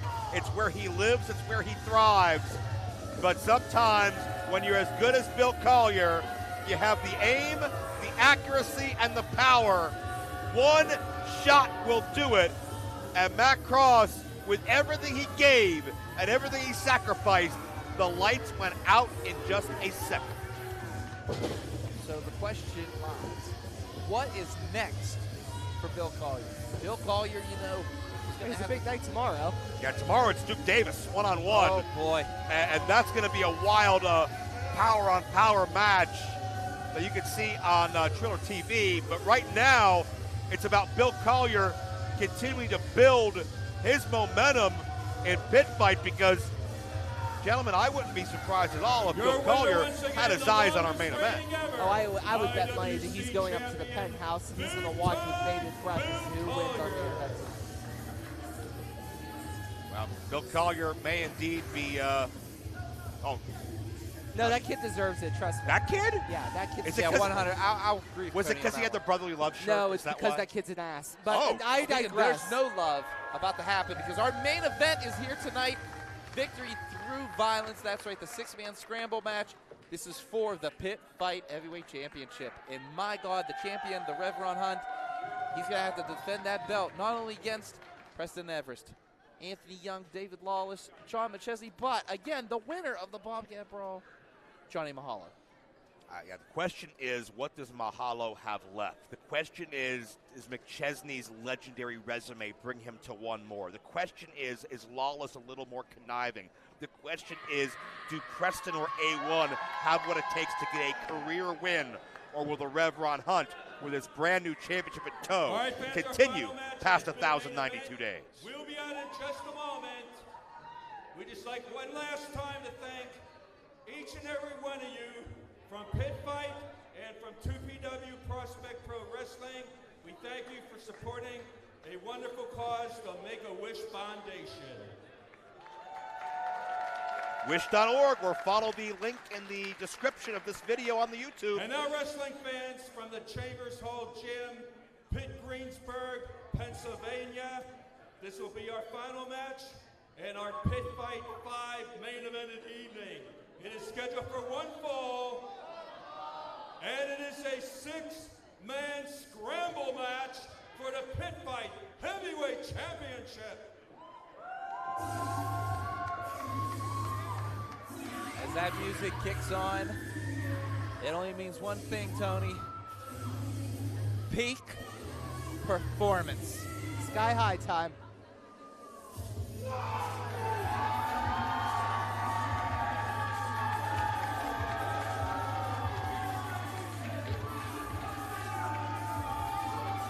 All right, competitor number 1. He is the current 2PW top prospect champion, and he was the winner of the 2024 BOBCAT Brawl from Vancouver, British Columbia, Canada. At 210 pounds, he is the peak performer, Preston Everest. Joe, when we went on hiatus at 2PW, Preston Everest was our top prospect champion, recently won it, recently defended it. He had solidified his ring. We go on hiatus, and it's been a tough couple months for us over at 2PW to see him wear that title and fight for the opportunity to win a second title to put around his waist under that banner of 2PW. That makes me feel a little, my heart grew a little bit. 3 sizes about it. Well, we know Preston as no stranger to championships. He won the BOBCAT Brawl a year ago, last eliminating Jason Hendricks. We'll see if that's a good omen tonight, or will this ambulance chaser walk away with everything? Contender number 2. That's my lawyer. Coming to us from the Supreme Court with over $1.5 billion in settlements and verdicts. He is the gavel, David Lawless, Esquire. That's right, the gavel, David Lawless, making his way to the ring, stating on social media he was winning his way. He was going to walk out as the new Pitt Fight heavyweight champion. Now, here's my question. Now, I know Lawless is doing some backroom dealings, and he likes to throw around his weight. Like, has Lawless really earned a spot in this match, or was this some politicizing on his part, some legal ramifications being thrown around? I mean, the man is scary when he talks legal talk. You know this, I know this. Tony doesn't have to worry, it's his lawyer. You heard earlier. But also, I can't stress this enough, what makes you say that Lawless doesn't deserve an opportunity? He has been highly touted as one of Pittsburgh's best lawyers, and he is also a phenomenal wrestler. Because we're not crowning the Pitt lawyering champion, it's the Pitt Fight champion. Well, he fights too. He does. There's a lot of great fighters here. Why him? That's my only question. I think you're just trying to stir stuff up. I'm asking questions.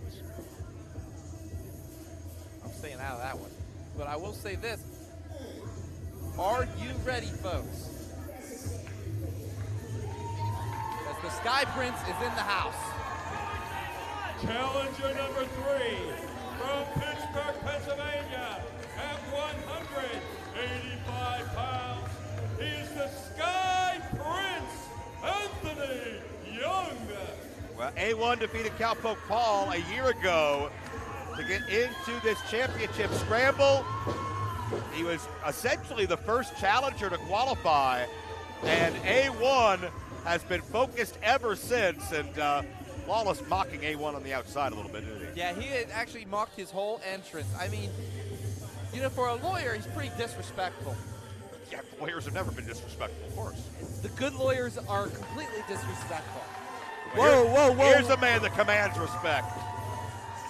That face is terrifying. Challenger number 4. Shut it off! Whoa. Listen, Pitt Fight. I'm the most decorated champion in Pittsburgh wrestling in the last 20 years. Fair. Hard to argue, yeah. And you know what? I don't need any distractions. That's why I sent my own Make-A-Wish kid home for the night. What? Yeah, Jordy, you better be home in bed. I don't need any distractions. Because once again, Big League, John McChesney is walking home with gold.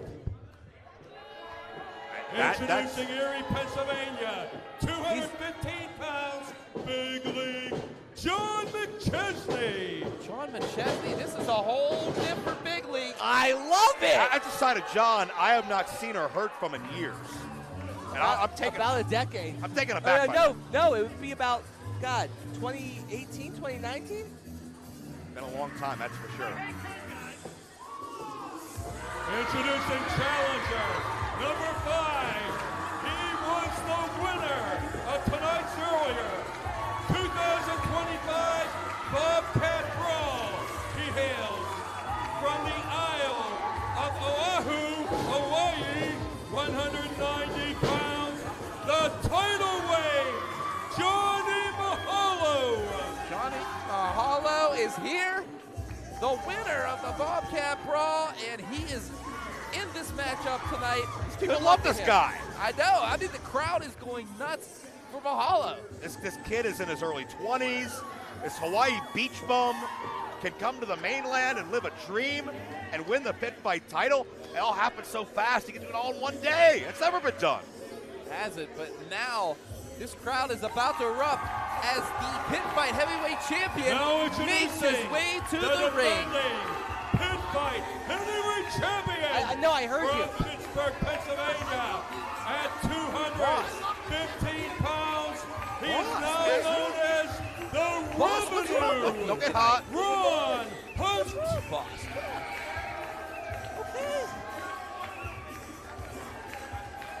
Oh my God! Sorry, apologies to Hank Hudson right there. I know he was introducing our Pitt Fight heavyweight champion, the Rev Ron Hunt, but in the middle of that was John McChesney's voice. I looked at John McChesney's eyes and I didn't recognize who was looking back at me, guys. The last time I saw John McChesney's eyes like that was when he took on Bill Collier to take the Revenge Pro heavyweight champion, when he was dead focused on it. Well, there are a lot of combustible elements around ringside now. Oh, my. McChesney has destroyed the Johnny Mahalo sign that all the Mahalo maniacs out here have. He's throwing it at people. Absolute disrespect by McChesney. What has happened to send John McChesney over the edge? This scramble has brought out some insanity from him. It's insanity. You want to talk to us, Tim? Yes, he is. Yeah, the Rev even taken aback by this. John McChesney making enemies by the second.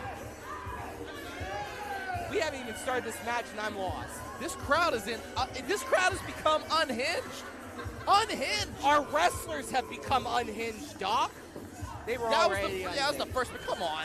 They're already That's our first match. What the hell am I Joe talking even about? gave you a look on that. A mentally stable wrestler. That's a good one. But anyway. Bottom line, though, folks, correct me if I'm wrong, one fall matchup, right? Oh, wait, standing in the ring right now, the current 2PW champion, and of course, the Rev Ron Hunt, again with that new title belt. Yeah, beautiful thing. We kicked off the broadcast tonight with a presentation of that brand new championship. And there you see referee Nick Brown hold that. That's got some heavy dollars behind it, doesn't it? Yeah, and you have to think Nick Brown has his work cut out for him tonight. As right now, we are starting up this six-man scramble. All right, so gentlemen, who's got the advantage? Do you What kind of question is that? I mean, no, dead serious. Why is Big League the most decorated wrestler in this ring right now of all the people in this building. Wait, you're taking a lot away from the Rev right now, don't you think? History speaks for itself, Doc. 7-time Super Indy champion, IWC champion for a number of years. I mean, dozens of titles in Erie. I can't even name them all. Well, here we go. I guess I'm not taking anything away from John McChesney. Yes, I'll agree with both of you. Yes, the most decorated. But again, don't take anything away from any man in this scramble right now. Who's hungrier? Maybe it's Preston. Maybe it's A1. Who's got the surprise factor? It's Mahalo. Who's got the championship advantage? It's the Rev. Look at Mahalo. Arm jacks for everyone. Hang 10, bro. Eat canvas, bro. And now the gavel about to object it, but no. Mahalo now must have studied some pre-law because, boy, did he come back on Lawless on that one. I'm watching our referee slowly realize that there's no way he can count to a 10 count. There's no way to eliminate it. When it's 6 men, how do you DQ someone effectively? This is a no disqualifications match. Referee's going to let this thing go and be as lenient as possible because we want to see a definitive winner. And Johnny Mahalo, some product placement, hitting Lawless with his own merch sign. Yes, he did. He did use his own merch sign. Hey, you got to be frugal sometimes. Oh, McChesney and Preston Everest. Can't cut since Mountain Dew's down. Oh, no. Yeah, Lawless is stuck on that table. That means another 10 minutes, Hank will be down. Everest and McChesney going at it. These two no love lost. Oh, Lawless into the chairs. If I'm a fan, I got my head on a swivel because this is going to get a lot more dangerous before it gets safer. And A1 and Rev going at it. We don't have enough cameras, ladies and gentlemen. But we did see that. Yeah. I heard that. Felt it. We heard it. Lawless trying to escape it.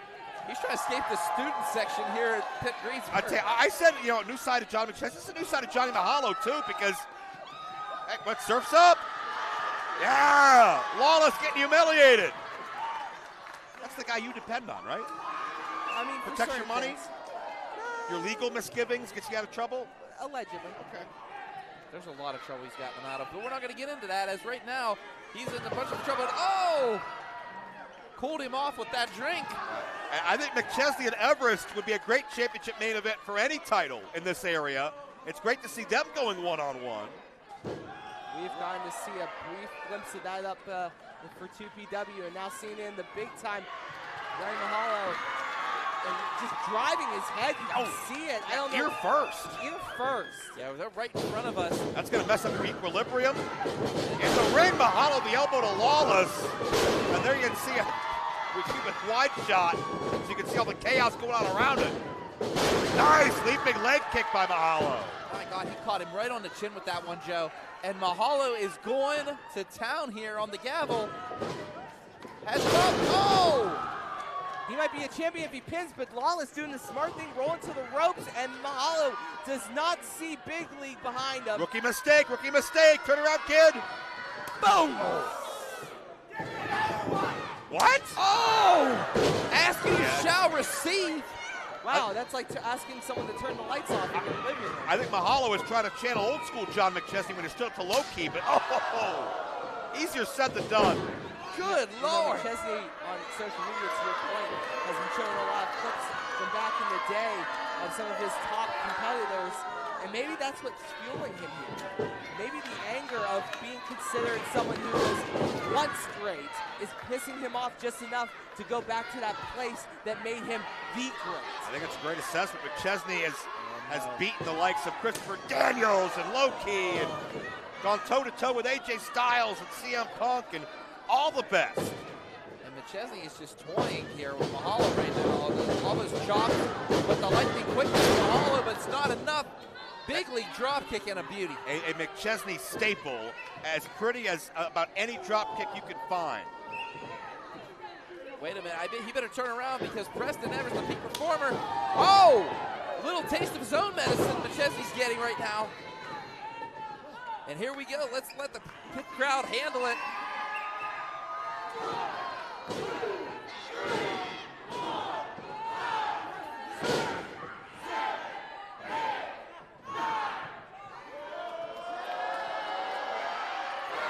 Let's talk about Preston, guys. What do you think is his most dangerous weapon to bring to a match like this? His hyper-focus. His hyper-focus. I say integrity. I say his not giving up and just constantly staying on his opponent. The mind tricks that he's put CJ Sensation through.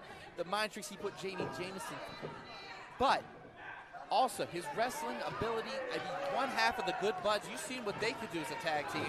I mean, this man is just adaptable. He is just a hybrid in all sorts of professional wrestling, and he is showing that today against a legend like John McChesney as he just moves out of the way. Outsmarted him. Oh, my goodness. And he's not afraid to go up top. Whoa! Slingshot Pescado. Preston Everest wipes out the field. Remember when I said hyper-focus? When he sets his mind, he detains his goal. Meanwhile, back in the ring, big flying Pele kick right there from A1 to Reverend Hunt. I lost track of where they were. Yeah, rolling throughout the crowd. And if A1 can pin the champion, that's an extra feather in his cap. Look at these two go. My goodness. Pump kick by the champ, A1 on his feet. And the Rev, knowing what's at stake here tonight and taking it to A1. Oh, big right hand. And the Reverend Hunt, I mean, what can you say about it? His resume speaks for itself. How many titles he's held? RWA, 3-time RWA heavyweight champion. He's a man that fights for a higher purpose, bigger than his own. And A1 looking to shut that down. You know, you talked about hyper-focus. Look at the aerial assault of A1. Oh, on his feet still. Whoa! Rev saw an opening, and he switched directions, and rather than focus on A1, he saw a cluster of challengers he could wipe out. And I think A1 might see a lawn dart board. Oh, he sees something. They call him the Sky Prince for a reason. That's right. 5 individuals in trouble because here comes the Sky Prince. Humping over. My God! A1, the Fosbury flop, and they all come tumbling down. You know, I've always said one of my biggest gripes about A1 has been that he loses focus in clutch moments. That was a clutch move he just did right there. If he can shut me up, and I know it's hard, but I want him to shut me up. Prove that you belong as a heavyweight champion. But Tony, we're seeing a more disciplined, a more just intense. Completely. I agree completely. And now the Sky Prince to the top rope. One way to go. Oh! A1, looking to maybe pin Mahalo, but Northern Lights! For McChesney Staples, and the Rev had to get in, not to save A1 to protect his own title instead. Remember, McChesney and A1, A1 was a former member of Team Big League. Book of Revelations. Could that be it? And Lawless breaks it up just in the nick of time. You know, another thing that's probably going through the mind of the Reverend Hunt. If he gets, he doesn't have to be pinned for the title, am I right, guys? Absolutely. 1 fall to a finish.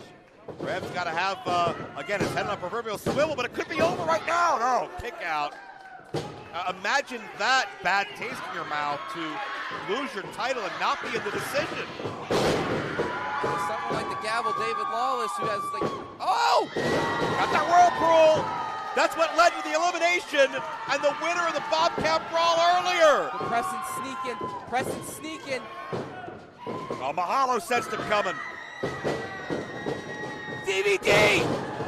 Jeez.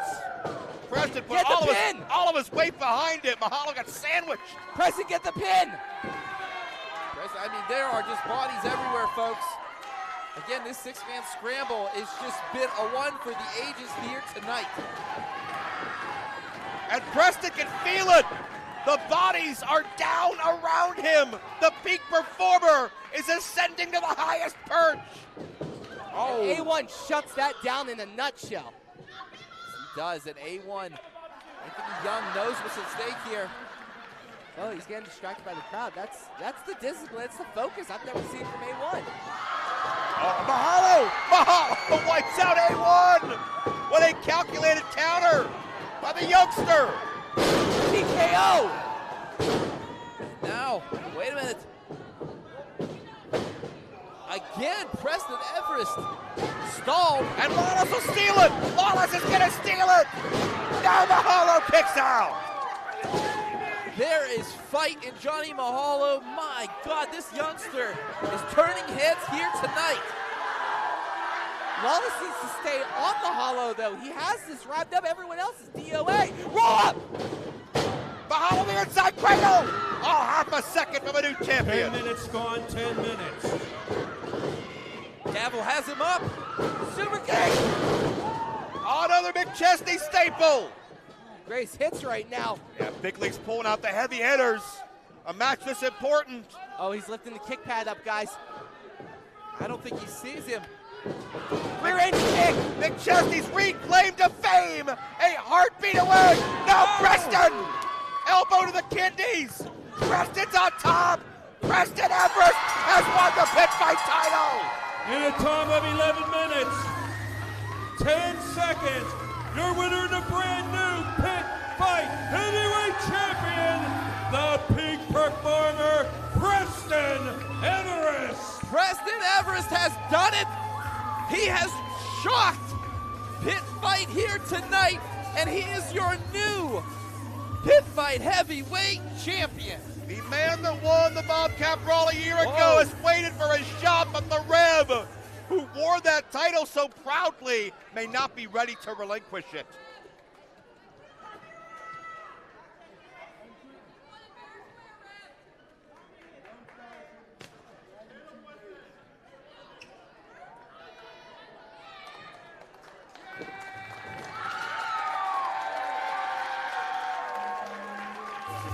Actually, a sign of respect by the former champion to the new champion. That's a hell of a classy thing for the Rev Ron Hunt to do. He has, you know, in my mind, if he wanted to come out of your gripe and complain that he wasn't pinned or he had 5 challengers, he could. But the Rev Ron Hunt took it like a man, took adversity in stride, and the Rev Ron Hunt realized on this night, Preston Everest was the better man. But it may not be the case next time. These challengers will be ready for more, but tonight it's about Preston Everest and the peak performer ascending to the top of the Pitt Fight Mountain. Joe, I have to point this out. That means everything to that man. 100% I agree with you. We've seen him when he first started, so have you, Joe. We've seen the peak performer from the beginning, start off, and now look where he's at, holding 2 titles in the middle of this ring. Preston Everest's time is now to stand atop the Pitt Fight Mountain for IndyWrestling.us and make a wish. Good night from University of Pittsburgh, Greensburg.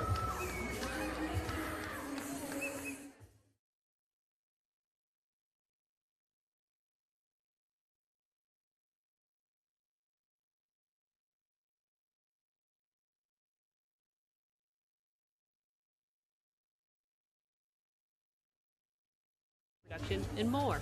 Find out more at sidekickmediaservices.com.